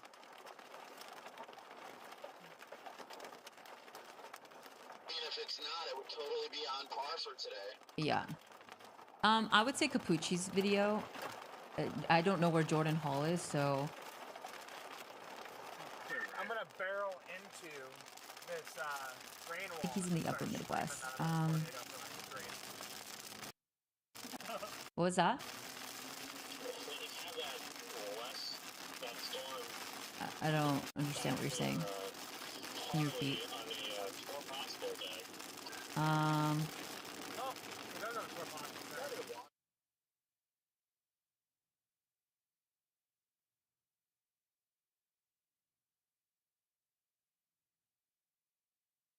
Okay, so let's go back to this tornado warning. Ramsey, Minnesota and Minnetonka, Minnesota. Let's yeah, Marisa, let me know if you could put Capucci's stream right above my head if you want. This is through the app, but if you want to do it yourself, you can do that up there.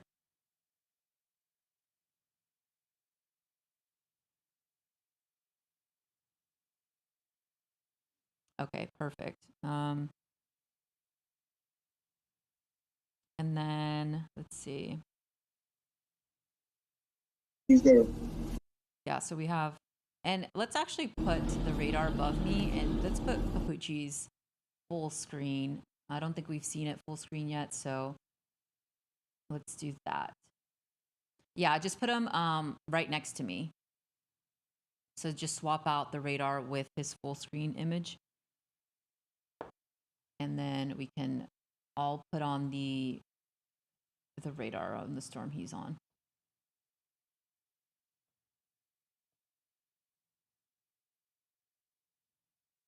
Yeah, so there is Matthew Capucci's full screen. He's not in Little Rock, Arkansas. He's actually in Oklahoma. And I have, if you can put the radar above my head so we can kind of show, it should be the, well, we can switch it here. That's fine. You can leave that up.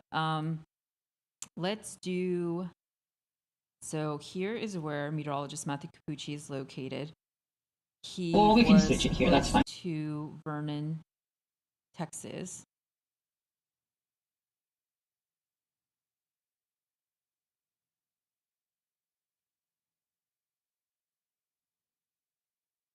So yeah.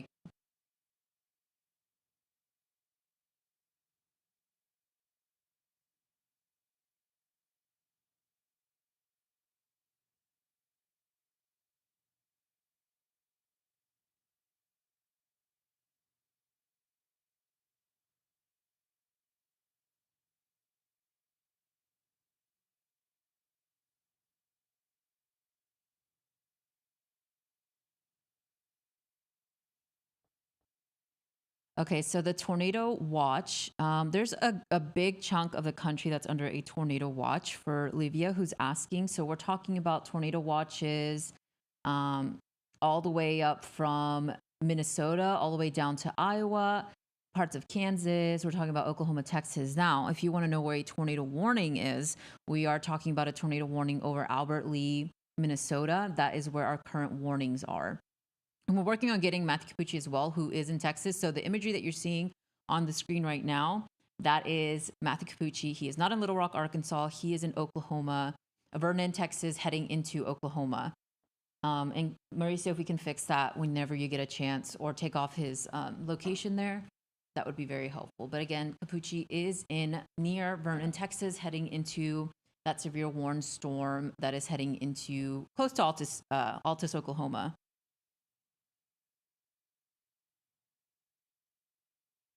Yeah, it looks like Mauricio's there live editing it. Vernon, Vernon.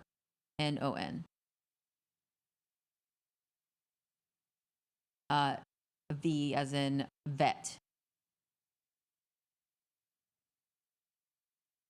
Mauricio, I'll send you the text here.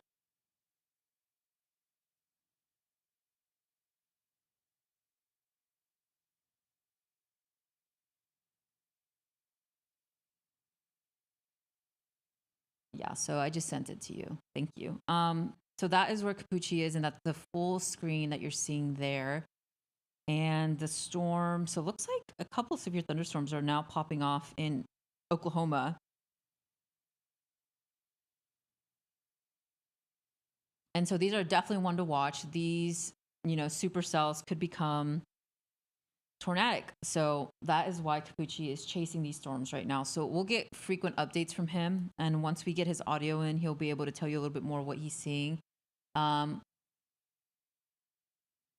But so far, at least, there's only one tornado warning, and that is in Minnesota. Somebody said there's also a Vernon, Wisconsin. I didn't know that. That is definitely Capucci's in, yeah. Capucci's in Texas, Vernon, Texas.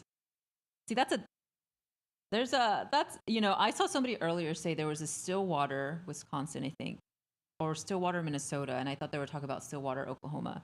I'm very familiar with the Central Plains, not too much with the Upper Midwest, but now I'm becoming a little bit more familiar as you guys are continuing to letting me know about what cities you're concerned about. But yeah, continue to chat.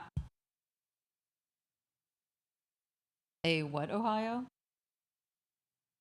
Oh, okay. That's an interesting city name in Ohio. And by the way, Ohio, we're not talking about you guys today. You're not in a severe weather risk today, but that does change tomorrow. Mauricio, can we put the Windows version of the app above me really quickly?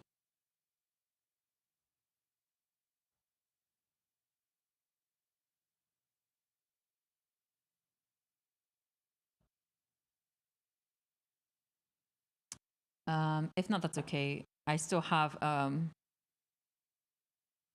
the radar up for Oklahoma.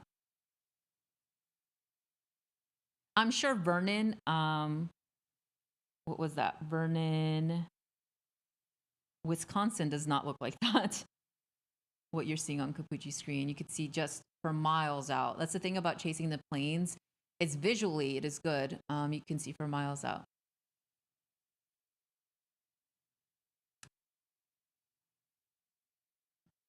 Mississippi, you're not seeing any severe weather today, so no concerns about that today.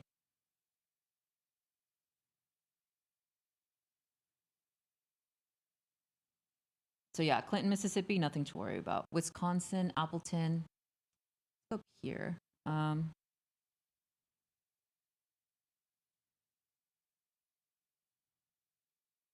Yeah, so good news for Minneapolis. They did cancel that tornado watch. So now you guys in Minneapolis are in the clear. Anyone in western Minnesota in the clear now.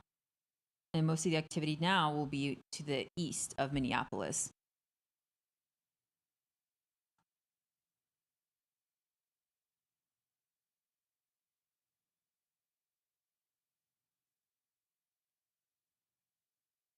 Eastern Iowa. Yeah, Eastern Iowa, you still are in that tornado watch. So just something to keep in mind. You still have a couple more hours of activity there.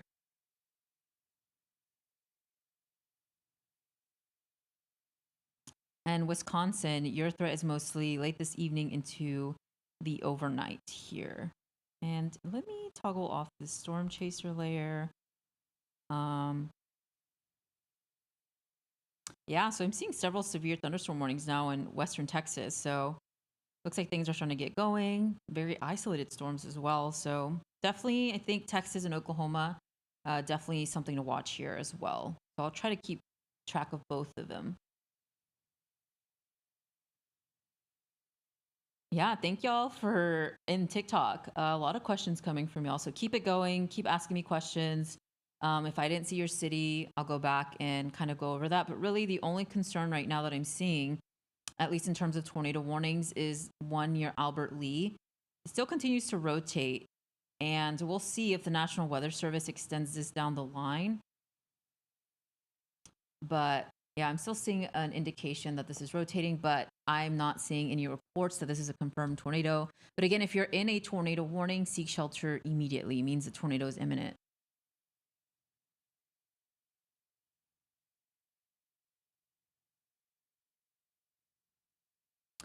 Okay, let's see.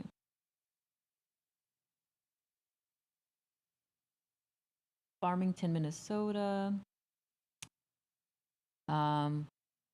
If you're anywhere really in eastern Minnesota, or western, I should say, western Minnesota, your tornado threat is done for the day. Anywhere west of Minneapolis, you're good to go. If you're in south central, southeastern, eastern Minnesota, Wisconsin, you're still going to see that tornado threat the rest of the evening.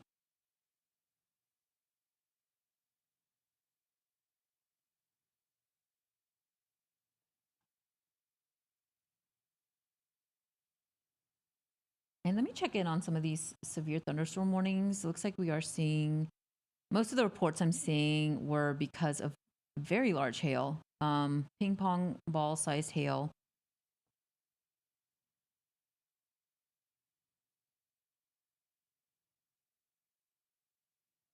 And looks like things are also ramping up in Kansas.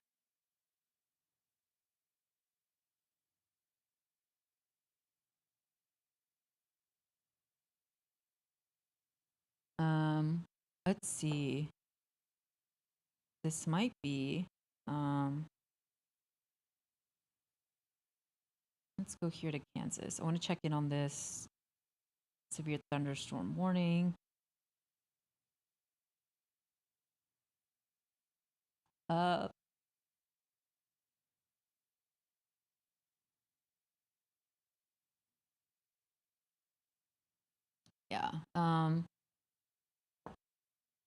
I'm seeing reports that this storm here in Kansas, let's take a look at the rotation tracker here. I'm seeing reports that there could possibly be a tornado here in Bellevue, Kansas.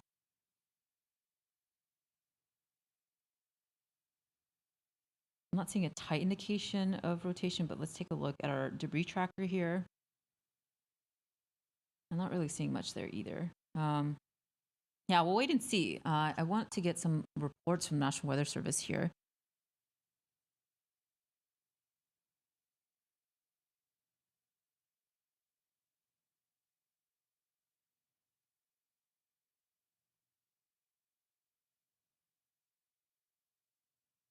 Is Lakeville, Minnesota in any danger tonight? It's 20 miles south of, I think that's Minneapolis. Yeah, I think, so Minneapolis is in the clear. I think anywhere, even 20 minutes south, you're also in the clear. That tornado watch has been allowed to expire. And so I think you guys are good to go. Most of the activity now is in south Minnesota into parts of Iowa. We're still tracking that tornado warning in Albert Lee. Waiting to see what happens with this tornado warning. If there's a tornado warning issued in Kansas.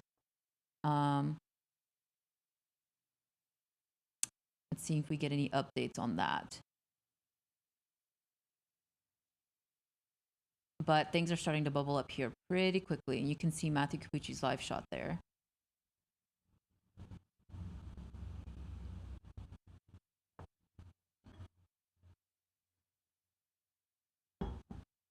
I can hear him too.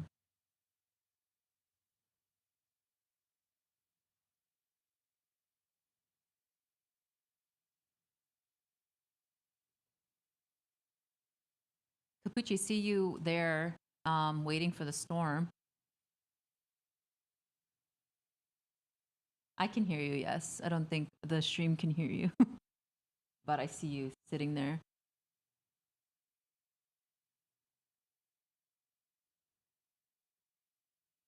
Okay, Seymour, Texas. Maybe you'll see more there.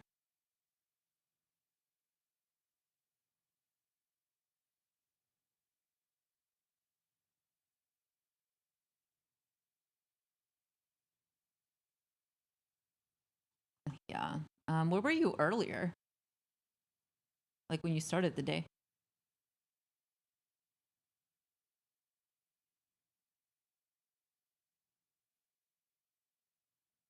I see a lot of severe thunderstorms now in Texas.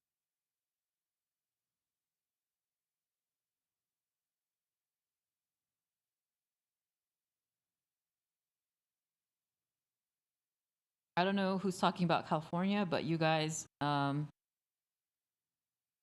not really paying attention to the weather there today. You're not in a severe threat, but you guys do tend to get some severe storms, very rarely.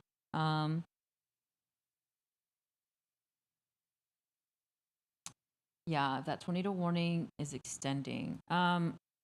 So one of the tricky parts with this specific tornado warning, it's in like a radar hole, coverage hole. So I can't really get a great picture on what it's doing. And that's over these areas why storm reports are more relied on, just because we're kind of in those zones where the radar's not really doing a good job of picking this up just because it's so far. It's like in between 4 radars. So I'm trying to get a great picture of it. I'm trying to do my best, but I'm solely relying now on reports from the National Weather Service here. They do say that it's still rotating. There's still areas of rotation. So, and of course, storm spotters are on the storm and can give us a better picture. But I do think it's still rotating. Could be close to Albert Lee here in Minnesota. So if you're still under that tornado warning, just continue to stay in your safe zone, at least for the time being, until it expires, until the danger has passed. We'll let you know, of course, what happens with this tornado warning. But for now, you need to be seeking shelter with this warning.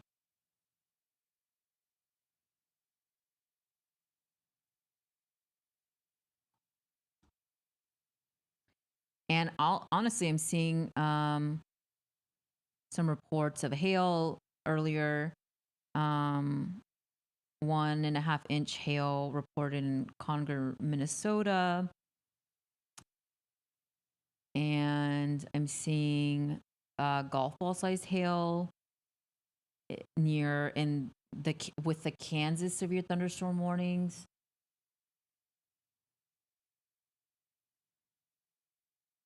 And then all of those severe thunderstorm warnings in Oklahoma and Texas. So yeah, so far, I mean, just one tornado warning in Minnesota. And once the storms pass you guys, you'll be in the clear. So just hang on there for a couple more minutes. If you're in Albert Lee, still tornado warned storm. I think it's going to expire here in the next couple minutes as well. Let's see, in about 6 minutes.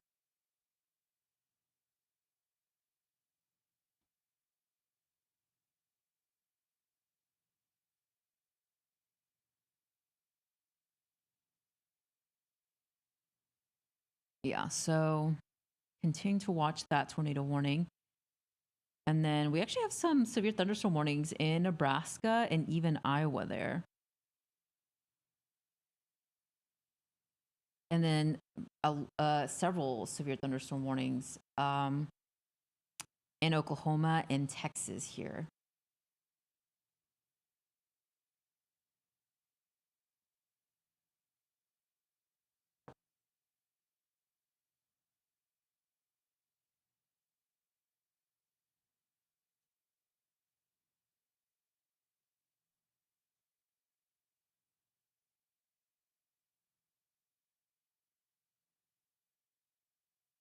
Okay, let's see.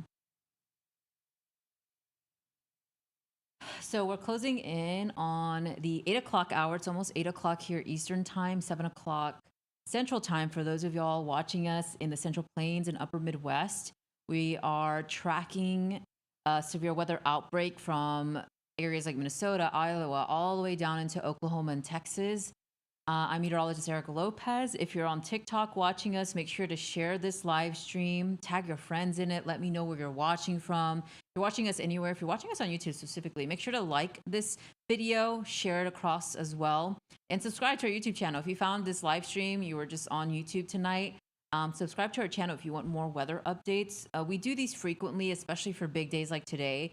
Moderate risk of severe weather. That's a level 4 out of 5 for the potential of seeing tornadoes. We did see a couple confirmed tornadoes earlier.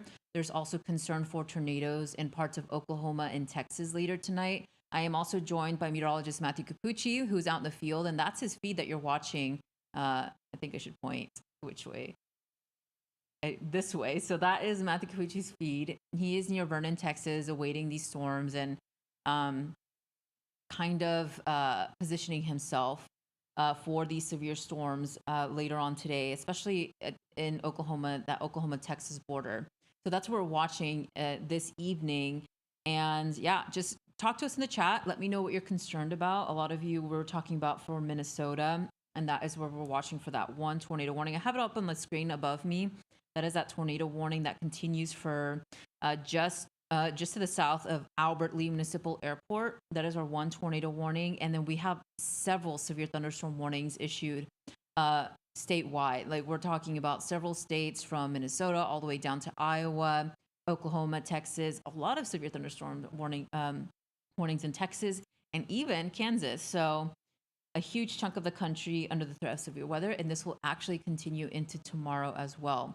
So we're going to continue giving y'all frequent updates on the severe weather threat, and let me know what your questions and concerns are. We can also show you future radar. We can show you reports here on the screen. We're working on getting Matthew Capucci as well in our stream so he can talk to you a little bit about what's going on and what he's seeing. But let's actually switch, Mauricio, the live stream with the radar so we can show the radar a little bit bigger there.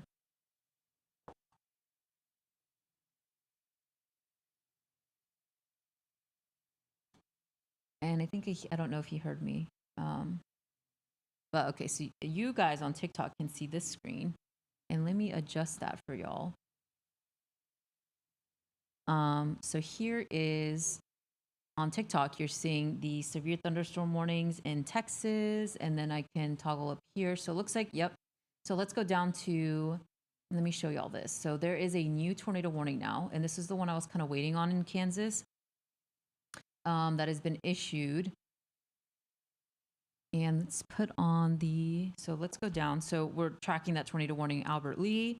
Let's go down to Kansas. That's a new tornado warning. And that was the one that I was talking about, had a reported tornado with it. So it looks like they did finally pull the trigger and issue that tornado warning with this storm. So yeah, definitely an area of rotation.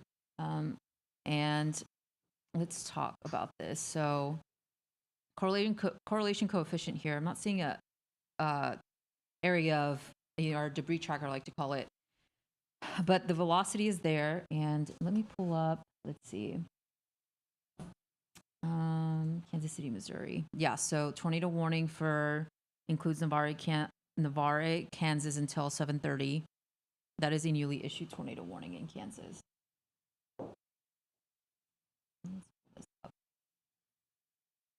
Okay.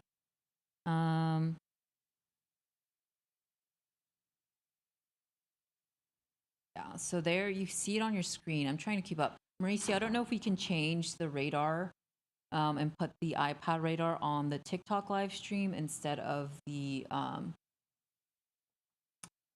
MacBook Mini. I don't know if you can hear me there.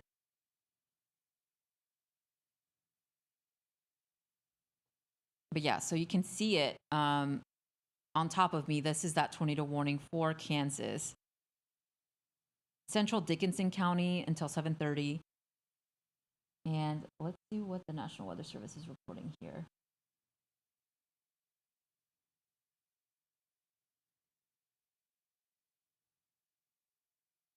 Yeah, so right now radar indicated, but it was a confirmed, I was seeing reports of this being a tornado, but looks like they're keeping just the radar indication here. And I am seeing a very tight couplet here. So it is spinning, it is rotating.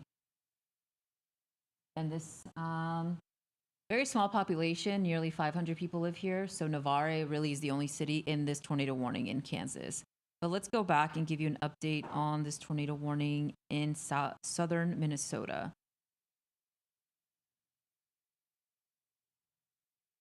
And it's between radar, so it's not a clear picture of it spinning, but it still continues to spin. I think it's right over Albert Lee.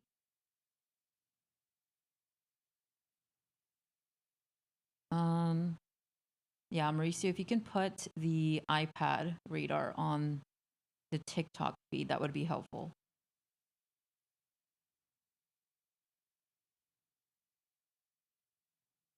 I think we're pulling it up, but you can see, yeah, there it is. Thank you, Mauricio.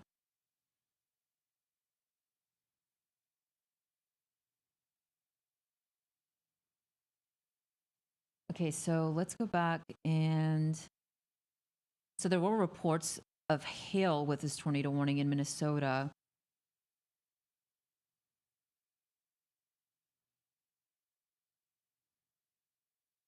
Yeah, so, and also seeing reports of hail in Knapp, Wisconsin. I can hear myself too, Mauricio, by the way.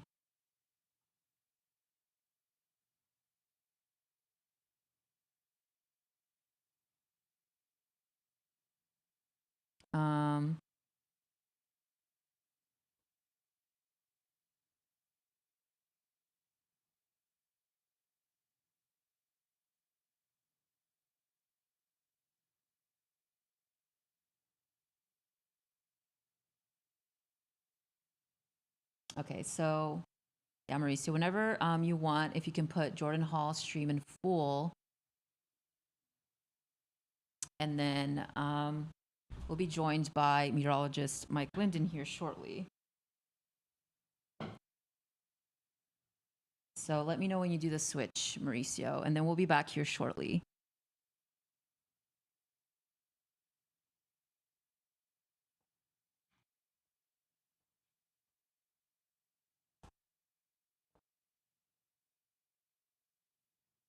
So yeah, Mauricio, let me know.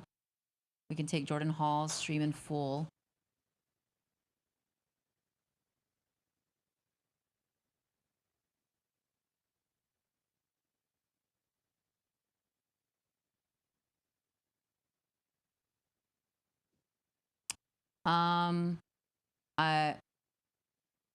Yes, but just let me know when you do the switch, please. Do Matthew Capucci's then full screen.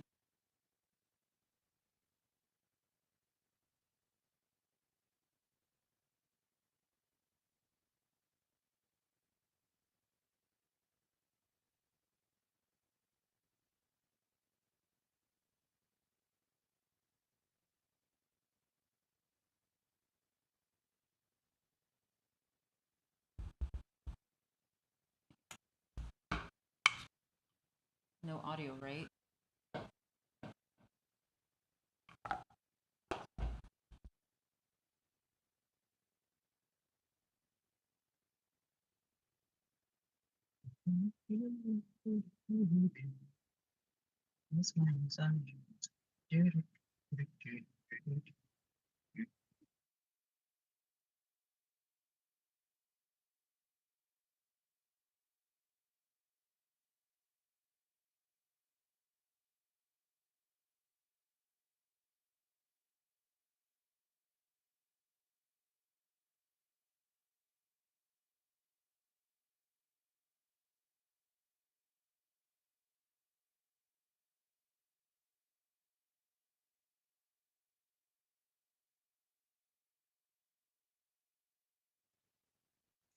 Hey, good evening, everyone. Thanks so much for tuning in. We appreciate you bearing with any tech issues earlier on. We're looking right now at a confused storm. The storm is confused. It's not the storm's fault, but what's happening right now is the storm in southwest Oklahoma has split once, and it kind of wants to split again. And that happens when the winds increase speed with height, but they don't really change direction. And that's what we think is happening right now. Now, in the next hour or so, as the low-level jet stream starts to ramp up, we might see an uptick in the amount of severe weather activity. But for now, all the storms are kind of splitting before they can really get their acts together and potentially be tornadic. I'm noticing one or two other storms try to form off to my west, and that may be something I watch over the next little while. Oftentimes, the storms that split, when you have that happen, it's the right split that ultimately becomes tornadic. We're seeing a new updraft go up near Quanah, and that's the one that really has my attention. But otherwise, things so far today have mostly, emphasis on mostly, remained well behaved.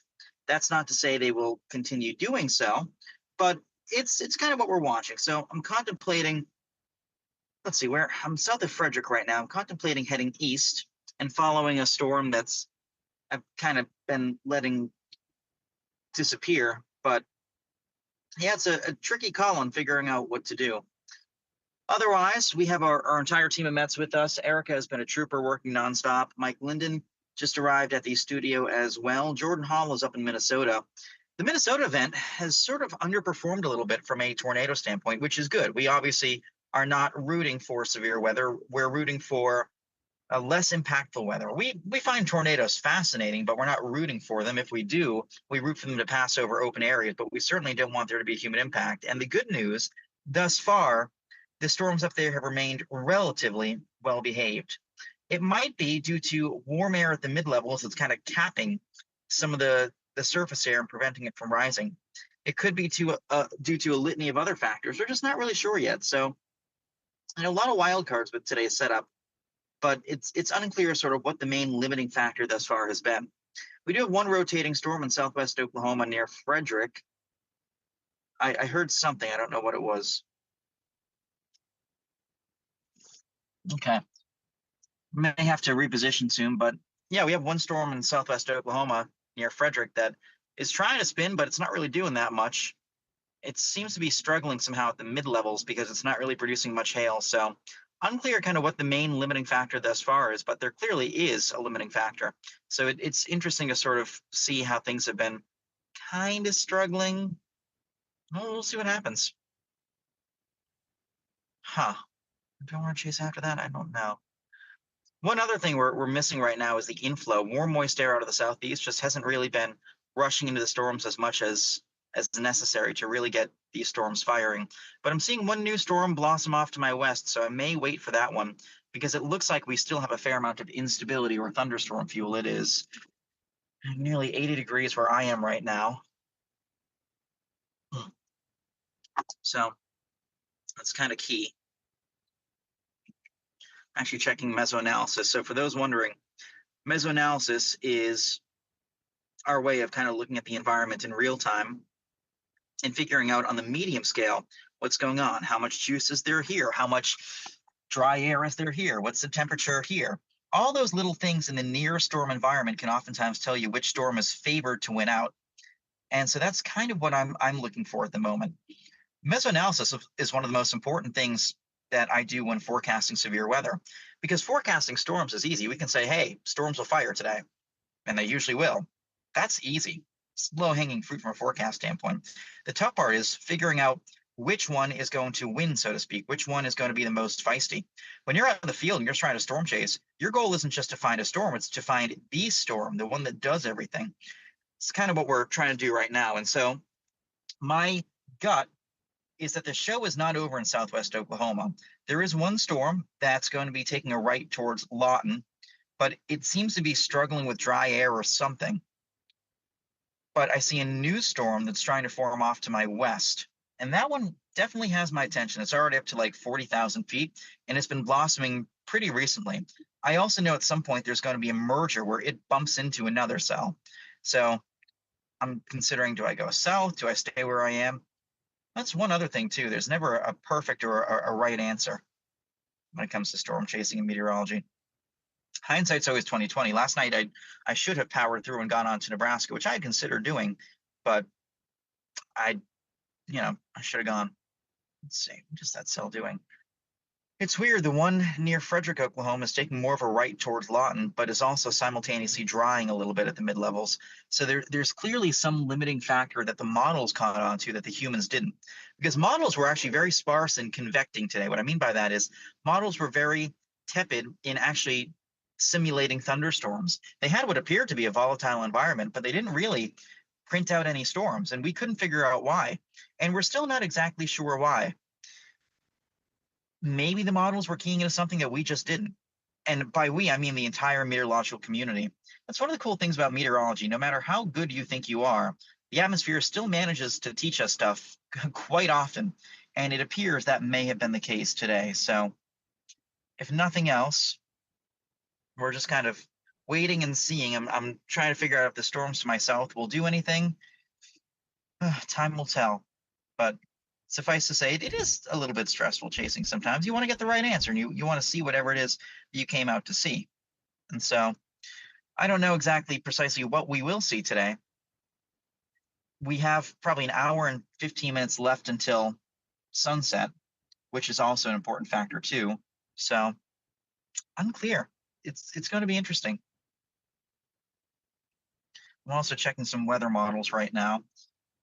Fortunately, I'm pulled to the side of the road, but checking models and trying to figure out where I should stay hotel-wise tonight to position for tomorrow. We still have an active week of severe weather. The good news, I think by Thursday, the plains tend to see a period of quiescence. Things will become much more quiet over the beleaguered plains. And believe me, the plains have dealt with enough over the past month. But it'll be nice, at least for the plains, to have kind of a respite and for things to be sort of done, at least for a little while. Next week, I do think there will be more activity. So it's kind of what we're working with right now. Let's see, that cell near Frederick, Oklahoma is interesting.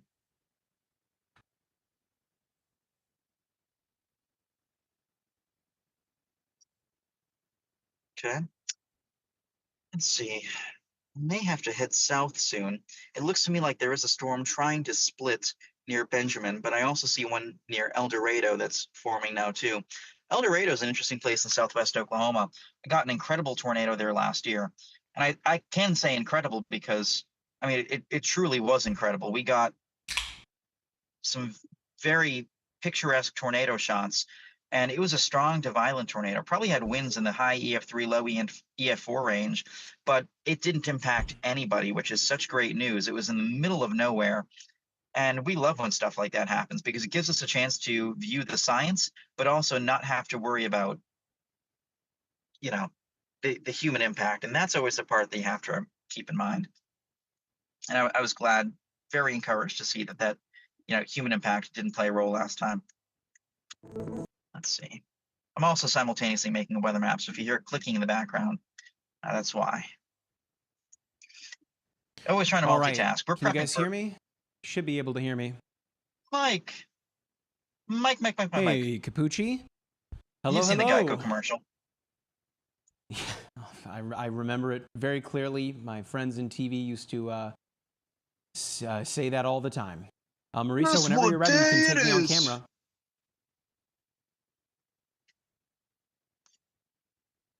What's going on, everybody? Meteorologist Mike Linden here coming at you. It is 8:12 here live from the MyRadar studio. I'm coming to you from beautiful Orlando, Florida. Of course, 8 o'clock in the evening Eastern time, but centrally 7 o'clock. And we are dealing with active weather. Erica's been holding things down, and we have got a new tornado warning to focus in on here. This one here. Let's see what's going on. We got 46 minutes to go. This one coming in from the Duluth office from Duluth, Minnesota until 8 o'clock Central Time. So 46 minutes to go. Right now, this is just radar indicated rotation. It's crazy that we're dealing with tornadoes like this up here in Minnesota, but it's not too hard to spot the rotation here. Of course, when we're looking at radar indicated rotation, what that means from the National Weather Service is when you're seeing these colors kind of mishmashed together. Green is representative of winds going toward the radar. Red is representative of winds going away from it. So when you start to see these little abnormalities here, like this one northwest of Walford, and then this one just to the east of Mission, that is our rotation within the storm here. Of course, we can use a couple of other tools to give us some indication as to what it is that we're finding. And this right here would be something that jumps out at me on correlation coefficient, but this could be because we're kind of caught between the two radar sites here. Doesn't that blue color there, I mean, it's showing up on the other radar site. So right here, this product correlation coefficient is showing us objects that are being lofted vertically into the atmosphere. So it remains to be seen whether or not there is a tornado on the ground, but this could be a clue that potentially there is a little something on the ground right here just to the east of Pelican Lake. So for folks that live in this part of the world, in Mission and in Walford, you need to be in your safe place. Of course, it could be because it went right over the water there. Okay. Remember, if you guys are, wherever you are joining us from, be sure to follow us across all of our social media platforms. I know that we've been streaming across all of them this evening, and we'd really appreciate it if you help us reach our goals, 120,000 followers on TikTok. We're so close. There's a bunch of you in here right now. Again, if you were to all follow us, we'd really appreciate it. Be sure to share the live stream if you haven't already, and be sure to tap on the screen as well. If you're watching on YouTube, hey, subscribe. It's completely free to do so, and click that like button. It really helps us out a lot. All right. Now, of course, the app that I'm using here, this is the MyRadar app. It's totally free to download. I'm using it here on the Windows on the Windows platform. You should just go to the Microsoft Store. Just type in MyRadar. It's totally there to find for free. Same thing goes for iOS, Android, Amazon, on the Xbox platforms too. Completely free to download. Now, we've got meteorologist Matthew Capucci. He's out in the field. Mauricio, if you want to put Capucci above me, we can have Jordan. Jordan shot, actually, I believe that he is in Iowa there. So Jordan shot here that you can see above my head. TikTok, you guys can't see it. I'm not going to show you driving shots. You're going to have to head over to YouTube, youtube.com/myradar to see that. But Jordan shot that we've got over my head here, you can see that cut across the horizon there. Out ahead of it, blue skies. So this is why a day like today was given the risk that it was given, being that the air out ahead of it, you have clear skies there, which effectively means that as this cold front is advancing in from the west, and I can show you that here in the app, going into the layers menu, we turn on the fronts, and you can see here this big blue line with the little notches on it there. They're called pips in the meteorological world. That's showing us the direction at which the air is flowing. So what's happening here is, of course, that cooler air coming in behind that rising moist air and is effectively giving it a boost, nudging it higher into the atmosphere and causing that convection. So when you have the blue skies, imagine it like when you're getting up out of bed in the morning and you go to stretch and you get out of bed. Well, if we didn't have the clear skies and it was overcast, it'd be like stretching like this, and this is as high as you can go here. But with the blue skies out ahead of the convection, it's like getting a nice big stretch, allowing for these storms to get nice and tall and really potent. Now, interestingly enough, for our tornado warning that's right up here in Minnesota, this is right around what's called the triple point. And what I mean by that, you have your center of circulation, the low pressure. That's point number one. Point number two would be where you have that cold front coming in. And then point number three would be this warm front coming out of that central low pressure here.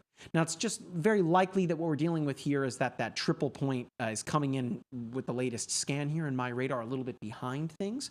But this storm is firing up effectively right where that cooler air is rushing toward the warmer air and allowing it to really get supercharged a little bit.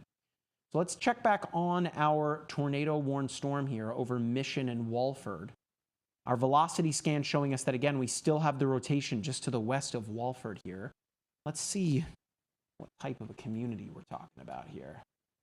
Hope you're all having a good night. It's not every day that we get a moderate risk up in this part of the world for the folks up in Walford here.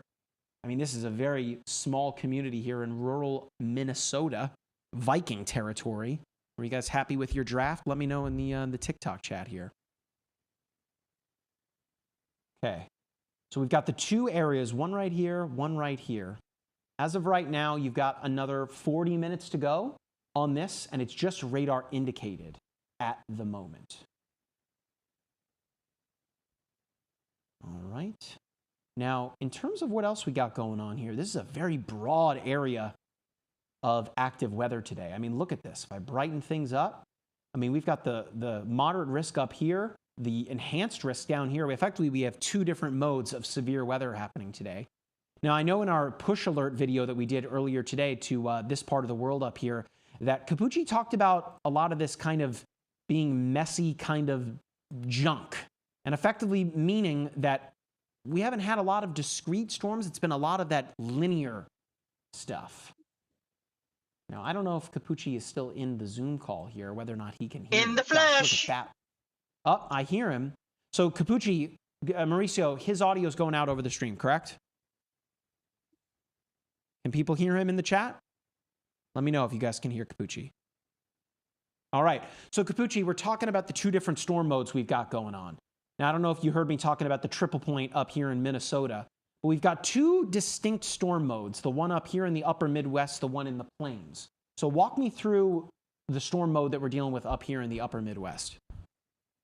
Yeah, so in the upper Midwest, you have more forcing, more oomph. What's happening, just as you pointed out, you're near the triple point. You're near where the dry air, the moist air, the cold air, they all meet. And where they meet, there's a lot more oomph, a lot more kick to get storms going. And sometimes when that happens, you have so much kick that the storms start to merge and interact a little bit. Storms are very persnickety. It's like having a younger sibling. They like to be left alone. And if you put them together, things can get a little bit chaotic. And so to that end, if you have too many storms in close proximity, they start to interfere with one another, and that cuts back on the tornado risk a little bit. And so what we're seeing right now over northeast Iowa and much of southern and eastern Minnesota into western Wisconsin is that all the storms have amalgamated. They've sort of all merged into a lengthy line, and that's been a limiting factor thus far. The same thing is happening right now in Kansas. Now, in parts of northern and central radar Texas, here so we can see that. Stand by.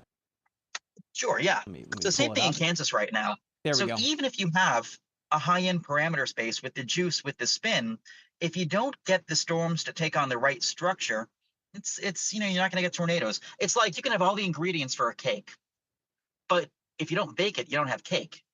Or you can have all the ingredients for a cake, but if you put them together in the wrong order, which Lord knows I have, I was just about to say that I think you're describing your baking ability. Speaking of which, Capucci, again, that line that we're dealing with here in Kansas, that's pretty potent. Of course, going to be packing some pretty strong winds with this. We have a little sneaky bit of rotation in that just to the southwest of Junction City here. I mean, you guys can see this in the chat, right? I mean, it sticks out like a sore thumb here, just west of Smoky Hill River here. Of course, all this green, which is the wind going toward this radar site, which is right there near Alma, but the red is showing the wind going away from it. So effectively, right there in the middle of the green wind, for lack of a better term here, we are seeing winds in the opposite direction, that spin, that rotation. So while this is not a tornado-warned storm, it's very possible here momentarily that we could see the issuance of a tornado warning, Capucci. Yeah, truth be told, I think you're exactly right. That's one of only a couple of areas I'm watching. The other one is going to be that one just southwest of the bottom left corner, and by bottom left I mean southwest corner of Oklahoma. It's nearing Crowell, Texas. It is severe warned. Switch to there right now. And what's happening down there, you're getting more supercells, but right now they're splitting supercells. I know that seems weird for the people at home, but a splitting supercell is basically a supercell that, it splits into two. And as it splits into two, that kind of weakens it for a little while. It's almost like talking about this one near Crowell and Benjamin. Crowell. Yeah, I've been there many times. Looking at it right here. But I think what's happening now, it's 7:22 local time. The low-level jet's about to ramp up. It ramps up each night. And what I think may happen is that this low-level jet is going to, in the near term, potentially, kick up the winds a little bit. So I think that's splitting into two. I think the left split is going to go towards Quanah and produce hail, but the right split may pass south of Vernon or Harold. And this is like an hour and 15 minutes from now. And that's the one that could pose a tornado threat. Capucci, I'm going to show folks. I'm going to show folks what you're talking about real briefly, the low-level jet. Sorry to cut you off here. So in MyRadar, if you go into the layers menu, it looks like the stack of cards here. You got two options for wind. Jet stream, which is the air upstairs, and then the wind downstairs, that's the ground-based wind. So I'm going to turn that on, and let me show you guys what Capucci is talking about here. So the winds at the ground, you can see, are coming in from the Gulf, coming in from the southwest, rushing in from the south-southwest. Then if we look at the jet stream here, which in the MyRadar app, we're showing you, I believe, roughly 500 millibars. So it's not way, way high up there, but it's kind of in the upper mid-levels here. You can see that the winds here are coming in over El Paso, Carlsbad, coming in hard from the southwest. So when you have these winds coming in from the southwest, that's that frontal wind, or at least that's kind of following along the movement of that cold front, followed by the winds coming in from the Gulf, the Gulf Coast there, coming in from the south and southeast. That's where we get those winds acting at opposite directions, speed and intensity, and the heights, of course. That's the wind shear. That's what we need to get that spin going. That's why you see it here right along the frontal boundary. So as Capucci was just alluding to, if we can get these winds closer to the surface to really kind of give it that oomph to get things moving along the front, that's kind of what we're seeing right now, Capucci, right? From Abilene up to near Weatherford, where we just had another severe thunderstorm warning pop up. They're all kind of, if it's going to happen, right, it's happening right now. Yeah, so the ones near Abilene, like you said, they're kind of in a line, but that one near Crowell is the one that really has my attention. For starters, it's big, it's blobby, but I think it's starting to split. And here's how you can tell. If we watch it, notice how the top part of the storm, the northern part, looks like it's moving north, but the southern part looks like it's moving east. So I think it's about to split. And in doing so, that's going to potentially give it a window of opportunity for tornadoes. The other thing, Mike, you mentioned moments ago, we're getting decent coverage in Texas, coverage like aerial coverage in Southwest Oklahoma. One thing that I think a lot of folks here have forgotten about is this is the start of a potential flood event for much of Oklahoma and the Red River Valley of North Texas along Highway 287. Because you have the same front kind of slowing down and stalling for days. The front that's causing storms today will do so tomorrow, will do so Wednesday as it shifts gradually towards Dallas. I can drive there in 2.5 hours. The front's taking 48 hours to get there. Moisture is pooling along the front, and if we throw on weather alerts, we'll see that we have an expansive flood watch in effect. And so over the next few days, I could see upwards of 4 to 6 inches of rain falling over many of these areas. And that's what concerns me, because flooding in many cases is A, sneakier than tornadoes, but B, more disruptive and causes more damage and injury. So we've got the rotation that's picking up a little bit on our sole tornado warned storm up here in Minnesota. 33 minutes to go. Still crazy to even say tornado warned storm in Minnesota, but it's just a reminder, folks, tornadoes can happen anywhere and anytime, including in Minnesota, right? We've got the rotation kind of tightening up right here east of Walford. So we'll keep an eye. As of right now, it's still just radar indicated. So again, what that means is that you're seeing what the National Weather Service is seeing, what we are looking at right now. We're seeing the red in there in amongst the green, showing you the winds at opposite direction or differing height intensity here. The green representing winds going toward the radar, green or blue. Red going against it here. So I see all you folks in TikTok, on social media, asking me questions here. Get your questions into the chat now. I'm going to try my best to answer as many of them as we can. We've got someone here on TikTok asking about central Iowa tonight. So if I zoom out a little bit here, and again, I'm going to keep an eye on that tornado warned storm. Don't you worry, I'm not forgetting about it. If I broaden things out, you can see that Iowa is caught between right now the enhanced risk, the orange color, and then the moderate risk, that red color. Effectively, what you're talking about are some higher end storms coming through the area. Now, if I switch to high def real quick, you can see that we've just got a couple of lines. One to the west of Des Moines. We've got another to the north. That's our more potent one right now, going right through the eastern Minneapolis metro, pushing through Eau Claire and into western Wisconsin. And then we have the other line that we were looking at near Topeka, Independence, and St. Joseph. That's closer to Kansas. So Iowa, you're still not done yet. This is going to be likely an event that carries into and around midnight tonight. We've got Shayla, my Shayla, asking about Minneapolis and Minnesota. Capucci knows the memes. All right, I don't even know where it's from. I just know it's a meme. It's fun to say, right? So if I switch to per station here, we're going to go back again to Minneapolis, Viking territory. Home of the NFC North Vikings, the former home of Sam Darnold. I don't know if Jason is watching. Former New York Jet great Sam Darnold. But you can see this bending line here for the folks that are asking about Minnesota and Minneapolis.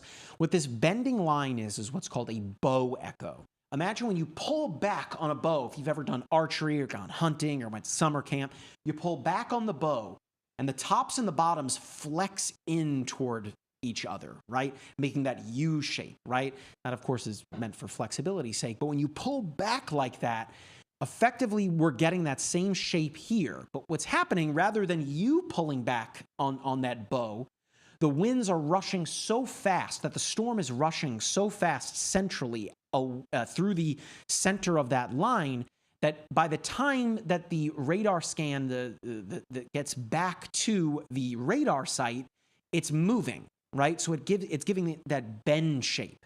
What this is indicative to me and to any meteorologist that knows what they're talking about here are strong, damaging winds.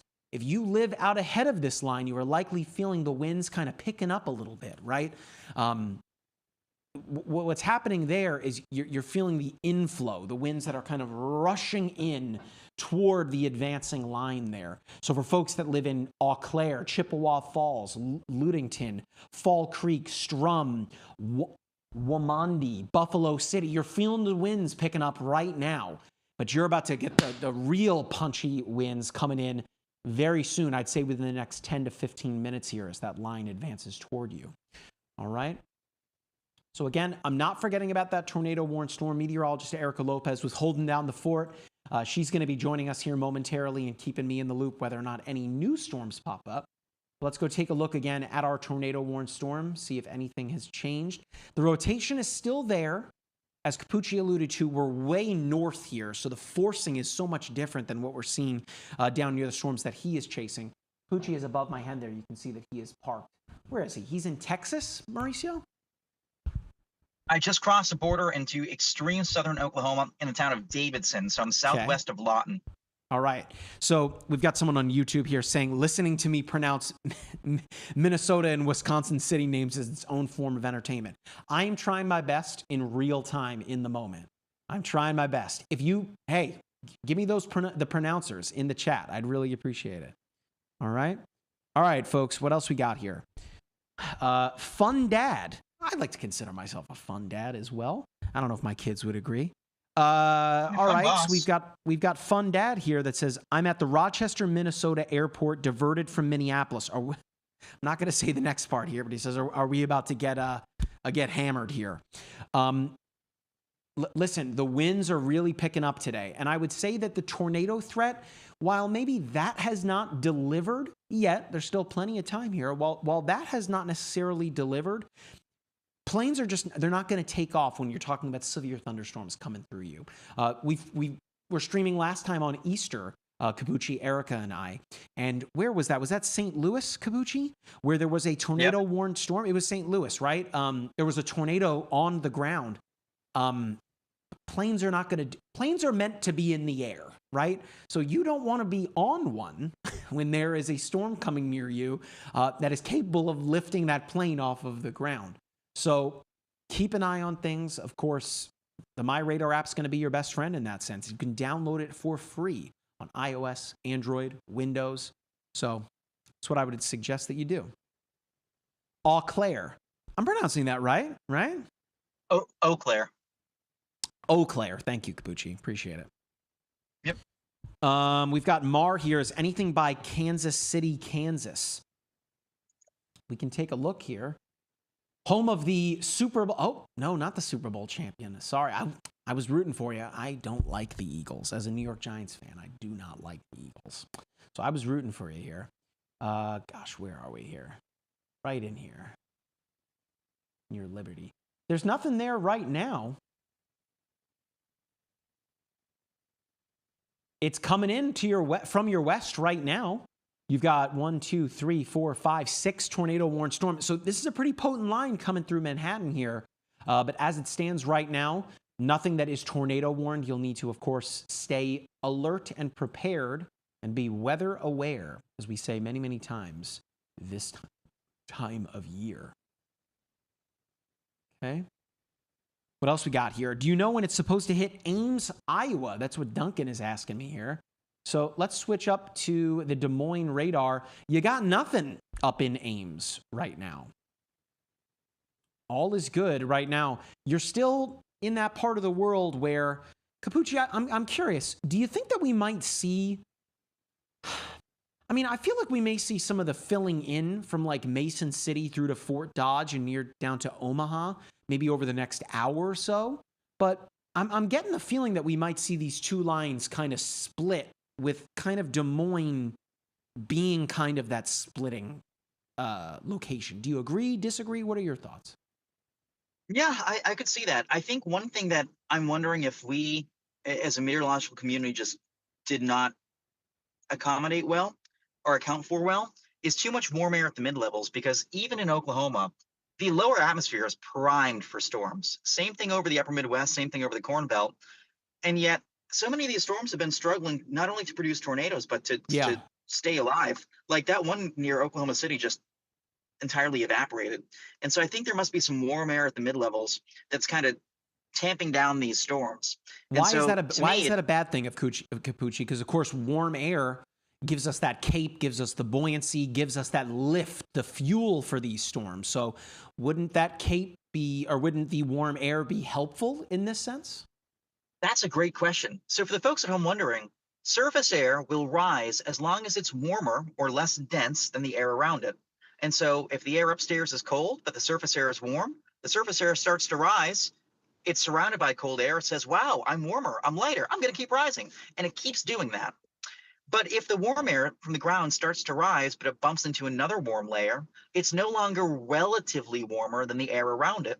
And so it doesn't have that sort of ability to be buoyant in relation to the other air. And so it stops rising. Same thing is sort of true here. And so to that end, if you have a layer of warm air called a cap at the mid levels, that's going to drastically cut back on how much the surface air can rise. Now, sometimes the cap helps big storms. It tamps down the juice all day long until the cap breaks and storms erupt explosively. But if the cap's a little bit too strong, storms can still form, but they falter. And that may be what's happened today. So, I mean, our tornado warned storm here over Minnesota is still going strong. It's discrete, right? And what I mean by that is it's by itself. A lot of what we're seeing right now are linear storms all in a line, right? And while you may get tornadoes as a part of that line, you're a little less likely to get the higher end stuff because these storms, these supercells are very selfish. They want to remain isolated by themselves because then they don't have to share. Capucci was talking about siblings earlier. I have a younger sibling. We got along, of course, but I can tell you my two kids right now, when they were playing with toys yesterday, when the older one took the younger one's toys, she wasn't happy. While we encourage them to share, they don't like to. So storms are kind of like toddlers in that sense. They want to be by themselves in that sense. They don't want to share their toys. But with the linear storms, they kind of come together a little bit. So right here, you can see moving through Wisconsin, they are still packing a punch, right? But they've kind of come together. They're sharing that available energy. And you're more likely to see little kinks in the main line of spin rather than these storms that are by themselves, that are discrete, like this storm up here in Minnesota. So just looking at it again, looking at the velocity scan here, southwest of, I'm going to struggle with this one here, folks. Wakenabo, just west of Highway 169, north of County Road 210 here. You've got 1, 2, 3. You guys can see my mouse cursor here on TikTok, right? You definitely can, right? Let me know in the chat if you guys can see it here. I see it, that it's going through TikTok. Let me know if you guys can see it. I'm moving it around. Right here, yes, fantastic. So this little red in the green, red is showing us winds going away from the radar, green toward it, right? And that's one area of spin east of Emily. This one northeast of Cuyuna. That is our main area of concern. And then right up here near Wakenabo is the other one. Now, the newest scan just came in. You can see as things kind of flashed for us. Someone is yelling somewhere in the office. I know you guys don't hear that. I certainly do. But we don't see anything on the correlation coefficient, which is a product that we use to be able to see if objects are being lofted vertically into the atmosphere. So it's a good thing that we're not necessarily seeing anything. To explain to you, the red is rain, right? The correlation coefficient is able to know what rain looks like generally because it's all kind of generally the same shape and rounded, right? Whereas when you start to see something that isn't rain being thrown up into the atmosphere because of, let's say, a tornado on the ground, that's going to show us in this instance as a blue color. So not like this, what you're seeing over here, but it would really stick out. I mean, it would really be several of the pixels together as that blue color. That would show us that something is being pulled into the atmosphere. Okay, I got Jason here in the chat talking about J.J. McCarthy here. Vikings fans, I'm not optimistic about J.J. McCarthy. That's your issue to deal with here. I'm a New York Giants fan. We got rid of Daniel Jones, right? So who's our quarterback? Russell Wilson? Yeah. Well, who am I to talk? I guess I'd take J.J. Wilson or J.J. McCarthy at this moment. But hey, we got Jackson Dart. Psyched for that. Anyway, back to the stream here. What else Mike? we got here? Yes, go ahead, Capucci. Hey, any chance we can take my shot full for a sec? Yeah, let's do it. Go ahead, Mauricio. You're in Davidson, Oklahoma? Yes. So this is going to sound a little bit weird and a little bit, most things I say sound a little bit weird, but I want y'all to look at the sky. And if you look, you can see there's a lot of gray at the mid levels, but it's kind of, vaporous and nebulous and not very crisp. When you do this, and by this I mean chase storms for a long time, you start to recognize signs of how the sky looks and what the sky is doing and just things like that. Anytime I see this sort of sky where the top gray layer, the upper levels start to blend a little bit, that to me says two things are happening. It tells me there is a little bit too much warm air at the mid levels, and it tells me that there's a little bit of dry air entrainment. So the updrafts, the rising part of the storm, they're going up, but in the process, they're pulling in some dry air, and that kind of weakens them a little bit. And I think that may be what's happening right now to an extent. And I think that's sort of what the limiting factor thus far has been.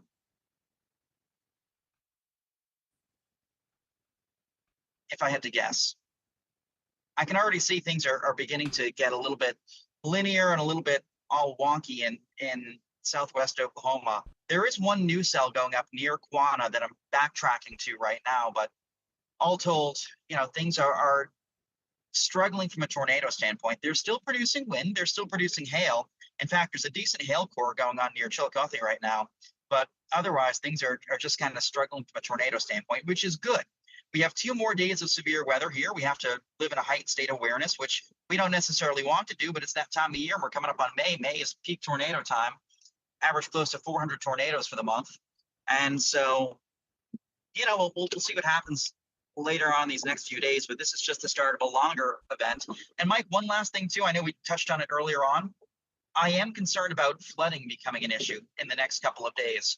We have Taguchi, that's the number one, as you well know, right? It's the number one killer, right? That's the number number one way that people end up in trouble. Inland flooding, right?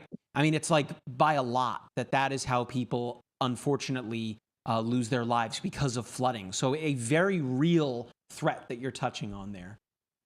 And I was even disappointed a few nights ago to see people driving through floodwaters near Lubbock.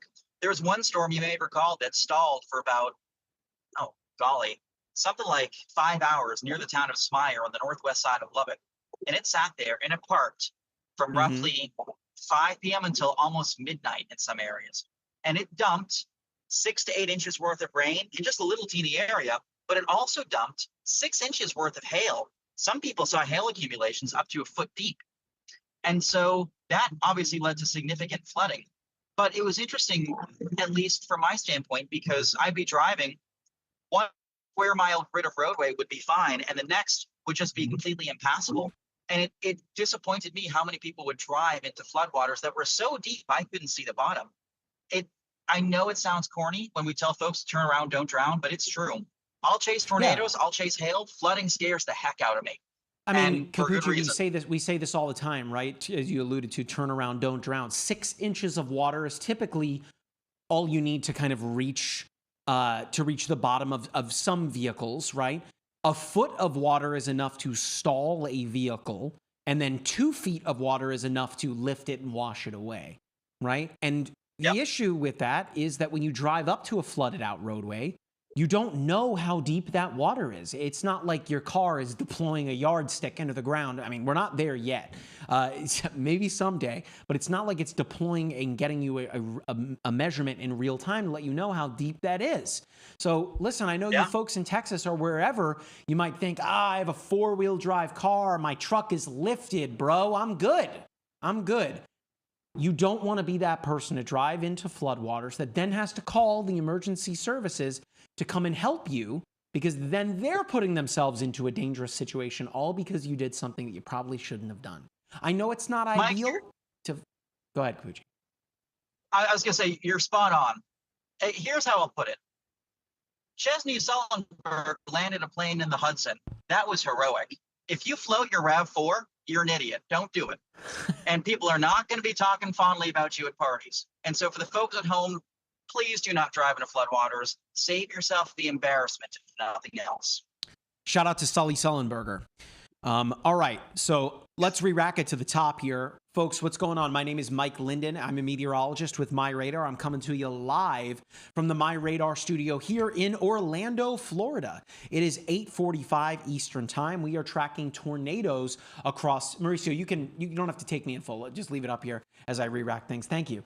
I'm coming to you live from Orlando, but of course we are tracking severe weather well away from Orlando, but that's what we do here at MyRadar. We track severe weather, and wouldn't you know it, we have got a tornado warned storm just to the south of Chippewa Falls and Eau Claire. Right, Capucci? I'm pronouncing that right? Yep, Eau Claire. Eau Claire. Thank you, Erica. A confirmed tornado on the ground. So we're between a couple of radar sites here. Yes, I can hear Erica. So I'm joined by meteorologist Matthew Capucci, who's out in the field. This is a very large area of severe weather. Capucci is near Oklahoma and Texas, and then Erica is helping me out here. She started the stream off. So right here, let's look. It's right here, our rotation, just to the south of, help me again, Capucci, the name? Eau Claire. Eau Claire, thank you. Eau Claire. And if we look at the correlation coefficient, I got to use a different radar here. Why can't I see it? We got to switch to lacrosse. You said that's a confirmed tornado, Erica? Yes. Yes. Confirmed tornado. Radar confirmed tornado. Yep. So for those of you that live along Interstate 94, southwest of Fall Creek, you need to be in a safe place, an interior room away from windows. We typically tell people in the south to get into, or try to get into their basements, and they may not have them because of the water table being high. But I know you folks up north, you have basements. So get into your basement. That is going to be the best place. Fall Creek, we got 1,400 people that live there. That's from the last census in 2020. It looks beautiful. We're looking at the pictures here up in this part of the world. This is Packers country now. This is the NFC North, folks. They love their football up here. I don't need to tell you that. You guys in the chat are telling me that. Up here near Fall Creek, you need to be in your safe place. It's very likely that this little blue spot here is our tornado.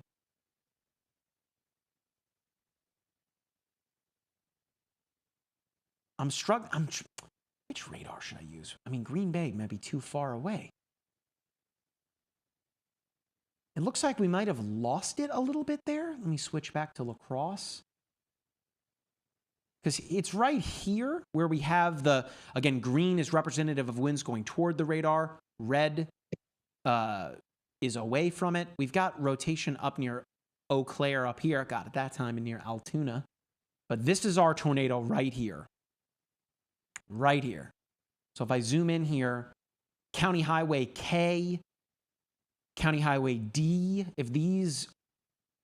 if you know what I'm talking about here, you need to be in your safe place. For those of you that are watching, someone on YouTube just said, we do all of the basements. I mean, listen, I don't have a basement. I grew up in the Northeast. I had a basement there, but here in the South, we don't have them. The water table is too high. Boy, basements are great, but don't have one. But if you do, and you are in a tornado warning, if you don't have a storm shelter, that's going to be your best place, but a basement is going to be your second best place to be. Southwest of Augusta, you need to be in your safe place. Again, coming near Interstate 94, it's going to cross it here momentarily. This is our radar confirmed tornado. We switch to correlation coefficient. We're not necessarily seeing anything super strong there, which indicates to me that this isn't a very strong tornado. We would start to see that debris ball if we're approaching that EF2, EF3 kind of territory. But of course, you need to take all tornadoes seriously. And this one being radar confirmed needs to be taken seriously. We got Jackson here just spamming the TikTok chat. My guy, I'm going to have to put you into timeout. Asking about Des Moines, Iowa. We will talk about Des Moines, Iowa when there's something to talk about. All right, but right now, especially with a radar confirmed tornado, we got to focus on that. Yes, Pucci, go ahead. Just one random point. I know a lot of folks in the Southern Plains have been waiting to be like, these storms aren't tornadic yet. Like, when are the tornadoes coming? When's the tornado threat? One thing I'll say is that the low-level jet stream just arrived.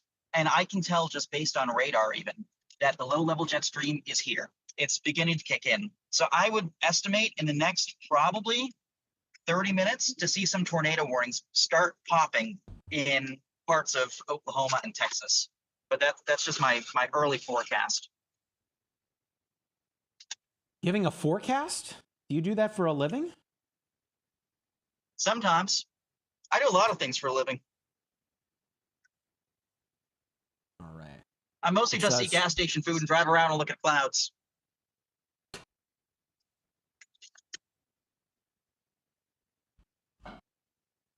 Okay. All right. So for folks that are joining us, my name is Mike Linden. I'm a meteorologist with MyRadar. We are tracking a confirmed tornado on the ground here in Wisconsin, right? Yes, west central Wisconsin near Eau Claire, just to the southeast of it here. A damaging tornado. It's right here where we're seeing kind of the white mixed into the red and then the greens here. That's showing us our tight couplet there. It's not super duper tight, but for those of you that live here in Augusta, Wisconsin, you need to be in your safe place. Again, that's a central room away from windows. Heather just asked, where can you find a live radar on your phone? Heather, what a fantastic question. That'd be to download the MyRadar app. So whether you're on iOS, Android, you have a Windows phone, you're one of the 4 people that do, or you're using a Windows PC, go to the App Store, type in MyRadar, all one word, and you can download the app for free. Of course, you can track power outages, wind, lightning. You can get video notifications from our meteorology team. And of course, there's so much that you can do for free in the app. If you would like to use the per station radar feature like I am using here, if you click on the little gear icon or tap on it on the toolbar, you'll see premium subscription. You can activate a free trial for 3 days in the app right now. In addition to that, you get the hurricane tracker, great for hurricane season. Maybe not you up in Augusta, Wisconsin, but there's so much else in the premium features that you get. From turn-by-turn navigation with Routecast, I can go on and on. There's so much that you can get with the premium features, and you can activate a free trial. All right. Someone on TikTok asked, what's going on? What isn't going on? Well, we've got a tornado on the ground right here up in Wisconsin, one that continues to tighten up on us here. Let's see if anything pops up on the correlation coefficient. Not quite just yet. Of course, that would give us an indication if there's a fairly strong tornado on the ground. But we do have confirmation from the National Weather Service that this is a confirmed tornado on the ground here. This tornado warning goes for another 22 minutes. Again, for the folks that live in Augusta, Wisconsin, you need to be in your safe place. Okay, there's about 1,500 people there. Close to 1,600. That was from the last in 2020. Gosh, another beautiful location here. God, I guess I got to go up to Wisconsin, Capucci. It looks gorgeous up there. Badger country. Have you been up there, Capucci? No, I was going to say, I've been to 43 states, and that's one of the ones I haven't been to yet. I've heard nothing but good things. A lot of really nice people from Wisconsin, I was going to say, I know that you are you're a big ice cream guy. They do dairy pretty well up there in Wisconsin. Nice. I'm not so much. By the way, I'm sorry, Wisconsinites. Wisconsin. It's got to be Wisconsinites, right? My wife is super into cheese curds. I guess I like them on poutine, right? But I know that that and Culver's up there. That's a big thing. Your burgers are great, though. Big thumb up for me. Wisconsinites. Yeah, it just sounds right? It's got to be. Sorry, Capucci, what were you going to say? I was going to say, one point I'll make real quick, just from a weather standpoint, is you'll see a lot of the storms in Oklahoma are beginning to kind of amalgamate down towards the Red River too. But I think we're about to see a dominant supercell take shape and become a right mover near Chillicothe and Quanah. So I'm closing in. I'm in Vernon now, and I'm heading west towards what will likely become a right moving supercell in the next little while. For the folks at home, it's a time of day when the low level jet stream strengthens, and that will kind of help the ongoing storms get revitalized a little bit. We have some wind producers, we have some hail producers, but I'm closing in on one near Chillicothe, south of Quanah, that I think is going to start taking a right turn. It'll probably get a hook echo and might become tornadic in the next hour or two as we reach what we call kind of the evening magic hour. So there's nothing here yet from a tornado standpoint, but just to give folks an update, the low-level jet stream has just arrived. It's beginning to help sculpt storms a little more. So that's kind of what I'm watching right now.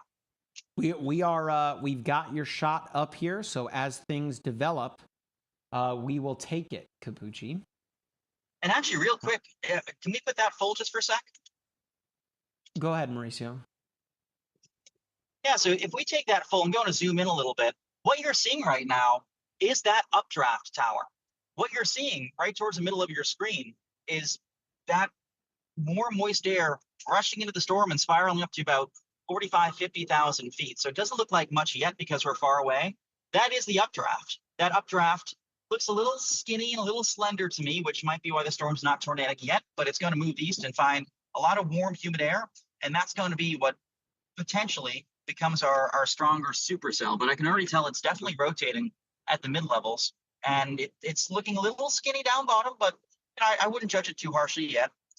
But if anything does become a meaner supercell in the next little while, it'll be this one on the southern end. We call it tail end Charlie because it has the most warm uninterrupted inflow or warm moist air flowing in from the south. And that's kind of what I'm watching right now as I approach some chill coffee. Meanwhile, again, up in Wisconsin, we are tracking a tornado-warned storm here. I'm trying to get you guys some tower camera shots here. I've got to get, there's Eau Claire right there. I'm trying to see maybe we can get this thing on camera. Oh, I got it. Is that it? Hang on, Mauricio, if you can take the web browser here momentarily. Yeah, go ahead and take it, Mauricio, the web browser computer. All right, I got to put it in full.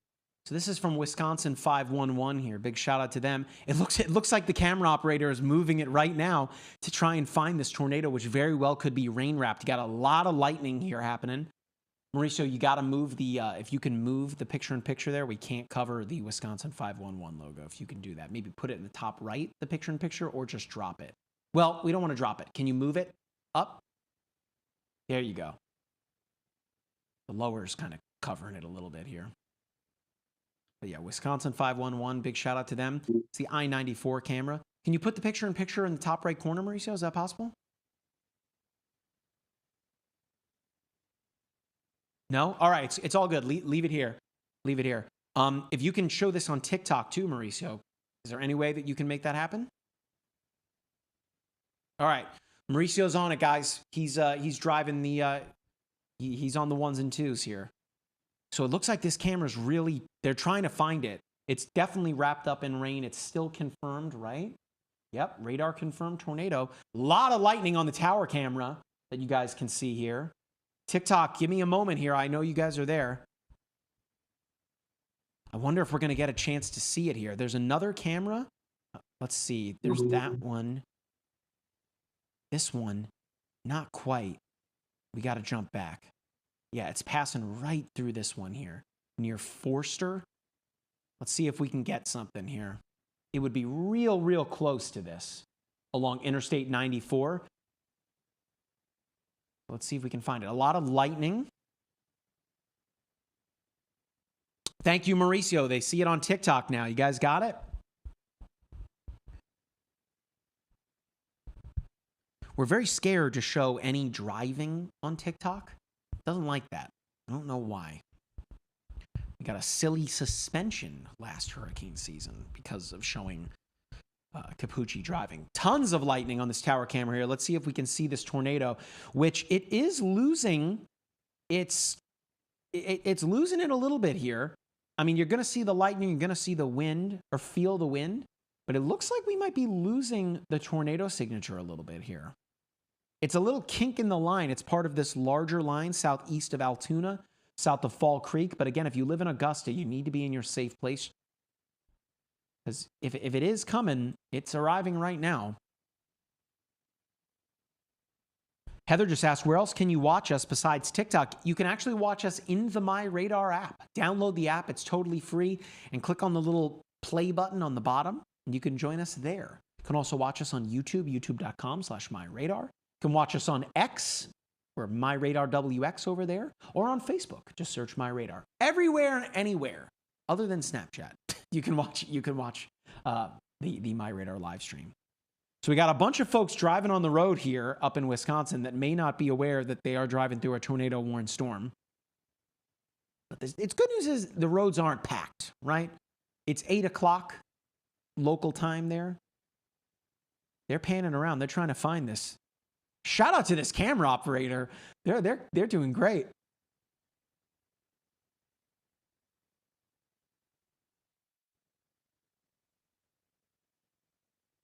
Yeah, leave it in full, Mauricio. Let's see if we can see anything here. A lot of lightning here. I mean, it looks like we might be losing the tornado. Again, I'm not seeing it much on radar anymore. A lot of lightning here. Let's switch to the other camera. Perhaps that gives us a better shot at things. It doesn't say which direction this camera's facing, but woo, big lightning strike there. Gosh, it looks beautiful up there. I've never been to Wisconsin. Gotta make that happen. A train. Meanwhile, we've got John Candy. I'm sorry, Capucci, obsessed with the planes, trains, and automobiles. I found a train. There it goes. For those of you that are watching on TikTok, I know you know who I'm talking about. That guy, Francis, I can't remember his last name, but in the UK, the guy that goes crazy for the trains. He's amazing. He's a great content creator. That is Matthew Capucci when it comes to trains. All of them. Commuter Somebody trains. wrote on TikTok the other day that I'm that guy, but with hail. And I'm like, honestly, accurate. Maybe we should try to set up the GoPro camera like on the hard hat facing your face and do the same camera angle that he does as you're chasing hail. It's probably not a bad idea. I like that idea. It's probably not a bad idea. I got a supercell that it's not super impressive right now. It's a skinny little bugger. But if we take my shot, you'll be able to see. Hang on one second, Capucci. Hang on one second. We're still watching. I think that we're all but done with this tornado warning here. We've got another 12 minutes to go. But is this still confirmed? It says radar confirmed, but I'm just not seeing much on the radar anymore. There is the rotation signature is kind of there. We're in a weird spot where we've got La Crosse to the south, Green Bay off to the... Okay, so on the Green Bay radar, it stands out a little more southwest of Fall Creek. Of course, how could I forget the cheeseheads, right? You guys love your dairy up there. My poor daughter, who's lactose intolerant, not going to have a great time in Wisconsin. Keep it a buck. Vegan cheese, it ain't it.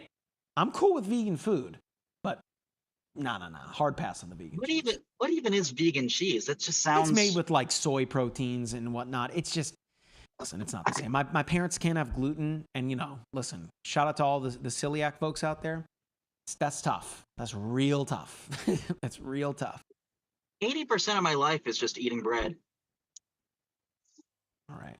So let's switch to this radar, our tower camera, bouncing in the breeze. Again, shout out to Wisconsin 511. Bouncing in the breeze here, but we're not necessarily seeing anything that would give us, they just extended the tornado warning a little bit to include, again, Augusta, Ludington, and Wilson. So again, we still see the rotation on the radar, but as for a tornado in and of itself, not seeing it so much. Mauricio, you can switch back to the radar here, because I think that we're kind of in a weird spot where I'm not able to see much on the tower camera. I'm going to leave it up. But we're looking at Capucci's shot there above my head. Yeah, so that's a new supercell. He's looking at a big old supercell thunderstorm right there. Yeah, it's the bottom's kind of, skinny as far as supercells go, but honestly, it's not looking half bad. Oh, and now you have the sun coming through on the right. It is a very pretty shot.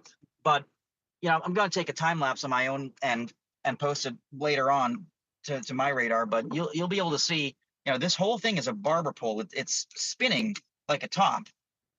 It's tough to appreciate from this far away, but it's most certainly spinning. Shouts to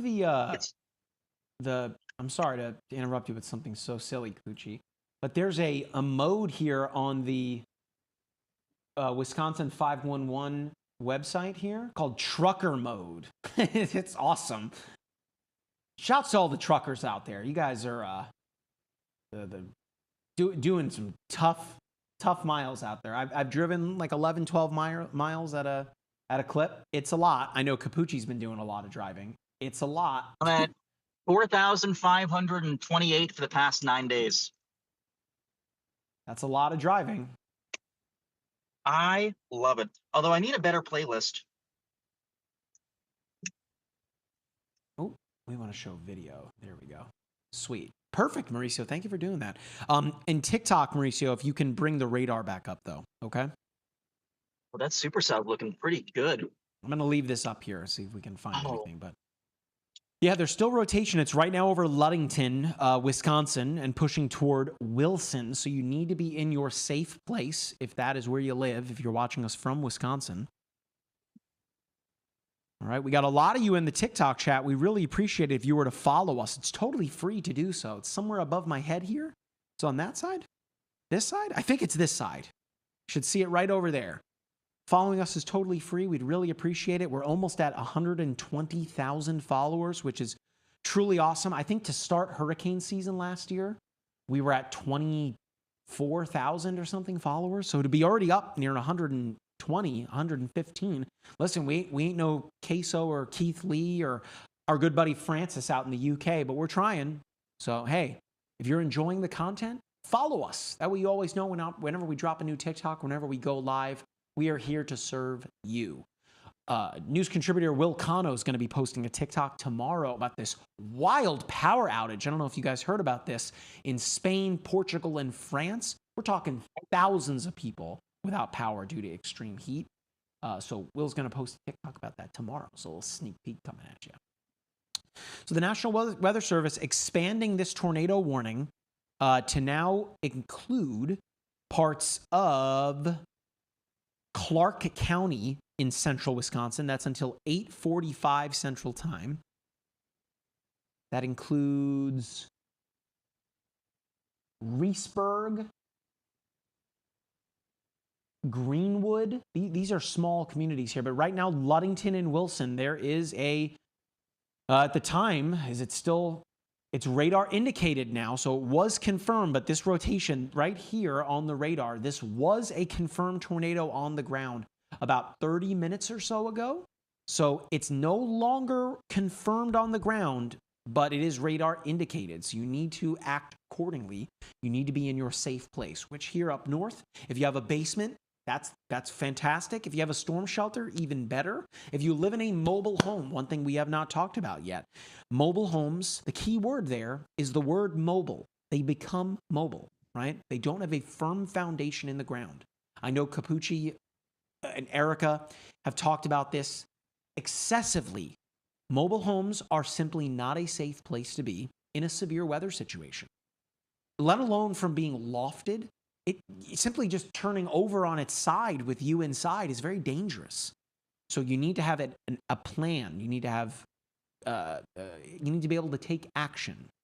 And it's very likely that if you do live in a mobile home, that there are places near you, whether it's even your area supermarket, a church, your buddy's house, grandma's house that has a basement, or a centrally located room. For me in my home, I don't have a basement. So for me, it's under the stairs. I have a 2-story home, so it's under the stairs in a closet. It's small, but it will save my life if there would ever be a tornado coming by, or at least keep me safest than being outside or being in the front yard with me, my 2 dogs, and my 2 kids and my wife. I mean, that's a lot of people in that safe place. But listen, that's where I have to go to. So for you, you got to know where that safe place is. And I know up in Wisconsin, you're not doing this all that often, but it's days like today where you need to know where to go when that moment strikes, right? You need to have a plan and then act on it.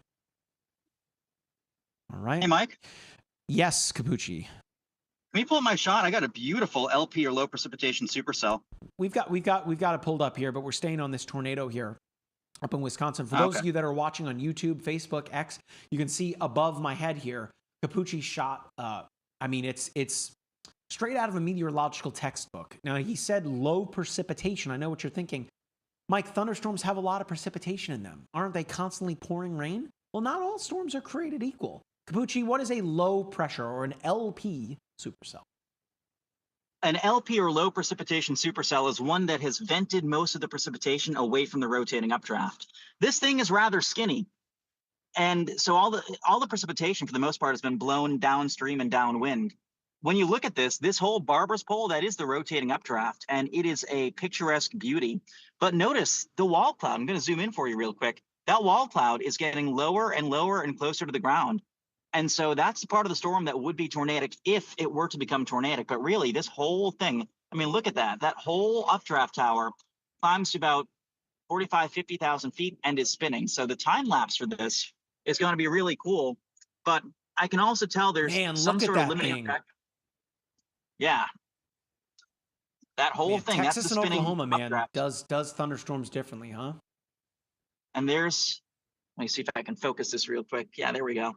There's our, wall cloud. It's rotating a little bit, but it just goes to show you that rotating part of the storm is huge. That whole thing is the updraft. Zoom into the wall cloud for a second, Capucci. Zoom into that.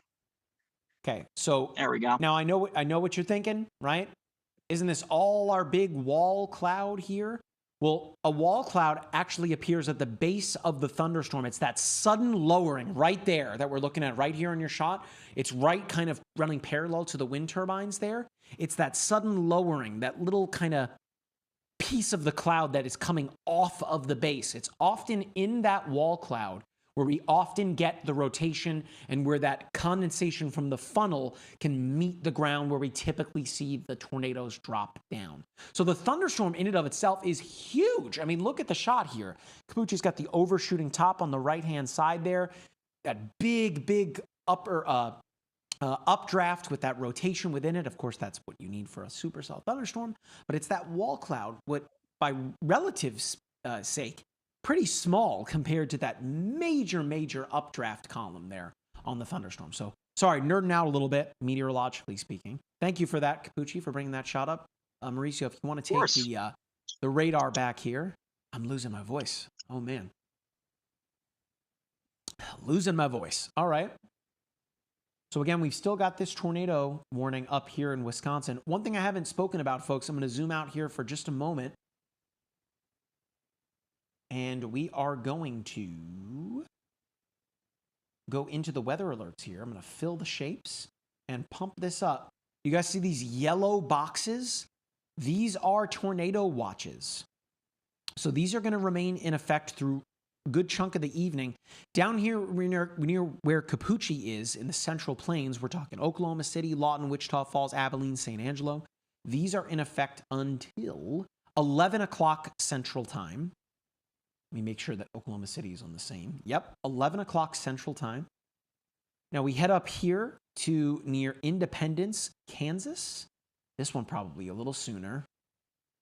Until midnight Central Time. Interesting. Up into Des Moines, Iowa. This is also in effect until midnight. Same with Fort Dodge there. And then for where we're up here near Green Bay, Stevens Point. I see you guys in the TikTok chat asking about Stevens Point. We're going to talk about it here in a moment. Wausau, Stevens Point, Pentwell Lake, La Crosse, Rochester. You guys are under a tornado watch until 2 a.m. Central Time. So you need to have MyRadar installed on your phone. MyRadar will alert you to a tornado warning if one is issued. Of course, you need to have multiple ways of receiving warnings. So the EAS alerts, the emergency alert, that's going to come through your phone. MyRadar can send you a tornado warning.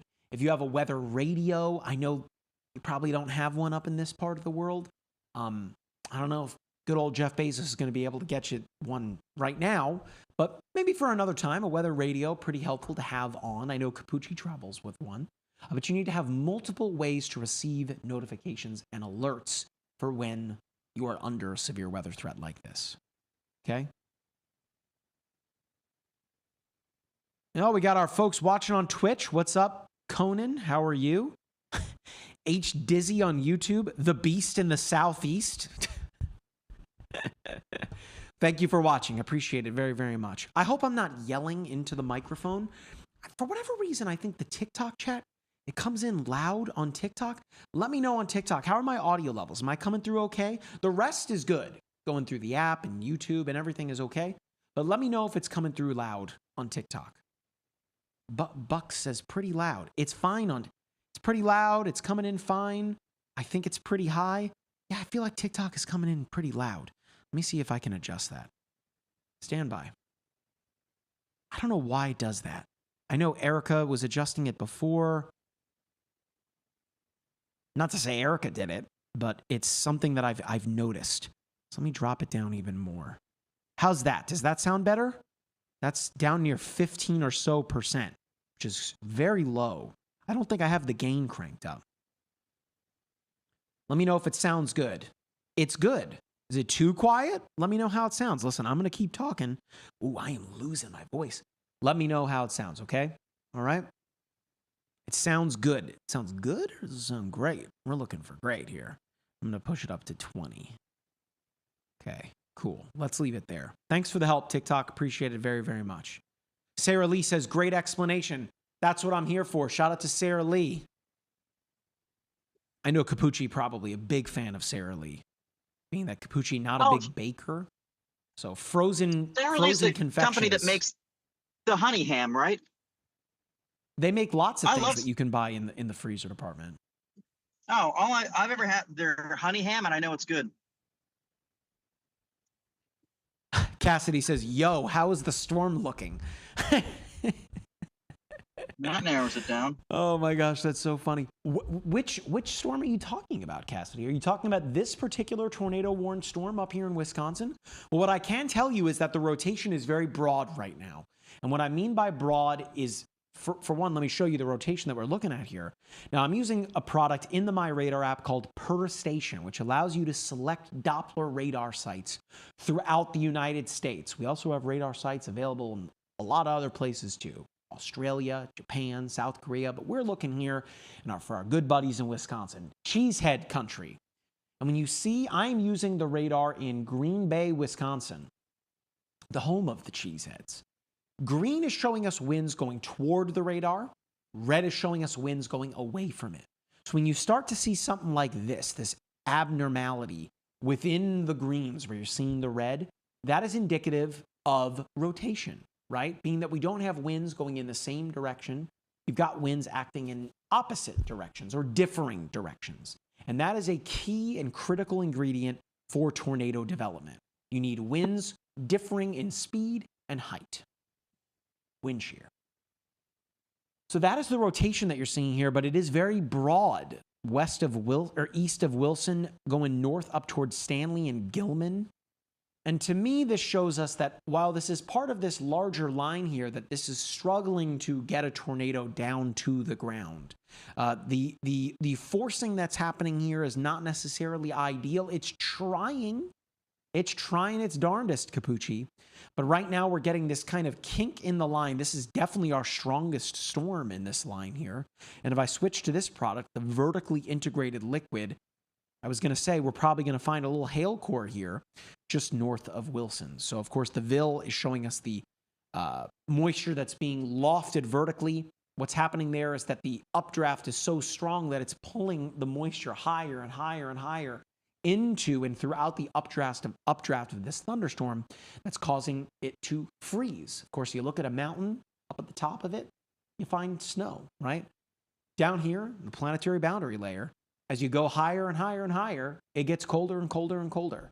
So that's how you get the hail core to form. Holy cow, I'm losing my voice. Wow, my storm is just evaporating before my eyes. Cassidy says, I have premium so I can see it. Thank you very much for using the premium features. Again, and for those of you that want to see the VIL, the vertically integrated liquid, like Cassidy, all you got to do in the MyRadar app is go to the settings menu. It looks like the little gear on the bottom there. And if you go to premium subscription, you can tap on that. You can activate a free trial. I believe it's for 3 days. So it'll get you through today. You can watch the thunderstorms develop out in the Northeast. It's the first time ever that the Storm Prediction Center has issued an enhanced risk for that part of the Northeast. Pretty interesting. That was 3 days ago, mind you. that they issued that enhanced risk. So it's the very first time that's happened. So likely going to be a very busy day for our friends in the Northeast. Cassidy says, to be honest, it's the best radar. Thank you very much, Cassidy. Appreciate it very, very much. Be like Cassidy. Download MyRadar. Bridget says, how do you get radar on the phone? That's how you do it. Download MyRadar, Bridget. Whether you have an iPhone, an Android device, you're using a Windows PC like I'm using here, download MyRadar. Just go to the App Store, Google Play, type MyRadar, all one word. You can find us there. Oh my God, I'm losing my voice. This is that's the app icon right there. You guys can see it, right? That's what it looks like.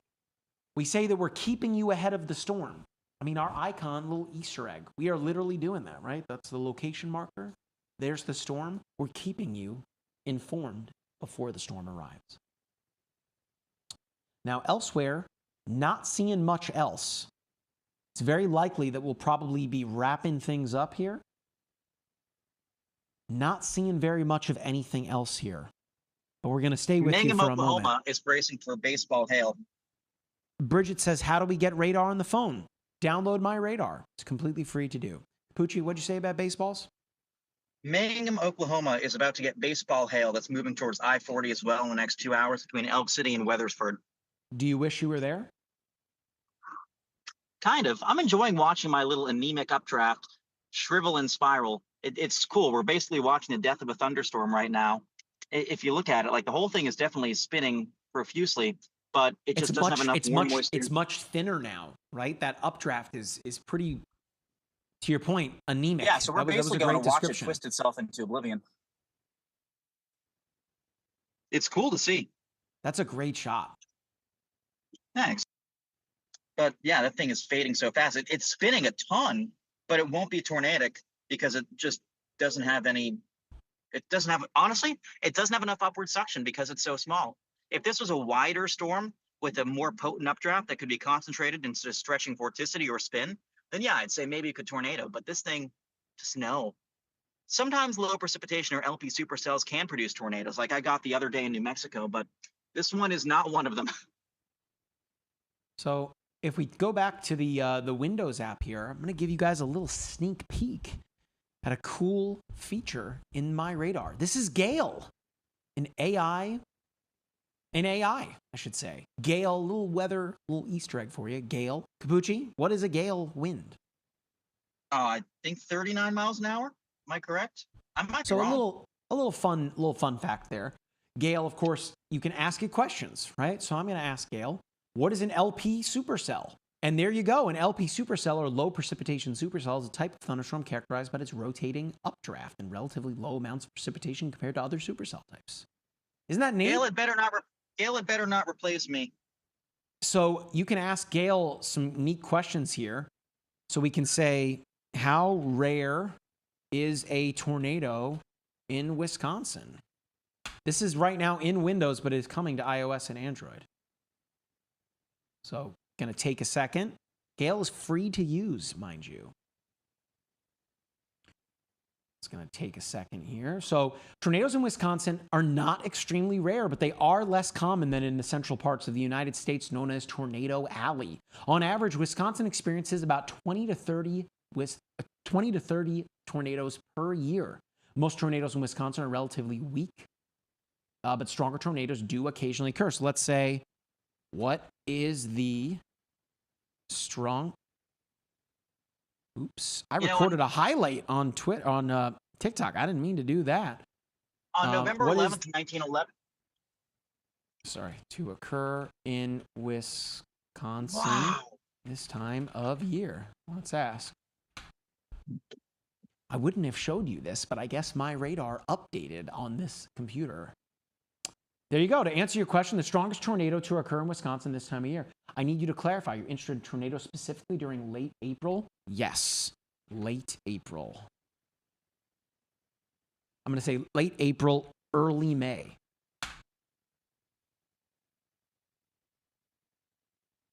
Okay, let's see what Gale has to say here. You can use Gale. Gale is completely free in the Windows app. Okay, so thanks for clarifying.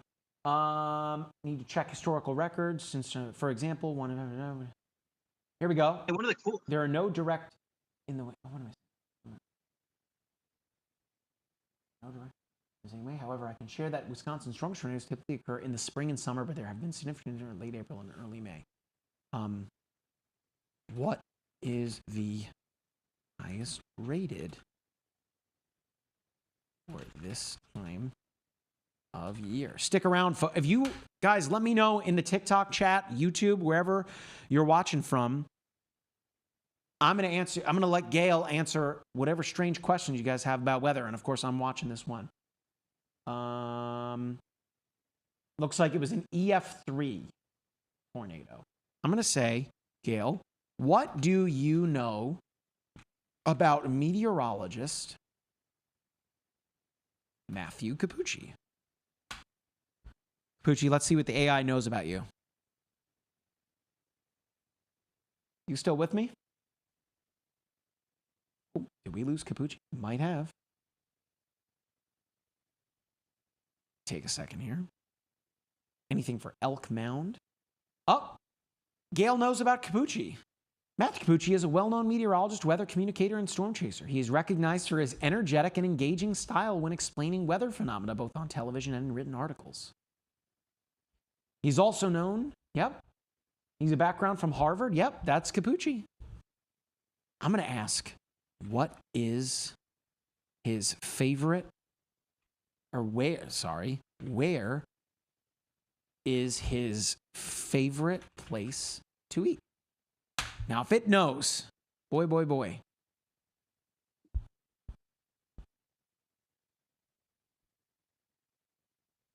Let's see.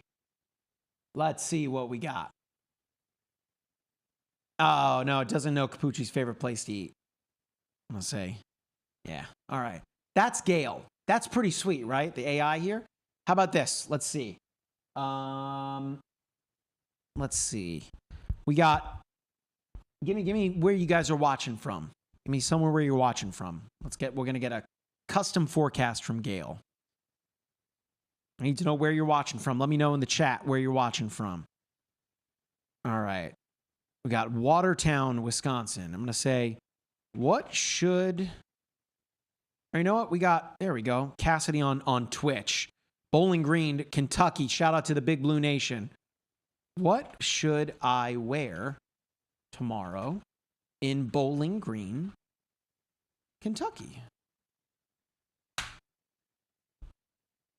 All right.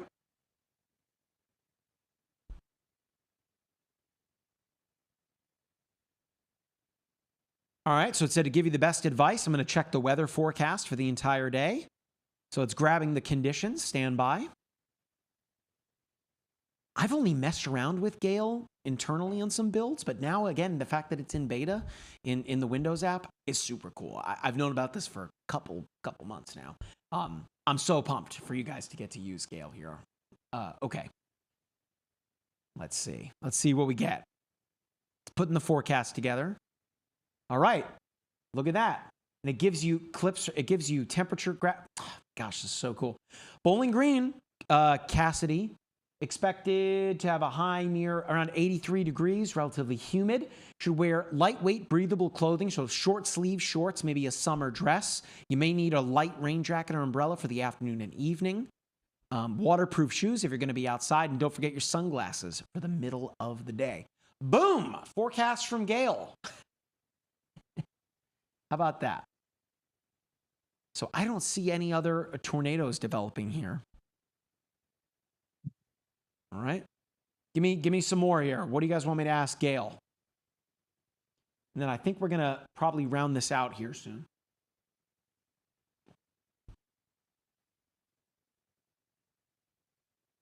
Cassidy's asking, should the El Reno tornado be an EF5? That's a loaded question.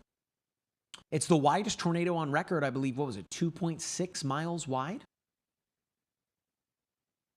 Gucci must be outside of his vehicle. All right, let's ask Gale. How wide was the El Reno tornado?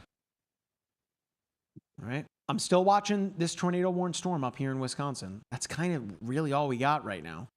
Again, the rotation still very broad, 2.8. I closed Gale. It's still looking good. There we go. 2.6 miles. I was right. From downtown. Got it. Yeah, it's the widest tornado ever in documented history, of course. 2.6 miles wide. Can you imagine? Like, I run typically when I go out to run a little more than 3 miles, like around a 5K. I mean, that's crazy. That's huge, huge tornado. Winona, Minnesota. I mean, we're looking at the tornado-warned storms right now. I don't have any other. Our only tornado-warned storm is this one right here.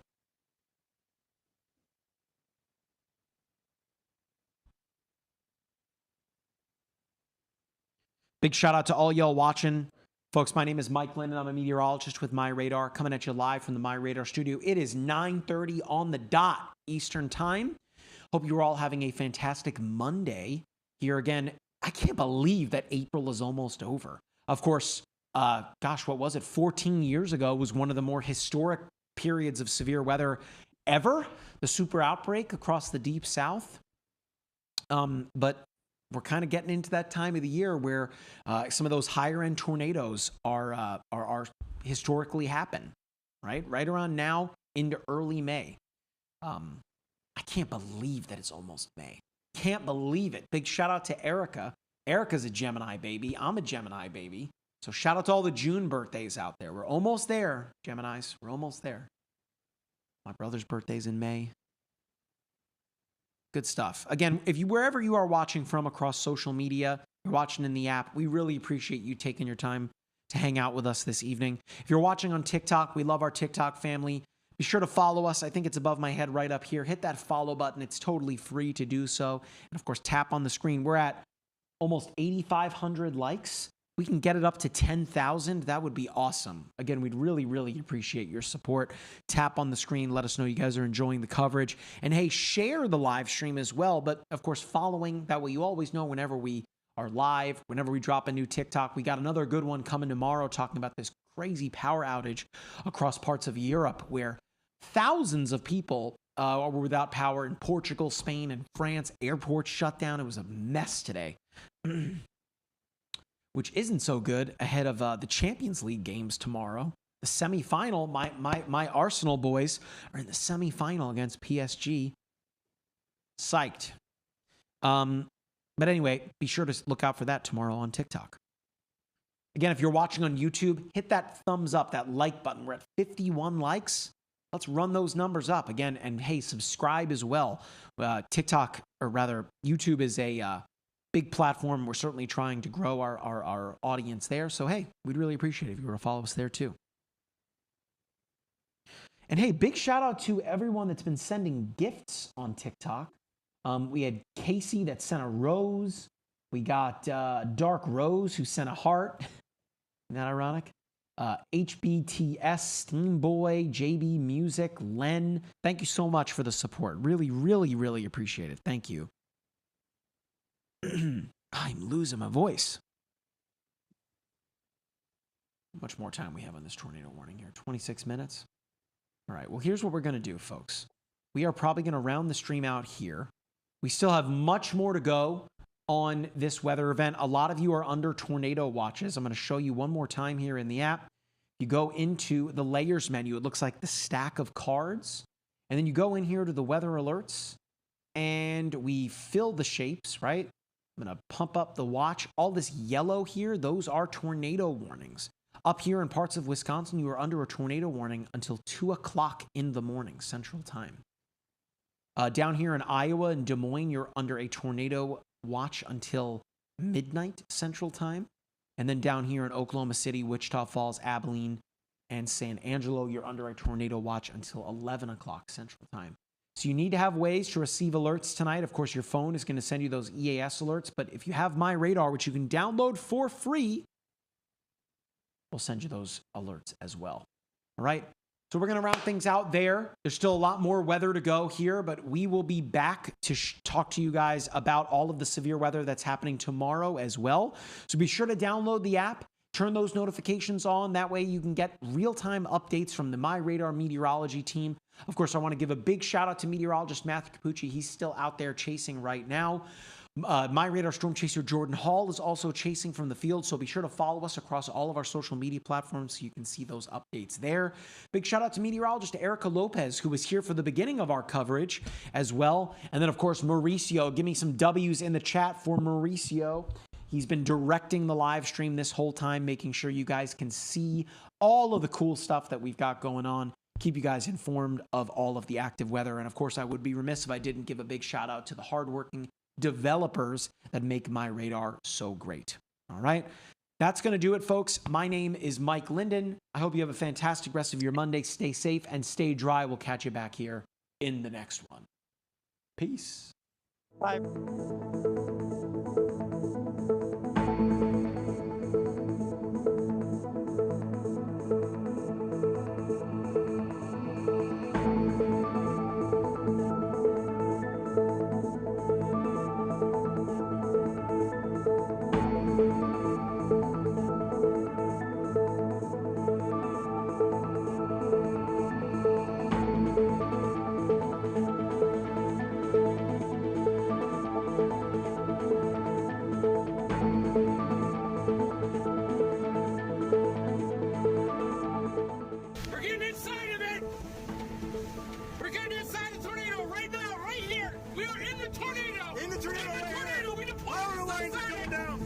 Stop it right here! Stop right here! We gotta back up! Back it up! Back it up!